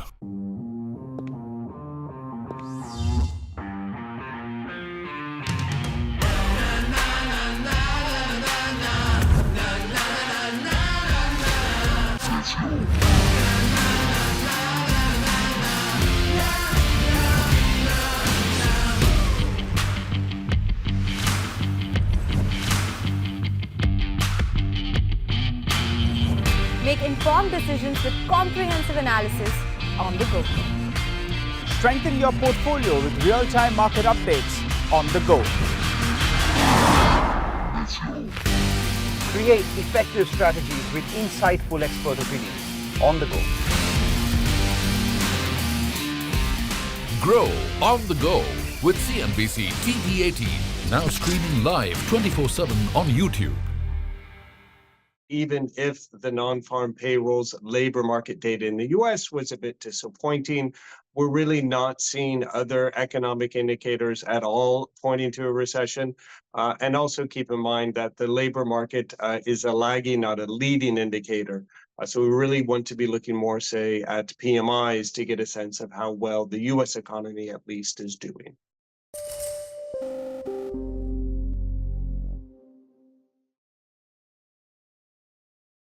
plethora of events shape up over the last few days, and it's obviously difficult to make sense of everything and put the pieces together.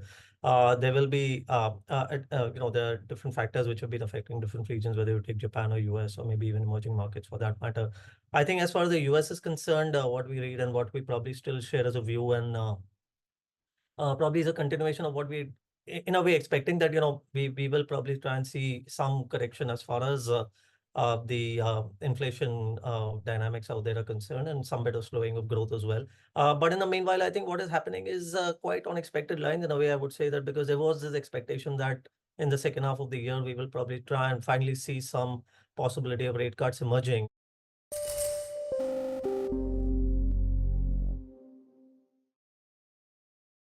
India, I think it would be less a growth scare. People have been talking about valuations for Indian equities for a very long time. Nonetheless, the market kept going up, and if anything, recently compared to many other global markets, still performed relatively well. But I think now that question is going to become much more pertinent to investors when they see a much less supportive global environment for risk. Markets with high valuations are going to be one of the first things that they look at.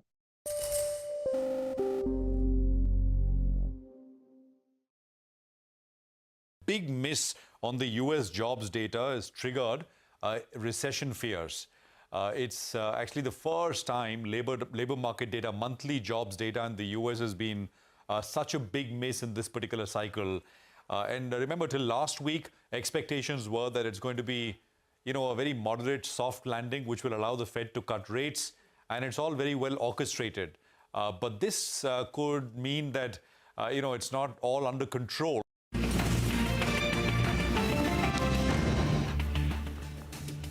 Welcome back to Mid-Cap Radar. The stock in focus is Symphony. The stock has hit the upper circuit after reporting a strong set of numbers, and the company has also announced a buyback. Vamakshi is here with more details.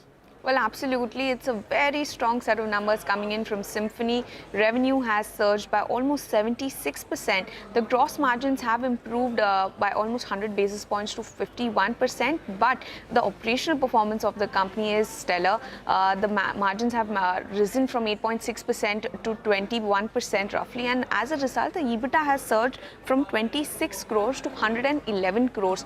This in turn is also driving a very huge jump in the net profit as well, which has gone up from 24 crores to 88 crores. But apart from a very strong set of numbers, like you rightly pointed out, Vivek, the company has gone ahead and announced a buyback. They said that the board has gone ahead and approved a buyback for up to 71.4 crores, and they will be buying back 2,85,600 equity shares at a price of 2,500 per share, which, as you can see, is coming at a significant premium to the current market price. But it is important to note that the buyback price does seem attractive, but it is important to look at it in context of the acceptance ratio. The acceptance ratio stands at 0.41%, which implies that only 4 shares out of 1,000 shares will be bought back. And even in the event that the promoter does not participate in the buyback, the acceptance ratio is still very low at only 15 shares for every 1,000 shares held. So overall,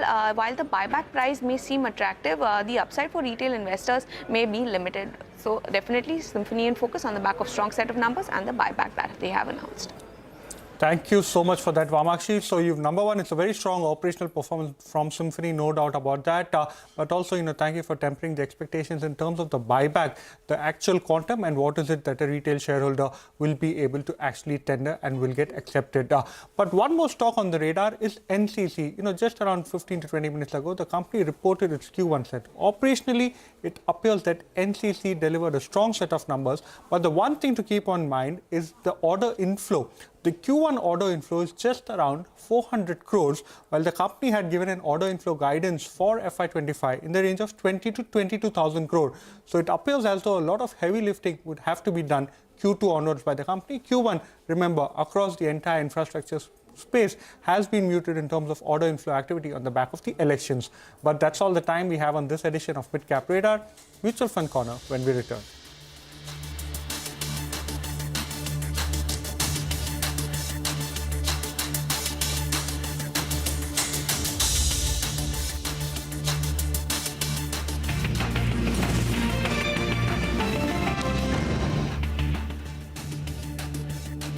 The Fed perhaps is even behind the curve with what they want to do as far as interest rates are concerned.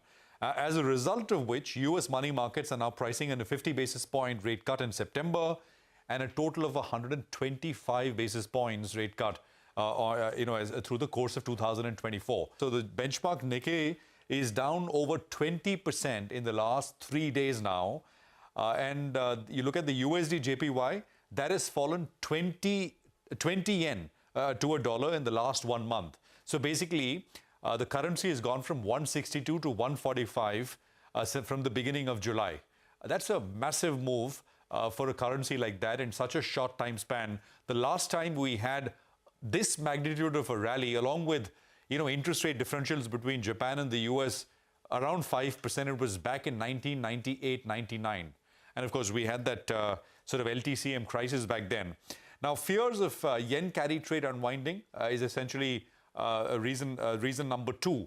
So, people borrowing in Japan, very low interest rates, investing around the world.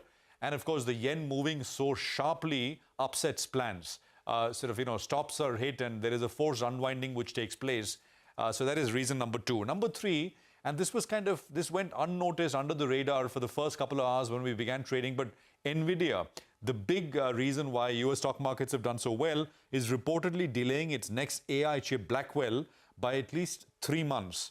And it was not a coincidence that the Taiwanese market was amongst the worst performer in Asian markets today. And also take a look at the fact that NASDAQ continues to underperform the S&P. So that is, I think you could blame it on the NVIDIA story there. And number 4, I don't think this was a really dominating driver, but geopolitics, right? The political news website Axios reports that attack by Iran and Hezbollah against Israel could start as early as Monday. I would say that what was happening with the currency markets and fears of a US recession were the dominating drivers. This, of course, if it were to come through and it's a big one, could hurt at the margin going forward.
usually in a session like this, when there is a sell-off across the board, you may wonder that a dip would get bought into, as has been the trend. But sadly, that was not the case in today's session, and the benchmark indices, both the Sensex and the Nifty, saw their biggest sell-off since the 4th of June, and as a result of which 15 lakh crore worth of investor wealth was eroded after today's sell-off, and the sell-off was across the board.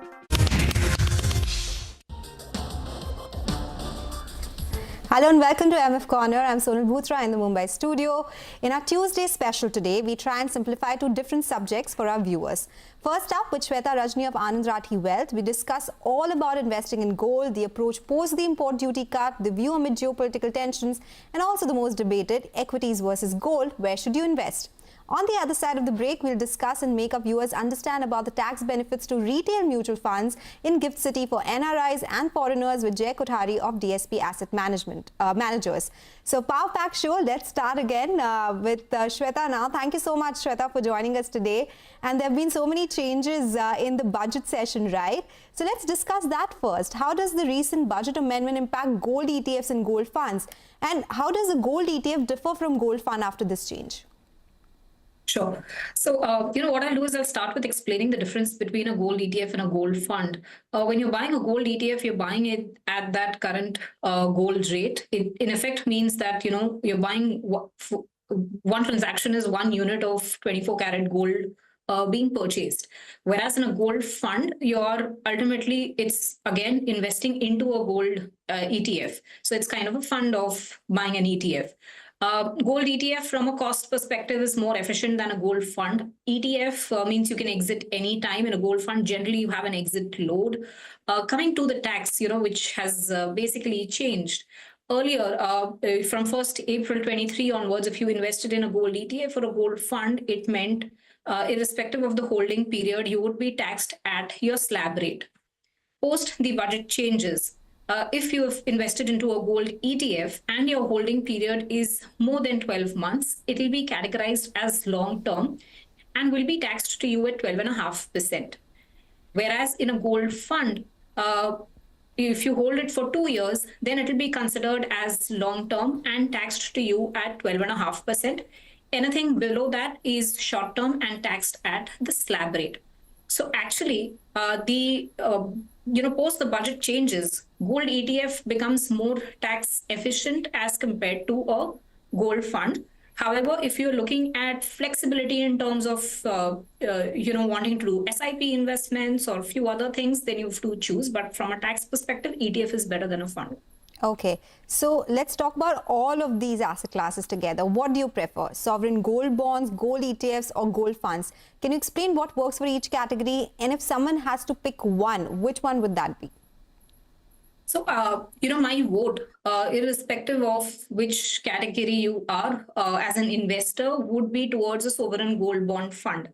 And the reason I say that, one is in a sovereign gold bond fund, from a tax standpoint, if you hold it on till that 8-year maturity period, and then on the maturity, the capital gains are tax-free for you.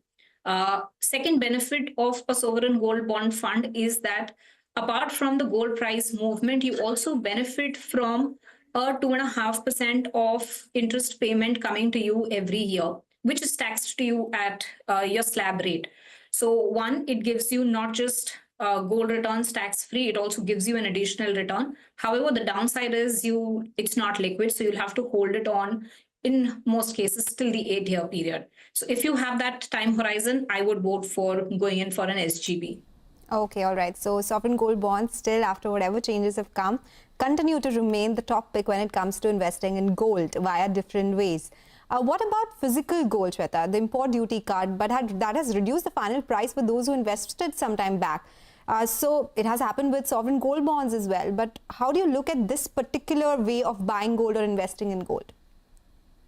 See, investing in physical gold does not make sense because, you'll have storage costs attached to it. Plus, there are other disadvantages, I would say, in the form of liquidability, you having to go and sell it in the market. So physical gold, I would say no. Also, import duty cut is just one of the factors that affect the gold price. A major impact towards the gold price comes in from what is the international price of the gold as well as your exchange rate. That tends to have a higher implication on the gold than the custom duty cut.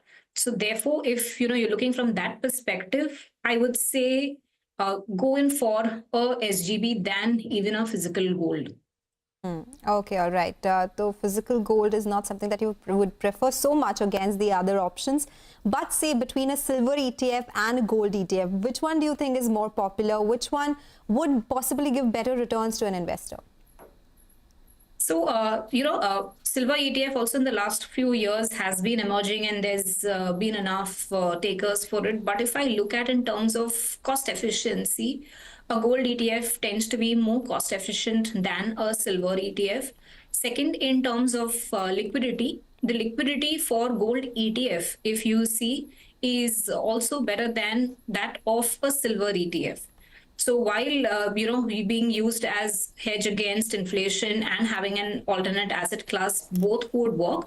But just looking at these two factors, I would still go in for a gold ETF than a silver ETF. All right, so gold ETF it is. And Shweta, how much should gold be as a part of your overall portfolio? So, I'll just take a minute to explain how gold really performs. So gold, to a large extent, is a sentimental asset class as well. And it tends to perform well when there is concerns around, let's say, geopolitical issues or there is concerns around inflation. So if you specifically, take periods like, let's say, the COVID period where equity market corrected significantly. And, if I just see there was almost a 38% correction, which happened from the peak to the trough. Gold at that time gave you positive 7-8% return. Or, times like Russia, Ukraine, which happened, where again, equity markets were correcting, gold ended up giving you a 3-4% positive return. But this is only specific periods. If you look at longer term cycles of gold, they tend to give you returns which would be lower than equity, but 1-2% higher than that of gold. So if I'm looking at a 10-year period, for example, debt would have given you 7%, gold would have given you around 9-9.5%, equity would have given you around 12%. Coming to the risk, debt, of course, if this is government paper, it's risk-free. The standard deviation of gold works out as around, somewhere 9% for a 10-year period, and that of equity works around as 12%. So therefore, if you have a complete equity debt portfolio, that is also just fine to have. But if you want to infuse gold, then to my mind, it should not be more than a 5% allocation of your entire portfolio. So, let's say if you are a long-term investor, you're looking at 15-year time horizon or 10-year time horizon, I would say 70 to 75% of your money can be towards equity. 5% odd can be towards, let's say, gold, and 20-odd% can be towards debt instruments that you have. All right, so that's the ideal portfolio that you can look at in case you want to split it between debt, equity and gold. Shweta, always a pleasure speaking with you. Thank you so much for joining us today. It's a big development that took place, so always good to get in some expert advice on what's happening with gold ETFs, funds and sovereign gold bonds. With that, we'll take a quick break. On the other side, we'll be joined by Jay Kothari of DSP Asset Managers. We'll discuss about the tax benefits to retail mutual funds in GIFT City for NRIs and foreigners and try and understand what really went by in the budget this time. Stay tuned for that conversation.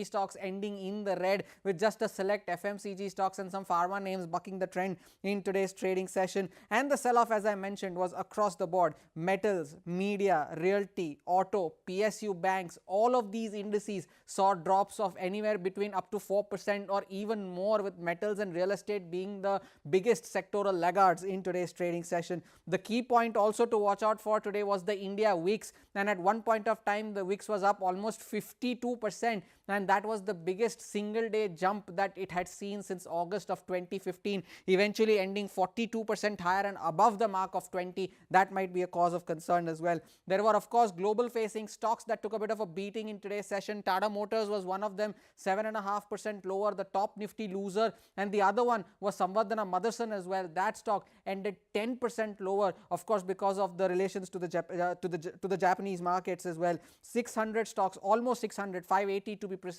on the BSE ended on a lower circuit in today's trading session. And of course, as I mentioned, there were select FMCG and pharma names that bucked the trend. Marico was one, Glenmark Life was the other. Devyani International, after its earnings today, ended in the positive, so that was a good sign. And lastly, on the commodities front, the crude oil prices have fallen to a lowest level in 6 months, and of course copper prices are at a 4-month low. There were specific sectors that bore the brunt of the sell-off today. Real estate was one of them.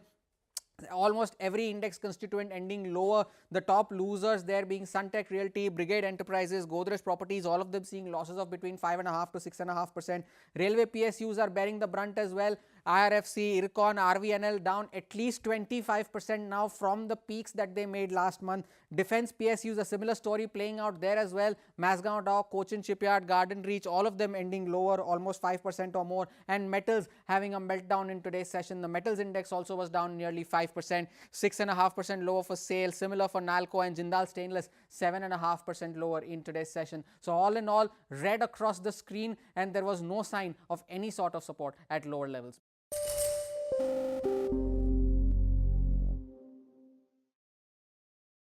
My wife, for instance, and she's been such a big contributor in what I've become eventually. I think some of the soft skills actually, and these are aspects, and the ability to without getting sort of stressed, being able to manage many different things. I'll just give you one example. When I was a CA, typically, and many of the advisors, the Indian Economic Service actually are women.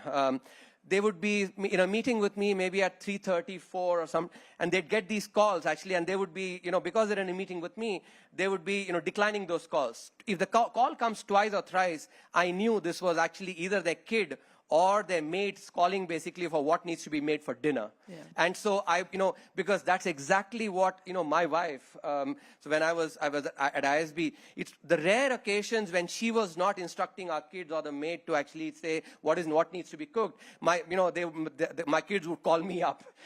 I would be at a loss actually.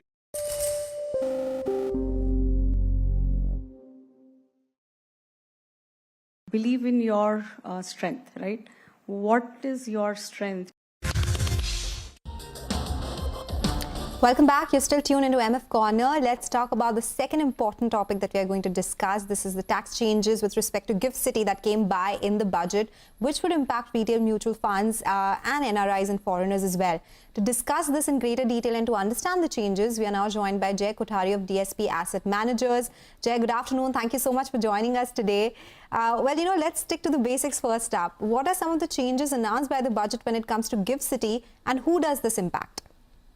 Sure. Thanks for the opportunity, Sonal. Great to be here. So as far as the gift announcements in the budget were certainly, first of all, in the right direction. Number two, this also shows the government's commitment in terms of creating the world-class financial hub to attract global capital. And the changes, what we kind of witnessed were, number one, and in no particular order, but number one, abolition of the angel tax. So, this kind of gives an overall boost to the overall startup ecosystem in India. Secondly, even in terms of the indirectly kind of boosting the funding of the startups via gift. Number two is in terms of the lower compliance for the venture capital funds or the VCs, as we call it.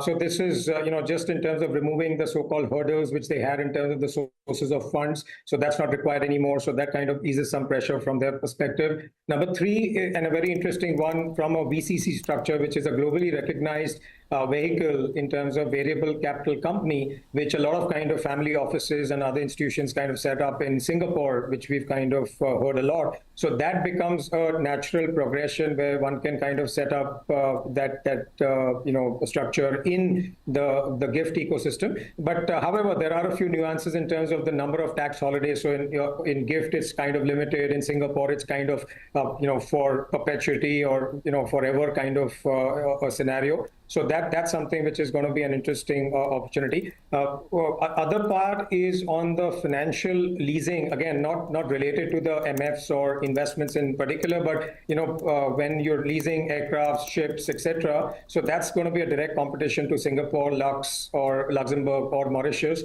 So that's an opportunity from an India structural standpoint. And lastly, from a tax exemption standpoint, it's going to be both on a retail schemes and the exchange traded funds. And both retail schemes are now in parity with the AIF. So any foreigner or NRIs investing into India, they don't have to pay tax, if they invest through the retail funds or through feeders directly coming into India. So that's going to be a definitely welcome move. And I certainly see a lot of money coming into India going forward. Okay, so let's take the last point forward. I wanted to understand, would it impact only NRIs and foreigners, or does it help Indian investors as well here? How would the last change that has come about impact?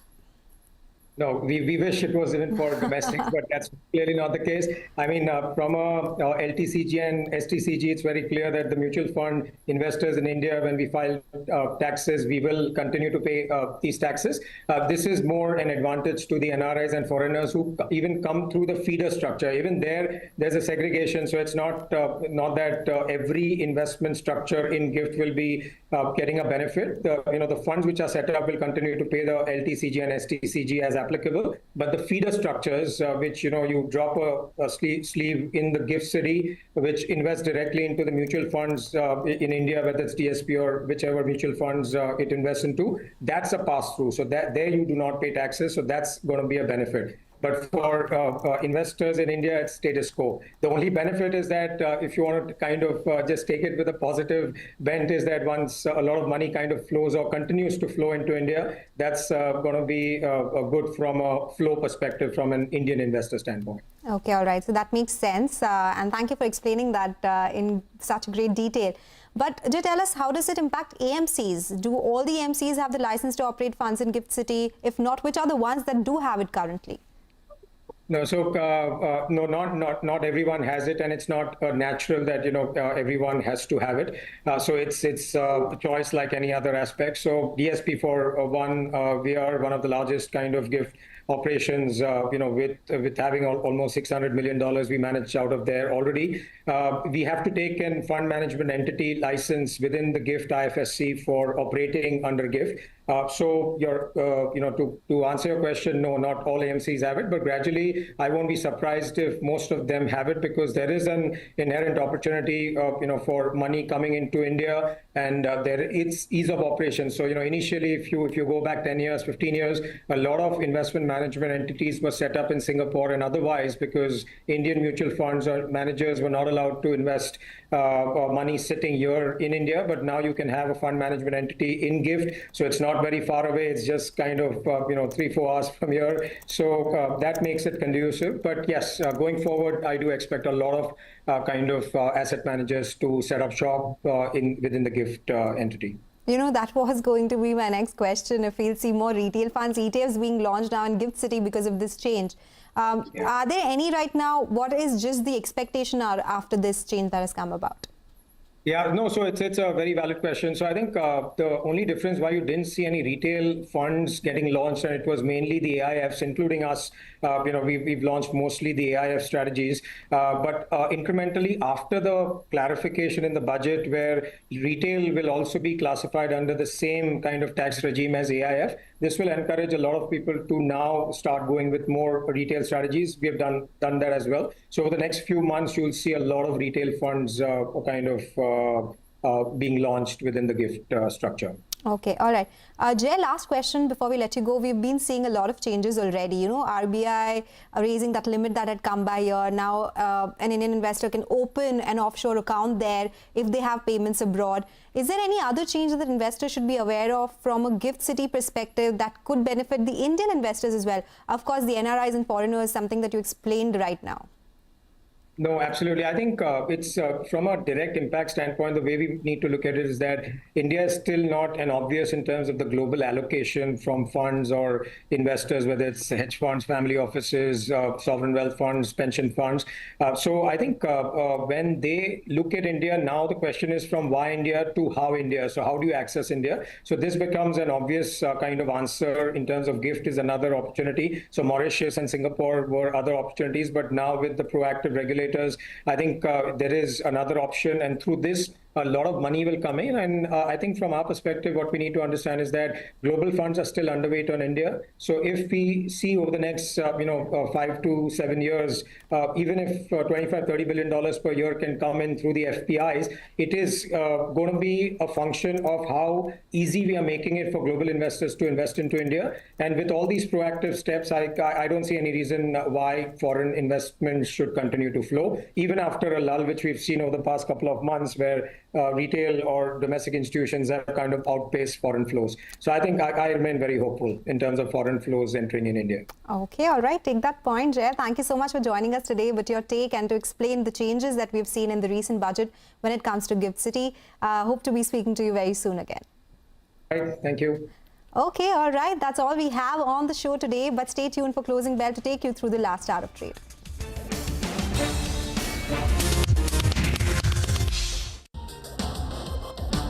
Even if the non-farm payrolls labor market data in the US was a bit disappointing, we're really not seeing other economic indicators at all pointing to a recession.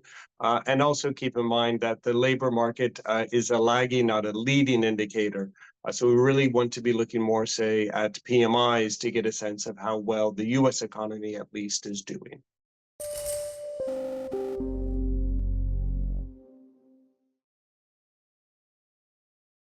The sort of events shape up over the last few days, and it's obviously difficult to make sense of everything and put the pieces together. There will be, there are different factors which have been affecting different regions, whether you take Japan or US or maybe even emerging markets for that matter. I think as far as the US is concerned, what we read and what we probably still share as a view, and probably is a continuation of what we, in a way, expecting that, we will probably try and see some correction as far as the inflation dynamics out there are concerned, and some bit of slowing of growth as well. But in the meanwhile, I think what is happening is quite unexpected lines. In a way, I would say that because there was this expectation that in the second half of the year, we will probably try and finally see some possibility of rate cuts emerging.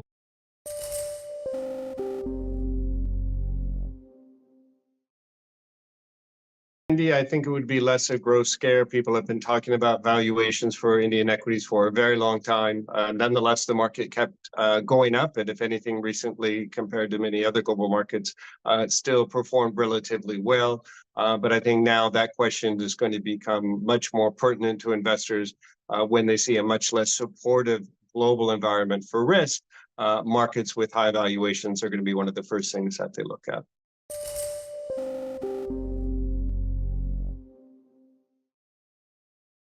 Big miss on the US jobs data has triggered recession fears. It's actually the first time labor market data, monthly jobs data in the US has been such a big miss in this particular cycle. And remember, till last week, expectations were that it's going to be, a very moderate soft landing, which will allow the Fed to cut rates. And it's all very well orchestrated. But this could mean that, it's not all under control. And the Fed perhaps is even behind the curve with what they want to do as far as interest rates are concerned. As a result of which, US money markets are now pricing in a 50 basis point rate cut in September and a total of 125 basis points rate cut through the course of 2024. So the benchmark Nikkei is down over 20% in the last 3 days now. And you look at the USD JPY, that has fallen 20 yen to a dollar in the last 1 month. So basically, the currency has gone from 162 to 145 from the beginning of July. That's a massive move for a currency like that.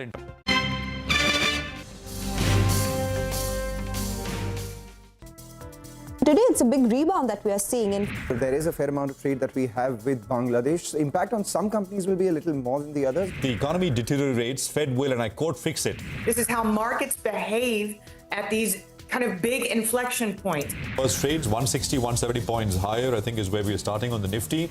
The fact is that there is a global reset. If any relief at all is likely, it will only be with respect to real estate. We are not calling for recession. Bank is flat. It's not participating on the way up. People have been borrowing yen and using that proceeds to invest in assets around the world. So that has been winding. Markets staying in the green. The Bank Nifty, though, has just slipped into the red. Sharpest strategies, top market trends, unmatched perspectives, the trading day's most comprehensive roundup. Stay ahead with NSE Closing Bell. Broadcasting live from the CNBCTV18 Motilal Oswal Studios in Mumbai.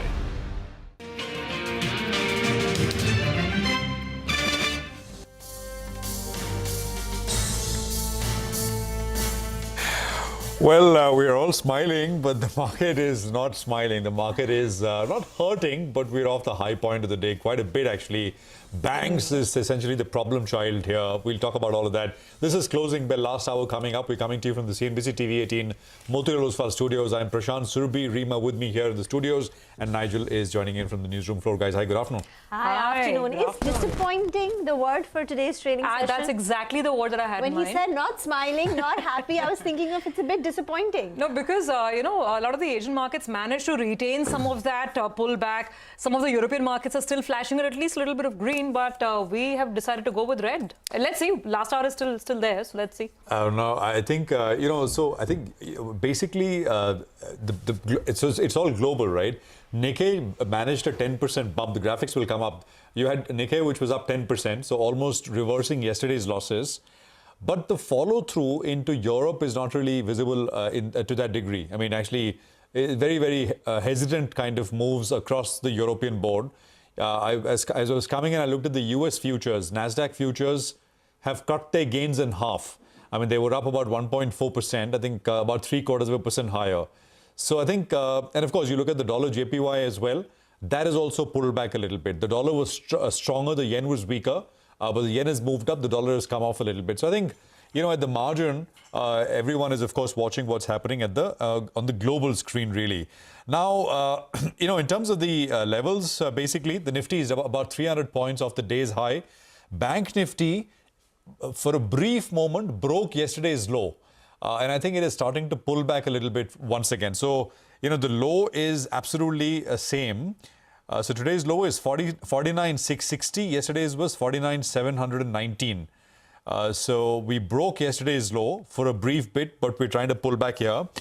And it also, the lows, by the way, coincide with a 50% retracement of the rally from the lows of the 4th of June. It's a level we put out in the morning as well, which is 49,718. We are now slightly above that level. So we'll watch this. Mid caps and small caps are off the highs of the day. Market breadth has turned negative. It was comfortably in the green with more advances, but not anymore. So it tapered off, basically, and no real follow-through coming through. But I think it's to be expected. I mean, I think no one's case that we're going to see a V-shaped recovery. It's going to be a tricky trading conditions. But the fact is that the panicky kind of markets we had yesterday, that is not something we are seeing, at least. And I think that's the silver lining here. Rima. Well, let's go through then some of the big movers in the frontline pack. So on the way down, life insurance companies are under stress. So HDFC Life, top loser, down more than 3%. SBI Life down 2%. These two are the top two large cap losers. Then you've got Bharti Airtel, muted set of Q1 numbers, no beat. The conference call will be beginning soon, 2:30 p.m. So we're going to keep our eyes firmly on that. In terms of the large cap private sector banks, which are dragging the Nifty Bank lower, it's HDFC Bank with a 1.25% gone, and ICICI Bank too is under pressure, down close to about 0.6%. On the way up, there is recovery in metals and IT. Though the recovery has faded, the Nifty IT index was up close to about 1.5% at early in the morning, and now it's only up close to about 0.5%. But names like Tech Mahindra, LTI, Mindtree are still holding on to about a 2% gain. Britannia is the top Nifty loser, and then you've got a few metal names like JSW Steel, which are looking up. That stock is just above its 100-day moving average. At the move on IT, I think it's got nothing to do with the sort of a global rally or anything of that sort. I think it's probably more defensive in nature, more of a move to safety. These are great, cash-rich companies with proven track record. and not perhaps they haven't seen a very sustained rally. So maybe that explains the move back to quality, back to safety, which is why we're seeing that play out on the FMCG names as well. Just a word on the mid-cap market, and disappointing is, a word you can use even here, because the mid-cap index was cruising along in the morning, looked quite okay till about 10:30, 11, and then things started sort of falling through. The index is at the flat line right now, having lost all of its day's gain, and the advance decline ratio has also now turned in favor of declining stocks. They're basically outnumbering the advances, with some, some names from the PSU basket really coming up on top. So Bank of India, Realty, Aircon, UCO Bank, these are the names where there's price action on the way down, along with heightened volumes, and then some profit taking on names like Zomato, for instance, which is down about 2.5%. But yeah, I guess, Nigel, interesting next 55 odd minutes coming up. Well, that's right. The disappointing part for me today is the breadth of the market. When we started off trade, there were only 150 stocks that were declining, and now you have close to 1,350 stocks. So those crisscross lines, they're telling you the picture, and that's why your portfolio may not be feeling too good. The Nifty Bank is the weak spot, and in fact, the breadth of the market as well has turned unfavorable from a bullish perspective. But as we said earlier today as well, it's the Nifty Financial Services Index weekly expiry, so maybe in fact a bit of a move is pending even on that front. Mitesh Thakkar is back with us. Hi Mitesh, good afternoon and good to see you in. Well, it's become a sell and rise market. How are you viewing it? Are you short on the index? And if yes, what are the targets you're looking at? Good afternoon, Nigel. I think that's exactly the way I'm looking at it. Sell and rise kind of a scenario. I think this is a market, which is now clearly showing signs that we would possibly see further declines, because what happened today was a gap up opening, followed by a failure of the index to sustain at higher levels. Both the Nifty and the Bank Nifty have tapered off. And while we haven't broken below yesterday's low, the structure is weakened. So I think, unless until 24,500 on the Nifty is captured, 24,500, 550, good chance that we will head lower. And the worst case scenario which I have penciled in is a retest of 23,900, which was yesterday's low, and then even 23,600, 500 zone, which would be a good strong support area. So I think those levels could be tested. So maintain that idea of, sell and rise, or trade via put options in stocks or indices. I think that would be a good idea. Finance some of your put options by selling out of the money call options. That also could be a good idea. So that's the way we'll take it forward. On the stock side, I have a sell on Ambuja Cement with a stop at 641. Look for targets of 600 here. Maybe more, but I think that's the minimum which I'm penciling in. And the other stock which I have is on the list is ICICI Bank, which I would recommend selling with a stop at 1182 for targets of 1130. Okay, all right, Mitesh, thanks a lot for that. Well, let's welcome Gurmeet Chadda as well on the show. Hi, Gurmeet, good afternoon and good to see you in. Well, there are a lot of stocks that we want to discuss with you. So let's go through a couple of results that came in the last 90 minutes or so. Let's start off with Ori Cement first.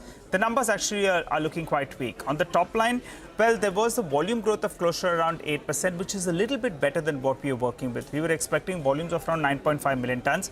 It came in at around 9.6 million tons. So that's a little bit better. The problem is on realizations, and that's the reason why these numbers are a miss. So despite having mildly higher volumes, the absolute top line number is a little lower than what we were working with, predominantly because of realizations. The EBITDA the absolute EBITDA as well is much lower. Came in at around 920 crores. We were working the number in excess of around 1,100 crores. And that's what led the margins down to around 19%. That compares with around 23.5% that we're working with. What was the problem first? The realizations are weak. They are down by closer around 6%. And the other expenditure, well, that's up by closer to 14%. So we'll require some clarity as to why the other expenditure surged up by such an extent. On the power and fuel cost, they have got some relief, because on a year-on-year basis, despite producing more, that cost is down by close to 7%. The problem for Ori Cement is the other two larger players, that's the Adani Group as well as Ultratech. They have been aggressive in acquiring companies as well as increasing their market share, while Ori Cement is doing everything organically. Valuations are not cheap, and that's the problem for Ori Cement. Gurmeet, what's your view on Ori as of now? Clearly some troubled times with the other two giants becoming aggressive.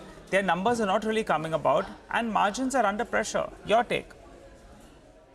So as Nigel rightly said, it's the realizations, and if you see the expenses, there's some pickup in the employee expenses. Other expenses probably we need a more detailed breakup. How they are up 14%, and the margins dropped from almost 22-23%. She is known for better realizations and margin. And as you rightly said, valuations do not offer any miss. At these valuations, if you miss earnings or it's a slightly weak. We saw that with Ambuja also. Realizations were weak. So I think this is more an industry trend. But you got to be a little, I think we are headed into consolidation, but consolidation will probably take 3-4 years. Ambuja relatively, although everything is now 17-18 times, EV by EBITDA, Ambuja clearly has a goal of 140 million tons. The cost, they have maintained that the operating cost, they want to bring it down to 530 per ton, which means that in the medium term, they are in a way giving you a margin guidance. With consolidation, I think that could be something which can be looked at. Also down the order, if you look at some players in down south, there could be more acquisition candidates, all deals, whether it was Sanghi, almost at $95 a ton. India Cement was also at about $100 a ton. And south, there is a strategic focus. So I think you probably have somebody like a Sagar Cement and few names, which are still at about, let's say, $50 a ton. So I think in the short term, probably you're better off looking at more tactically acquisition candidates, which are well run, available at Sagar at 230 now is almost what, $45 a ton. And you're knowing acquisitions are happening at 2x the price. In the short and the long run, get into either the big one, either Ultratech and Ambuja, depending upon your view. I would probably prefer in terms of relative valuations, Ambuja in large cap and Sagar Cement in the small mid cap space. Okay, all right. Well, let's focus on the next set of numbers. Then we got your point on cement. You like Sagar Cement among other names. Let's talk about Vedanta then, Gurmeet. I wanted your view on the metal pack and how you all are playing that. The results, well, they were more or less in line with what the street was working with. Top line up by close to around 6%. The EBITDA number was up by close to around 55%. And margins, well, they expanded on a year-on-year basis on a very low base. They've got some benefit of lower power and fuel costs because despite the top line growing by 6%, the power and fuel cost was down by close to around 5%. The PAT number as well did come in lower by 5%, but that's because in the base year, there was an exceptional gain. So that explains why we are seeing growth on the EBITDA front, but we're not seeing growth on the profitability front. Moving to their segmental performance, well, the aluminium business did very, very well.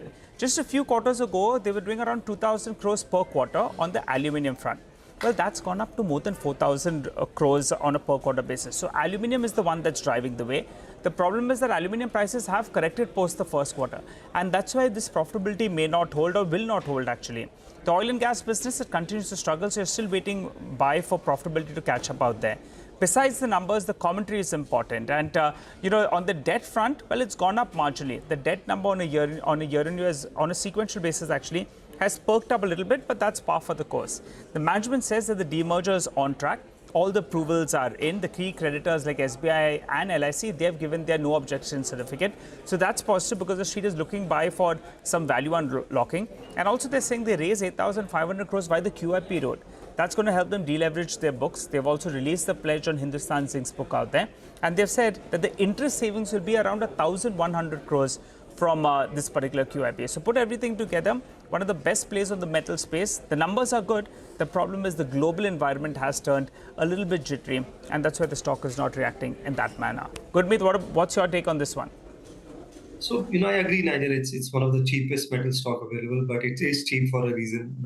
We know that with the kind of pedigree that. I think the two big triggers, as you pointed out, one is the demerger plan, and second is debt reduction. I think what one thing which stood out is you see the finance cost is almost down 10% YOY.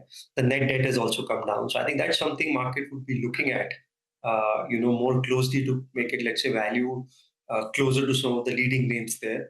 But anything right now with global linkages, with China involved, global factors involved, it's better to not get into it. Although metal stocks are, as I mentioned, is reasonable, especially Vedanta. But I think rather focus on the domestic plays right now, which are, let's say, FMCG, healthcare also not the generic ones, but the branded ones, rural economy facing stocks. And maybe rate sensitive. I believe, in banks, probably there is a better opportunity. Interest rate cuts will happen over the next 2-3 months. And the one big issue, which is NIM coming down, will get addressed. Okay. That's a word coming in on some of the companies that have reported numbers. By the way, speaking of earnings misses today, there's Syrma SJS. Syrma is now down about 7%. This, of course, has been one of the darling stocks of the market, EMS play. But it seems that it's been a bit of a rough quarter on the margin front, especially for Syrma. Their gross margins have come down by 700 basis points. Even at the EBITDA level, the margin, I think, is compressed by over 200 basis points. And obviously, in a market like this, probably no room for error. Just very quickly on Syrma, Gurmeet, is this a dip that one should be buying? What's your view on the company and the stock? Yeah, so I think you have to divide this EMS space into B2C and B2B and B2B2C. I think Syrma and Keynes probably come in the latter, and you have like the Dixon and the Ambers of the world, come in more B2C. I think if you look at the scale Dixon has built, obviously valuations are completely very, very stretched at 11,000 levels. But let's say 30%, 35% of the mobiles they are making, another 30% of probably washing machines they are making. Break it product-wise, and you'll see that in a lot of spaces they now have 25, 30, 35% market share. And this electronic market is huge. With the kind of geopolitical tensions we are seeing, look at textiles, for example, see the move in Gokuldas today. So I think companies which are building a lot of scale may stand to benefit as we see more disruptions in this space. So we have Dixon in B2C space and Keynes in B2B space. Syrma, if it falls a little more, maybe worth looking at, but probably want to wait out a quarter or two and see that if this is just temporary issue or there's something more structural at play. Okay, Gurmeet spoke about textile companies, Kitex Garments, Gokuldas Exports, Vardhaman Textiles. These are all stocks which are buzzing in trade, as the hope is that international buyers will now shift to India given the turmoil in Bangladesh. But it's not just textile. There are many other Indian companies with an exposure to Bangladesh. And Mangalam is now joining in to give us an overview of how the political turmoil in Bangladesh affects these Indian companies. Mangalam. Well, let's talk about companies on the basis of stock price movement right now. And the biggest loser is Marico, understandably, because nearly 44% of its international revenue comes in from Bangladesh. Remember, this number a couple of years ago was 51%. They're looking to reduce their exposure to Bangladesh to about 40% of international business. But international alone accounts for nearly 25% of their sales, making it nearly double-digit contribution coming in from Bangladesh. Remember, up until the numbers yesterday, the stock was fairly well bid, good numbers, good commentary. So some sort of long unwinding also further pressurizing the stock, which is currently down 6%. The other one that is on our radar is also Trent. Of all the suppliers that it has, Bangladesh accounts for one of the three major countries. So you have, Hong Kong, Thailand, as well as Bangladesh. Jubilant Foodworks less perturbed by this issue, largely because 28 of Domino's stores are in Bangladesh, which roughly accounts for just about 1% of the consolidated revenues. And the street is eyeing improvement in domestic business to more than make up for any sort of loss that may come by in Bangladesh. And that's also the case for a lot of these other FMCG companies, the likes of Dabur, Imami, and others, where the Bangladesh exposure is less than 5% of sales, and in most cases about 1 to 2% of sales itself. The other company that I'm also looking at is, all these garment companies. It's exciting times where, last year we were talking about China plus one. Now, global suppliers global buyers may go ahead and look at India as an option, which is Bangladesh plus one. And that explains why a lot of these garment makers are doing well in today's trading session. But be mindful of the fact that, we also export yarn to Bangladesh. So some of these cotton yarn exporters may get a hit, a mild hit as disruptions come about. So not every textile company benefits from this. Garment makers definitely are expected to benefit. Okay, thank you very much for that, Gurmeet. Any of these stocks you'd like to highlight? Yeah, we've been holding Gokuldas, lucky to hold it from almost 300 levels. I think if you see the garment export number, especially the apparel export, it's 3% since 2017-18. Bangladesh is almost 12%, China is almost 1/3, upwards of 35%. And then you have Taiwan and Vietnam also, which are much, much ahead. I think you could see some disruption. It's almost been now a month with the kind of disruption which we have had. Also, Gokuldas has done some meaningful acquisitions in Middle East and Africa, which gives them an entry into EU, right? Because EU doesn't charge duty to, Middle East as well as, in certain parts of Africa. So Gokuldas is mostly US right now, which is H&M, Superdry, Puma, Old Navy, etc. There's a lot of inquiries coming from EU labels as well. Even the UK thing got a little delayed because of, the diplomatic issues we had. So I think there's a huge opportunity here. And I think there's a government focus on textiles. It's a job generator. 90% of workforce is usually women, which politically also, rhymes. So we are positioned there, and we are looking at few more names in this space. Which are the other names you're looking at? So we are looking at Vardhaman. KPR is not really garment export, but KPR is a very most integrated model. Starting from yarn to the final fabric. So textile, I think, would be a great focus area by the government in terms of additional PLI, as well as the changes happening in the global supply chain. Okay, so that's a word on the textile makers of today. While we're discussing textile, Gurmeet, just a word about Marico. Also, I guess got caught up in the whole Bangladesh storm, right? But otherwise, I believe the numbers are pretty okay in the quarter gone by. And how do you look at it? 6% drop right now, but we have to look at all other factors, including the nature of the market, having a bit of a defensive play in the portfolio, rural, all of that put together. What should you be doing with a stock like Marico? Reasonable, so we don't own it, so haven't tracked it that closely. But it's news driven right now. We've seen the reaction even in textile export stocks. It's obviously news driven. Nothing is going to change overnight in supply chains, right? The way stocks have gone up 14-15%. So I think our preferred plays are Imami. Imami has shown great turnaround. Both in terms of capital allocation, rural focus, premiumization of portfolio. We like ITC, and I've been liking ITC now for a while. Unless you have this hotel demerger and then later on, their FMCG business is now 20,000 crores with operating margin in line with what Dabur has. So I think the FMCG business takes time. It should be valued at anywhere between 2 to 3 lakh crores. So there is value unlocking and there is steadiness in cash flows and there's reasonable valuation. We like Tata Consumer and we like Mrs. Bector, which is actually linked to both QSR as well as the food segment. Any correction also, Mrs. Bector obviously is quite expensive right now. Any correction in these names, we probably tend to lap up more. And in an environment like this, where this entire thing hasn't played out yet. The yen carry trade has been there for 30 years. It can't play out in one day. Literally, I know clients who actually borrowed in yen and actually repaid much lesser because the yen kept depreciating. So it just became too easy. You're borrowing 100 and you're repaying only 97, 98. I think it will take a little time to unwind this. So that's why I think the key metric to watch here is the yen movement to the dollar, at least in the short. That's a great point, Gurmeet, and one worth taking note of. By the way, folks, just keep an eye out on the screen because the pace of the decline is suddenly accelerating again. The Nifty is looking at a 90-point drop. So, yeah, it's a pretty quick slide. Prashant? It's led by banks once again, Surabhi. So the bank Nifty is, it looked like it was stabilizing after breaking yesterday's low briefly, but, it's gotten right back there. So we're at 49,736 and, yesterday's low is 49,719, which is also that retracement that we were talking about. So banks really responsible in large measure for the 90-point cut, more than anything else, more than any other sector for the 90-point cut. Even the CPSE index is under pressure. So the Nifty CPSE index is down close to about 1%. PSUs like ONGC, Coal India, BPCL in the large cap space at the day's low. That's the PSE index. So that's hurting too. Gurmeet, I know you like Sona BLW. We've spoken about this in the past. Stocks lost about $100 from the highs, recent highs. You think becomes attractive? What's the sense? And autos, the index has lost about 8.5% in 3 days. The index itself, double of what the Nifty is lost. So I'm not sure what's going on. Are people making space for some of the newer listings?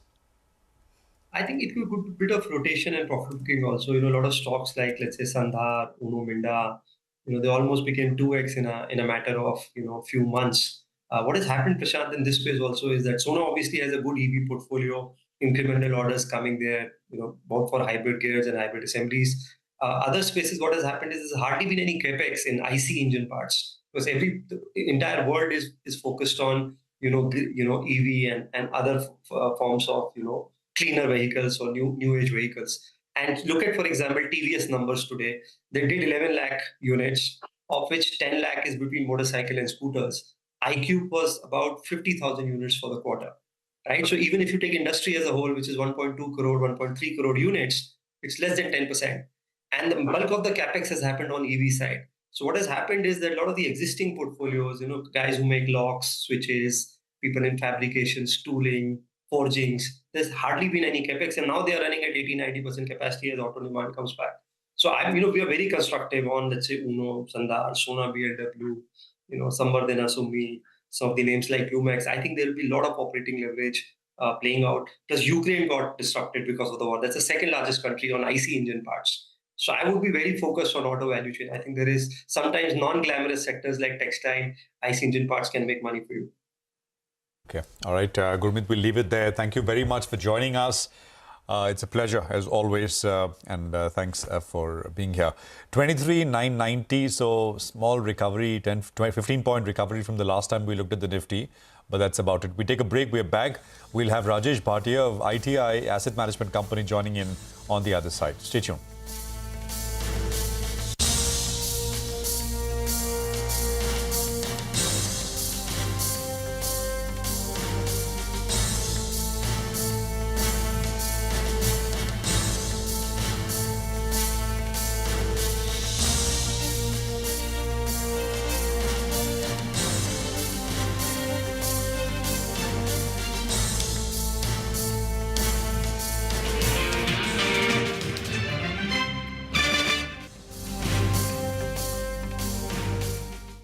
The last time we had this magnitude of a rally, along with interest rate differentials between Japan and the US around 5%, it was back in 1998-99, and of course we had that sort of LTCM crisis back then.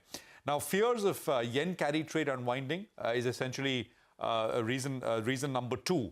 So, I mean, people borrowing in Japan, very low interest rates, investing around the world, and of course the yen moving so sharply upsets plans. Stops are hit and there is a forced unwinding which takes place. So that is reason number two. Number three, and this went unnoticed under the radar for the first couple of hours when we began trading, but NVIDIA, the big reason why US stock markets have done so well, is reportedly delaying its next AI chip Blackwell by at least 3 months. And it was not a coincidence that the Taiwanese market was amongst the worst performer in Asian markets today. And also take a look at the fact that NASDAQ continues to underperform the S&P. So that is, I think you could blame it on the NVIDIA story there. And number four, I don't think this was a really dominating driver, but geopolitics, right?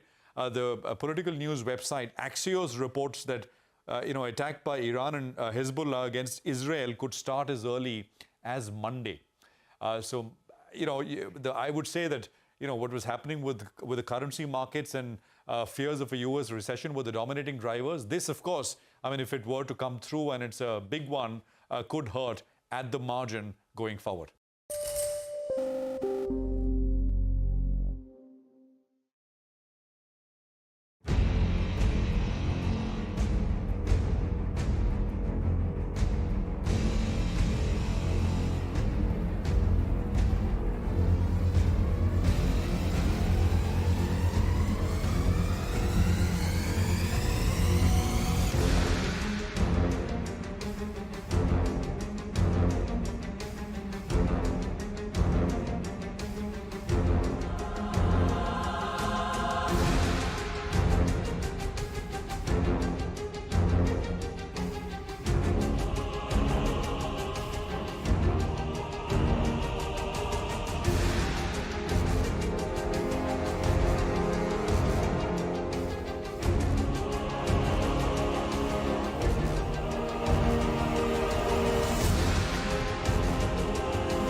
Okay, welcome back. I think we're about, there's a bit of a recovery afoot. So 20 points lower now, and the Nifty is coming back sharply. Actually, it's now as we speak, if you have the Nifty up, you'll see we're coming back into the green, almost there.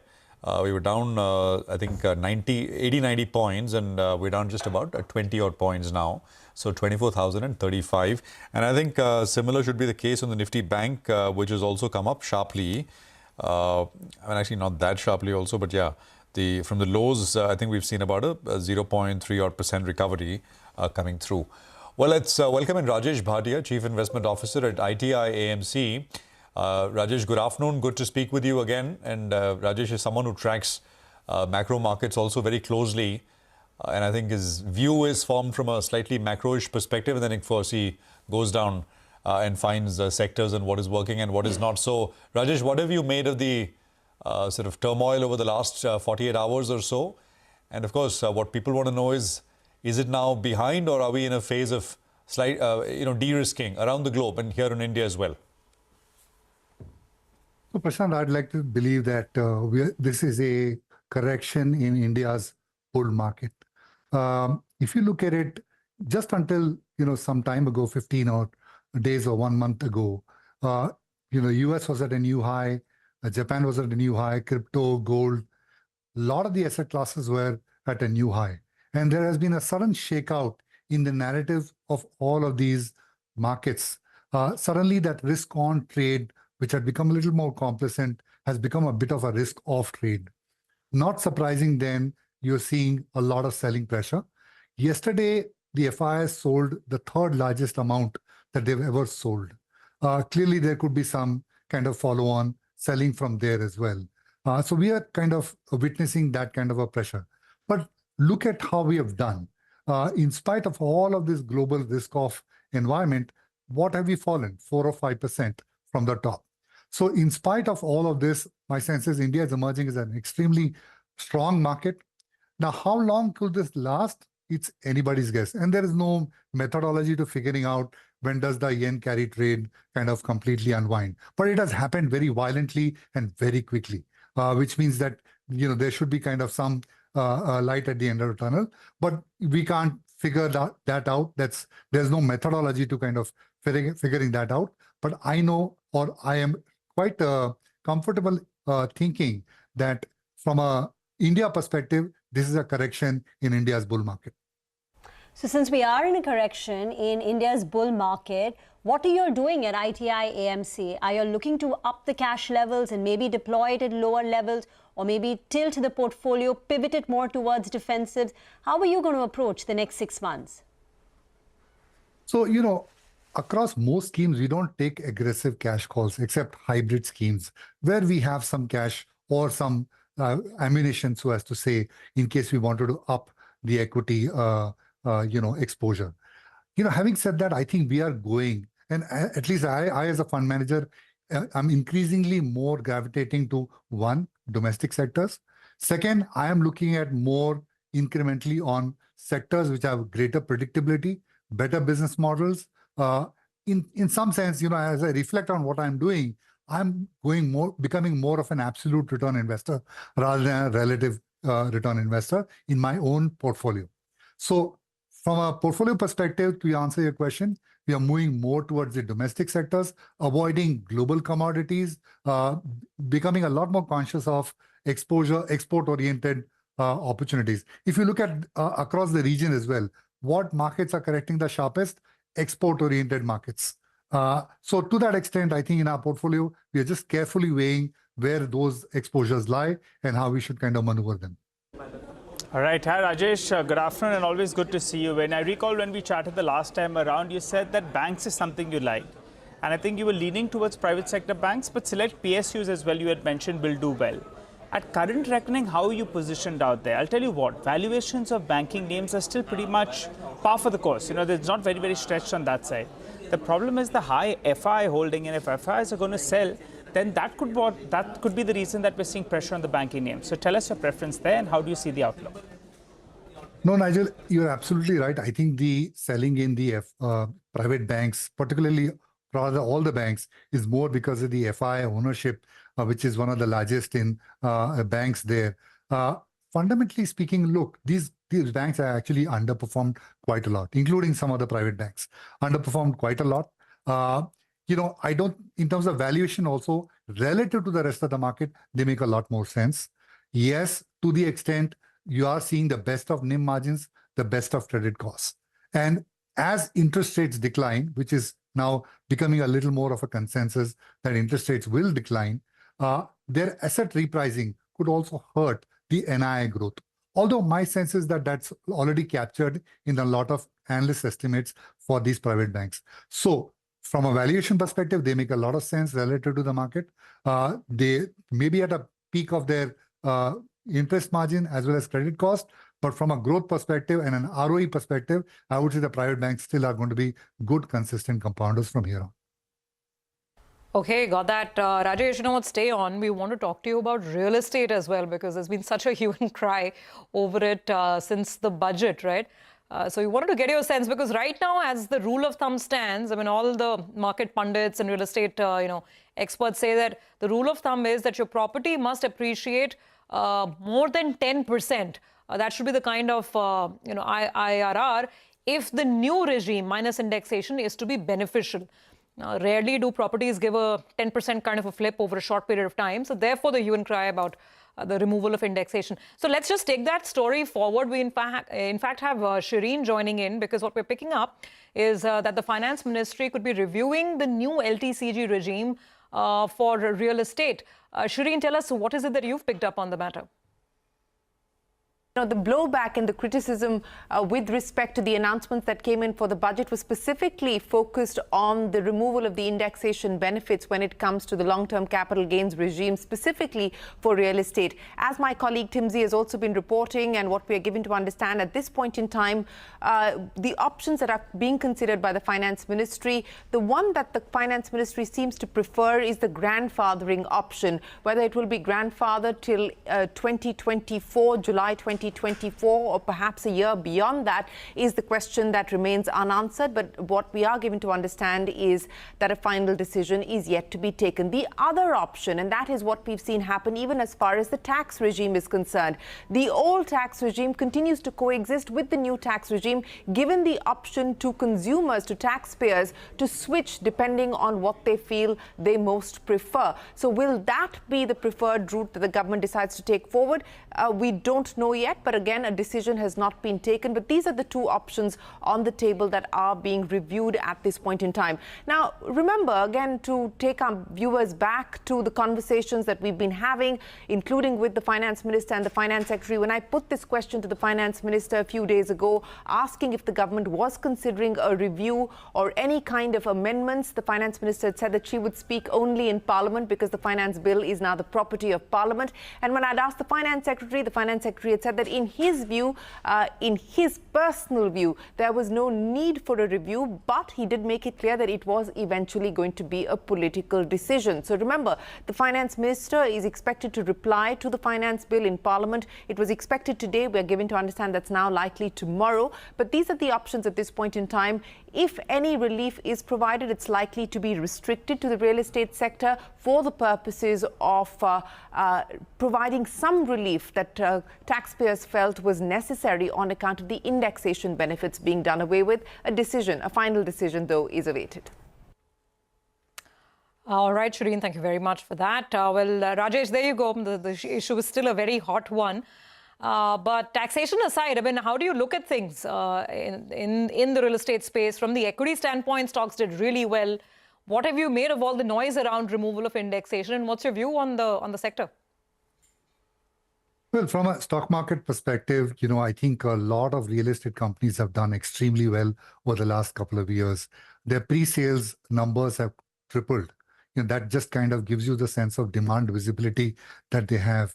When we speak to a lot of real estate companies, they tell us inventories are dropping. Prices are actually moving up. And their confidence in build-up of new development has gone up tremendously.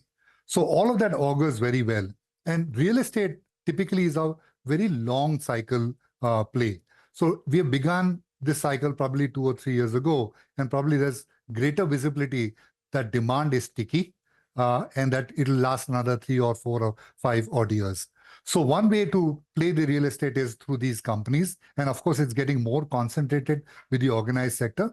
But the other way is, of course, to kind of go into affordable housing companies or, wires and cable companies, etc., which are also an equally good way to participate in the real estate cycle, which has been extremely strong as far as India is concerned.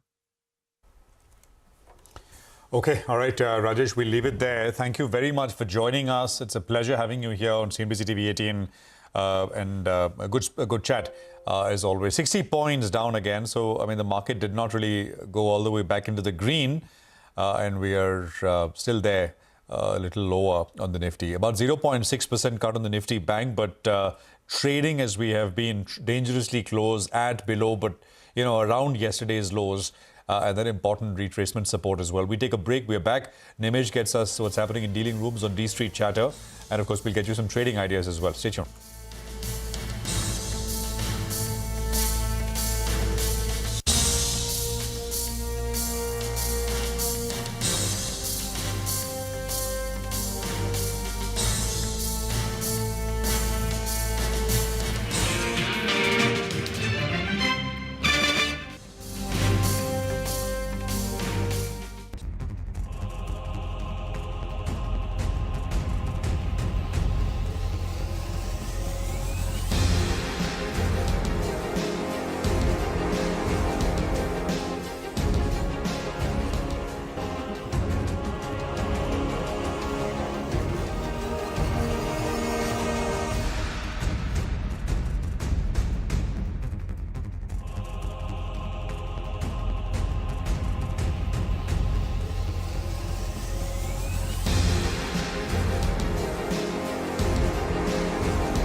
Usually in a session like this, when there is a sell-off across the board, you may wonder that a dip would get bought into, as has been the trend, but sadly that was not the case in today's session. And the benchmark indices, both the Sensex and the Nifty, saw their biggest sell-off since the 4th of June, and as a result of which 15 lakh crore worth of investor wealth was eroded after today's sell-off. And the sell-off was across the board, with 46 Nifty stocks ending in the red, with just a select FMCG stocks and some pharma names bucking the trend in today's trading session. And the sell-off, as I mentioned, was across the board. Metals, media, realty, auto, PSU banks, all of these indices saw drops of anywhere between up to 4% or even more, with metals and real estate being the biggest sectoral laggards in today's trading session. The key point also to watch out for today was the India VIX, and at one point of time the VIX was up almost 52%, and that was the biggest single day jump that it had seen since August of 2015,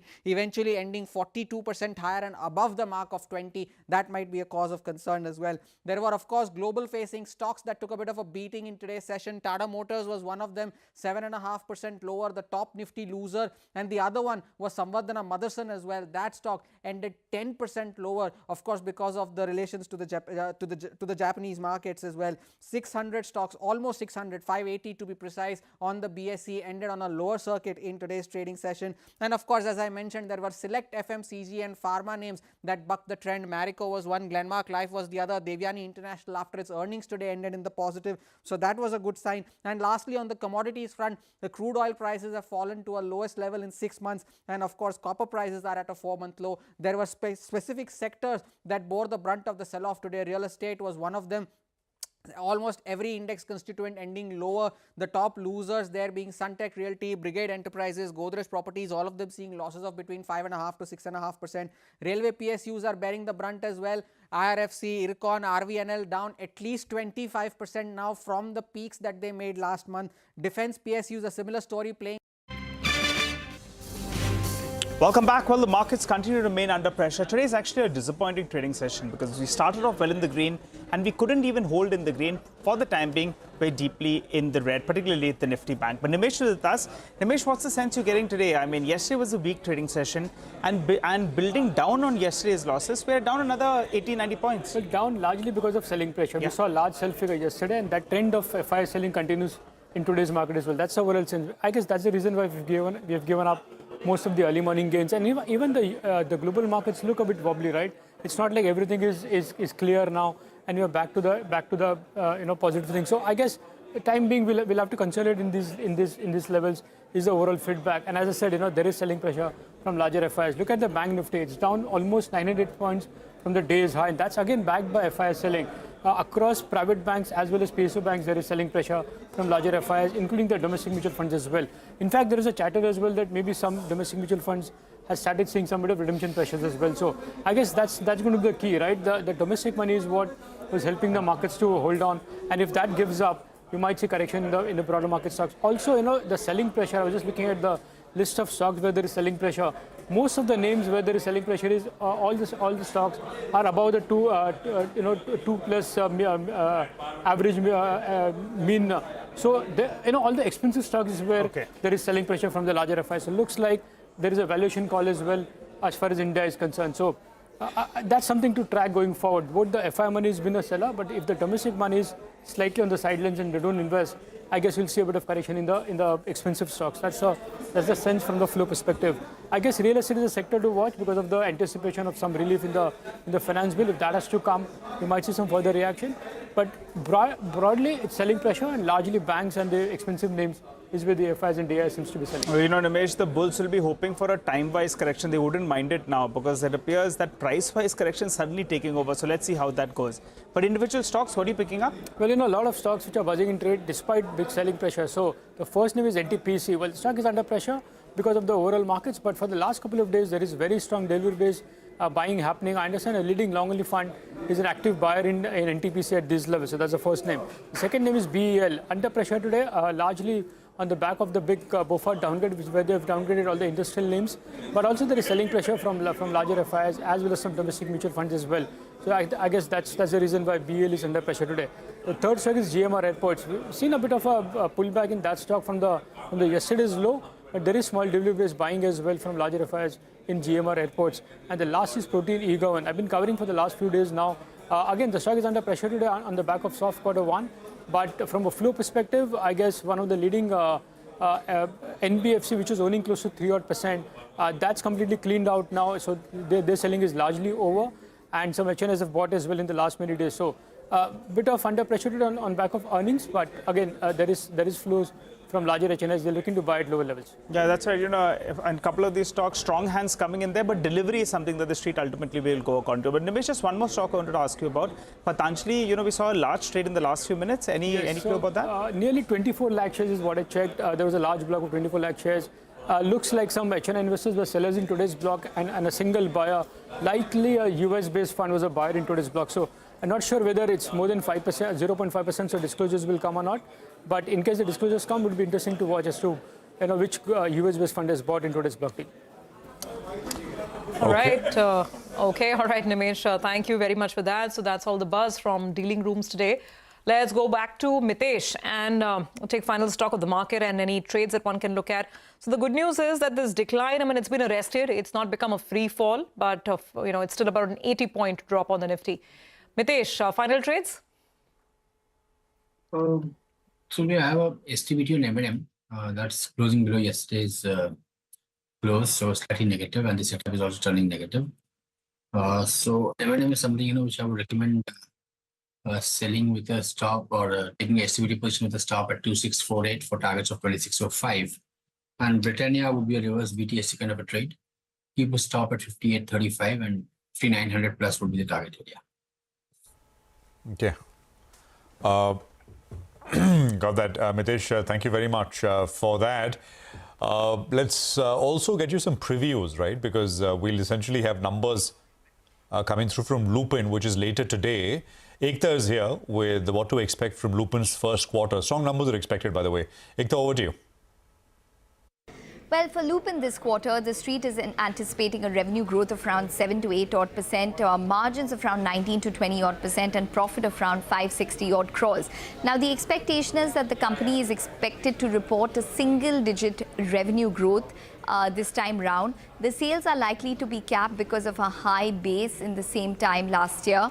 However, the street is expecting a pickup in terms of sales in the US on a sequential basis. So last quarter, they did around $209 million. So this quarter, the street is anticipating maybe a pickup to around $220 million. Spiriva Generic, which is that inhaler that they launched, sales are estimated to be around $35 million. To watch out for the contribution of this drug, which is used for an overactive bladder, Mybetriq Generic, which is expected to contribute this quarter for Lupin sales. Now, for the domestic market, expect growth to be around 10% India was up around 8.3% in the previous quarter. Margins should remain around 19 to 20% so the margins have in fact been tracking 20% for the past 2 quarters. Commentary with regards to US sales margin outlook would be key for Lupin this time. All right, Ekta, thank you very much for that. With that, we take another quick break, come back with the markets on the other side.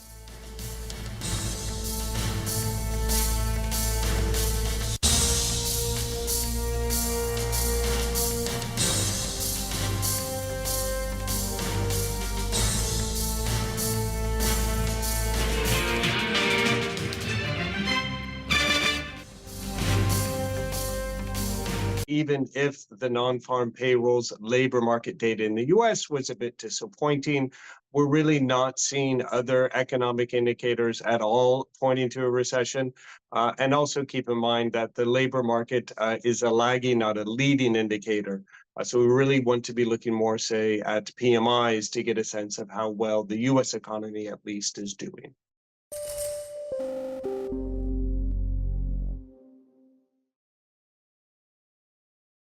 The thought of events shape up over the last few days, and it's obviously difficult to make sense of everything and put the pieces together. There will be, there are different factors which have been affecting different regions, whether you take Japan or US or maybe even emerging markets for that matter. I think as far as the US is concerned, what we read and what we probably still share as a view and probably is a continuation of what we, in a way, expecting that, we will probably try and see some correction as far as the inflation dynamics out there are concerned, and some bit of slowing of growth as well. But in the meanwhile, I think what is happening is quite unexpected lines in a way. I would say that because there was this expectation that in the second half of the year, we will probably try and finally see some possibility of rate cuts emerging.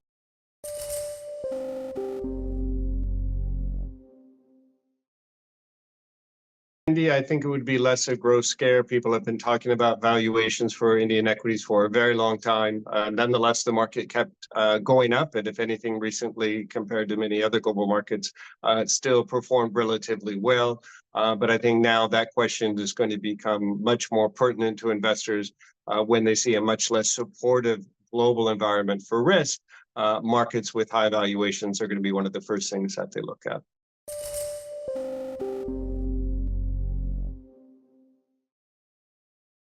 Big miss on the US jobs data has triggered recession fears.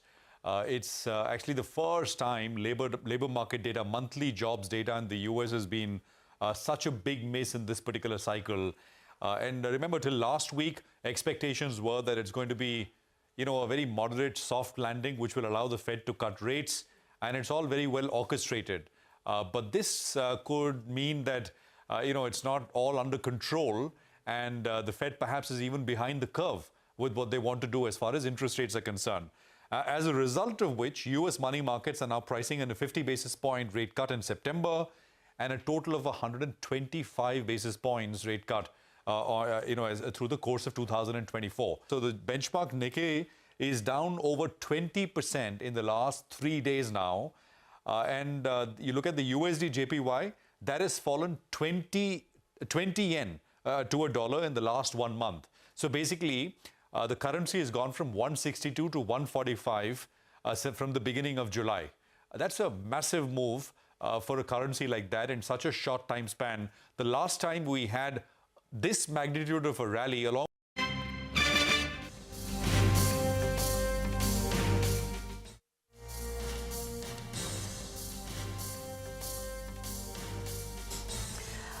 Welcome back. The Nifty is currently below 24,000 by a smidge, down 60 odd points, while Asia closed up with strength. Europe right now is in the red. The French index CAC is down 0.6%. The DAX is a cut of about 1/3 of a percentage point, and the FTSE too is down nearly about 0.5%. So the problem is global. And earlier today, in fact, through the day, we've been chatting with global experts on the state of the global markets, where we are headed, on the U.S. Economy, and whether the U.S. economy is on the brink of a recession. Listen in to the experts as they weigh in. For the first time, we saw that wage growth was much slower than the past, and more importantly, that the layoffs were turning to happen. Yes. And so it's a combination of the details, not so much as the gapping down, but the details that brought about the change, that now we have downside risk on inflation. Remember, wage growth is much slower, and we have downside risk on labor markets. Now we have 50 in September, 50 in November, and then every meeting, not every quarter, every meeting we have 25, so that by the end of July of 2025, we reach a terminal rate of 3% instead of 10.26. We don't think the Fed will need to cut as aggressively. And I think that's been a factor. We talk about the yen carry trade, and look, the Bank of Japan hiked rates. We had expected that, but it happened at a time when we had a confluence of factors affecting markets. And clearly the carry trade unwinding, which has been very, very severe indeed. And we know that Japanese investors had a huge amount of outflows into emerging market carry and higher carry trades globally. But I do think we've seen probably the brunt of this move in terms of carry trade unwinding. We've already seen a lot of position shifting, and I think positions are moving closer to neutral. The market is beginning to recognize recession. We saw the yield curve uninvert it was just a hot minute today, but boy, that really got the market's attention. The fact that the 10-year yield was finally where it should be on the yield curve, if you will, the yield curve steepening. So I think we're getting enough signposts to suggest that if the U.S. is going into recession, that we've seen the best we're going to see out of stocks. The mid-cap index is now down 0.7%, and from the day's high, it's a fall of 1,500 points in the mid-cap index. Pull that up, the mid-cap index, and lots of individual names are hurting. You've got PFC, which is now reacting to weak numbers. Siddharth Khemka from Motilal Oswal Financial Services is now joining in. Siddharth, Nimesh was just telling us about Protean eGov. This is a stock which has been a big outperformer. Influential market men have been buying Protean eGov because it's a play on India's digital stack, the digital infrastructure stack. But this quarter's numbers have been disappointing. Revenues are down 11.5% quarter on quarter, year on year also down 11%. Profits are down 34% year on year. So numbers have not matched up, and considering how much Protean eGov stock has rallied, you are seeing a correction. Have you studied Protean, and is this correction a buying opportunity?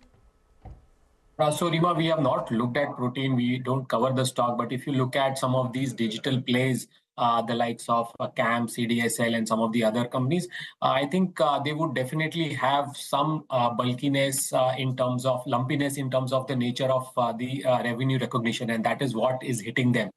If we, from our coverage universe, to play the digital space, we definitely like some of the capital market themes, for example, CDSL and CAMs, which are on play on the direct equity as well as through the mutual fund route.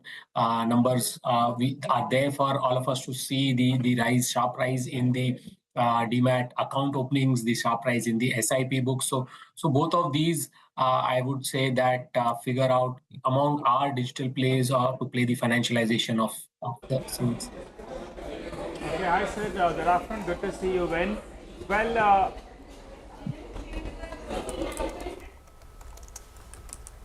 Okay, so that Bharti Airtel is on the back foot post their Q1 numbers. The stock is down close to about 1.5%. Nothing in the conference call has also gotten the stock higher. Where do you stand on Bharti Airtel? Yeah, Rima. So I think overall, if you look at Bharti Airtel, yes, we believe that more or less the numbers are pretty good and in line. There is some concerns with regards to ARPU being lower than expectation, which is impacting margins. But we believe that the core growth in India is pretty strong. Plus, the Africa business growth is definitely picking up. And the home business, that is where we see a silver lining, a 5% Q-on-Q EBITDA growth, led by 5% subscriber addition. That is a new growth driver. Capex is moderating and deleveraging continues. So overall, we are in a positive view continues on Bharti Airtel. We have a buy rating. So our target price was 1650, which will get revised after the today's con call. Okay, all right. What about insurance companies, Sid? What's the view out there? You know, the stocks had a big run. Nothing negative came out of the budget. There were fears, other fears as well that were surrounding these companies. They rallied a goodish bit, but today they're some of the biggest losers. Preference are there, and would you look to buy insurance? Hi, Nigel. So good to see you. So if you look at insurance, I think definitely the numbers are improving, and the consistent growth in the quarter has been good. And some of these, so recently post numbers, we have also upgraded HDFC Life Insurance, which was a neutral for us to a buy. A lot of these stocks have run up in the recent last few months, and I think definitely closer to our target price. Our preference is SBI Life, which has been the most efficient player. We see a strong growth both in the annual premium as well as in the VNB margins. Continues to remain the most efficient with the ROEs in excess of 20%. And a strong growth of about 18 to 20%. So that remains our preferred pick. Target price is 1900. HDFC Life has seen improvement in its numbers because of the change in mix that is helping improve margins. Valuations were expensive, which came down, and now we have a target price of 750 on HDFC Life. Okay, all right. So that we're getting close to the close of what's been a slightly volatile day once again. So if we see the screen right now, the Nifty again has managed to pull back from the lowest point of the session. So what was looking like an almost 100-point cut about 10 minutes, 15 minutes ago is looking slightly better because we're trying to inch back towards the flat line. Still about 20 to 25 points gone from the Nifty. If we talk about the weak areas today, then it has to be financials. HDFC Life, the stock that we were just discussing, is ending with cuts of about 4.5%. SBI Life is the second weakest stock on the Nifty with about a 3% drop. State Bank of India, HDFC Bank, Axis Bank. So it's all these financials, Bajaj Finance, all of these stocks on the weaker side. Then some profit taking continuing on a Mahindra and Mahindra. There's been weakness on some PSU names like BPCL and ONGC as well as Coal India.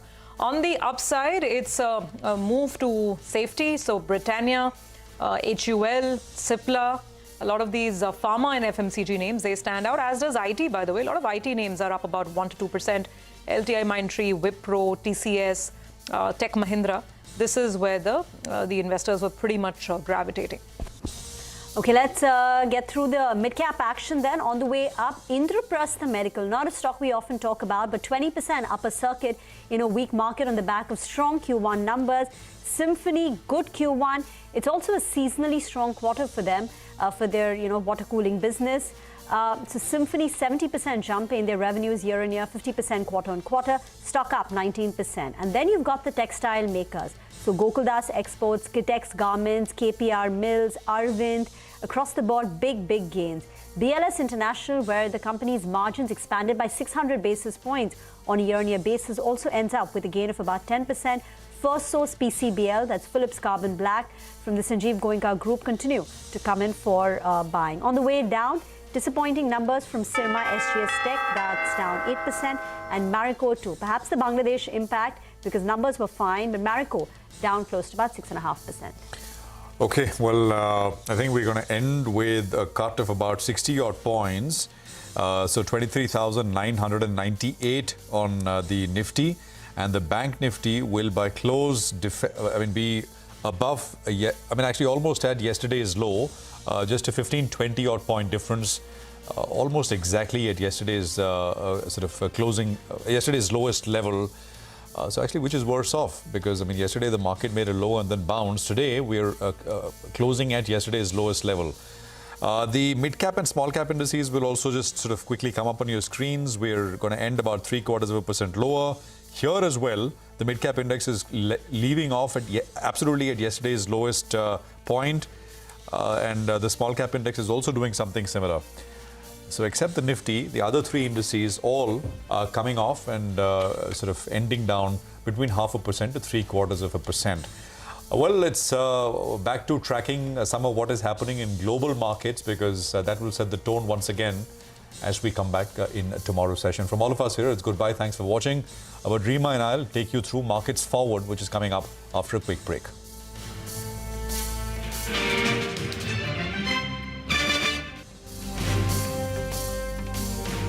Interest rate differentials between Japan and the US around 5%. It was back in 1998-99. And of course, we had that sort of LTCM crisis back then.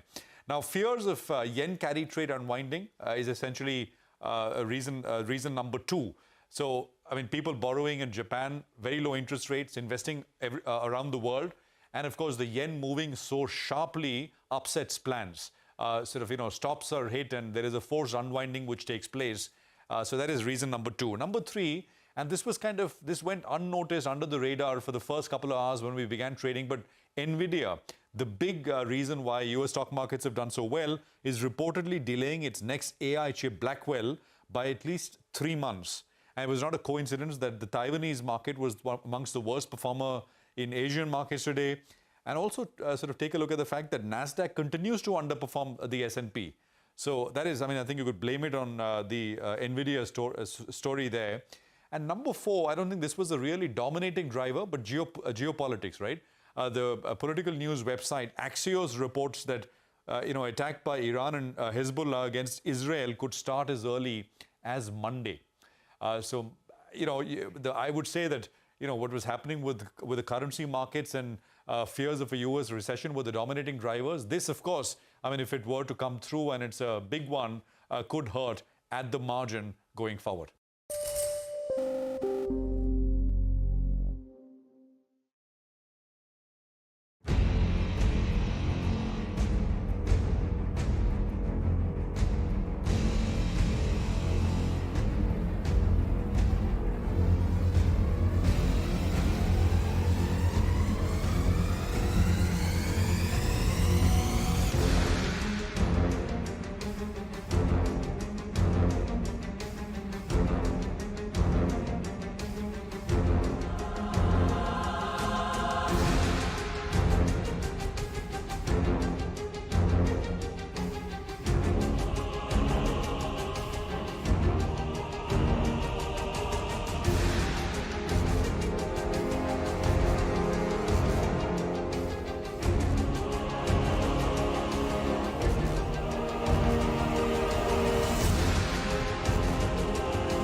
Market fails to hold onto intraday gains, ends at the day's lowest point, tracking geopolitical tensions and global cues. Nifty and Sensex end mildly lower. Financials lead the fall. Nifty Bank ends over 0.5% in the red. 22 lakh crore rupees of investor wealth wiped out in the last 3 sessions. Sources say the government prefers grandfathering till July as relief to counter the removal of indexation benefits for real estate, also considering if people should have the option to choose between the old and new capital gains tax regime. No final decision yet. The political upheaval in Bangladesh is a fresh spot of bother for consumer companies like Marico, Imami, Bajaj Consumer, which have exposure to that market. Indian garment makers stand to become beneficiaries of the disruptions as global companies may look towards Bangladesh plus one as a supply chain route.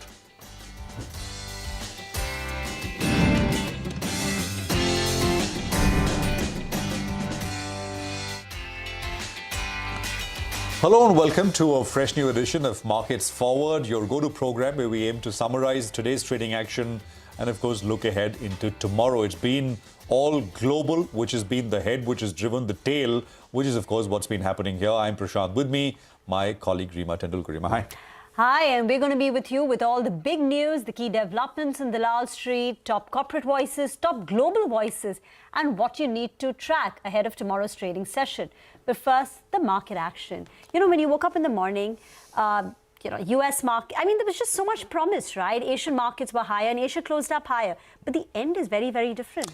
End is different, but Rima, actually, to be fair, the US ended down. Nasdaq was down 3.5%. S&P was down 3%. It was not as if the markets were higher. It was just that things were much more orderly.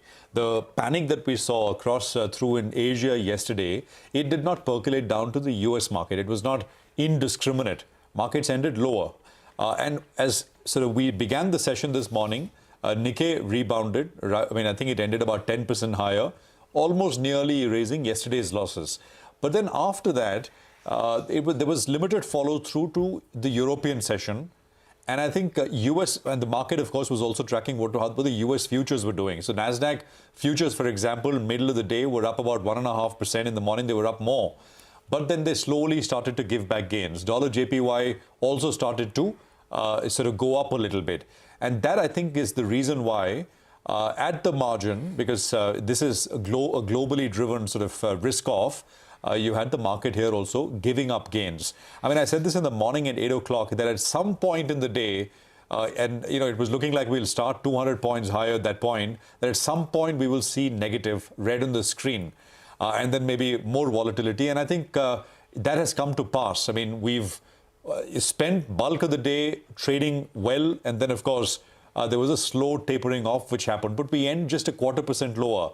The Nifty is not so bad. Actually, the Bank Nifty needs watching, because the Nifty Bank has ended at yesterday's lows, absolutely at yesterday's lows. And same is the case for the mid-cap index and the small-cap index, both which have ended at yesterday's lows. So I think we've got some crucial levels here which will need watching. And of course, what needs watching more than anything else is more stability in global markets, and maybe even a positive screen when we come back, outright positive screen when we come back tomorrow morning. That'll be nice. Rima. Well, let's just put the context of today's intraday fall. The Nifty fell nearly 400 points from the day's high. The day's high today was 24,382, and the Nifty ends below 24,000. On the mid-cap index, we're down 350 points at close.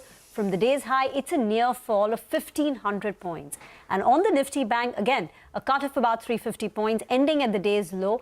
The Nifty Bank, too, has sold off 1,000 points from the day's high. In terms of large cap action, insurance companies were under pressure. Bharti Airtel's numbers were nothing exciting. The stock ends down 1.5%, and then private sector large cap names. On the way up, metals saw a bit of buying, a rebound. IT also rebounded. Britannia was the top gainer on the show. We'll discuss more stocks, but before that, let me tell you what we have for you on our show today. We start with the top movers and shakers of the day with Hormuz. The stocks on our radar include Ori Cement and Vedanta post their Q1 numbers. And then the political turmoil in Bangladesh has intensified, bringing several stocks into focus. Also, CNBCTV18's popular segment, D Street Chatter, on the show, where Nimesh will join in to tell us why BEL was buzzing today. And then we'll get you up to speed with the big market events to watch tomorrow. But first, it's over to Hormuz. He's at the big wall with the top stock movers of the day. Hormuz. Absolutely zero confidence at higher levels for anyone to stick their neck out and say that the sell-off is well and truly over for good, and it reflects in the stock price action of today. But the one theme that was very dominant in today's session was the impact that the companies having exposure to Bangladesh would have, and Marico saw that 6.5% lower, ending at the lowest point of the day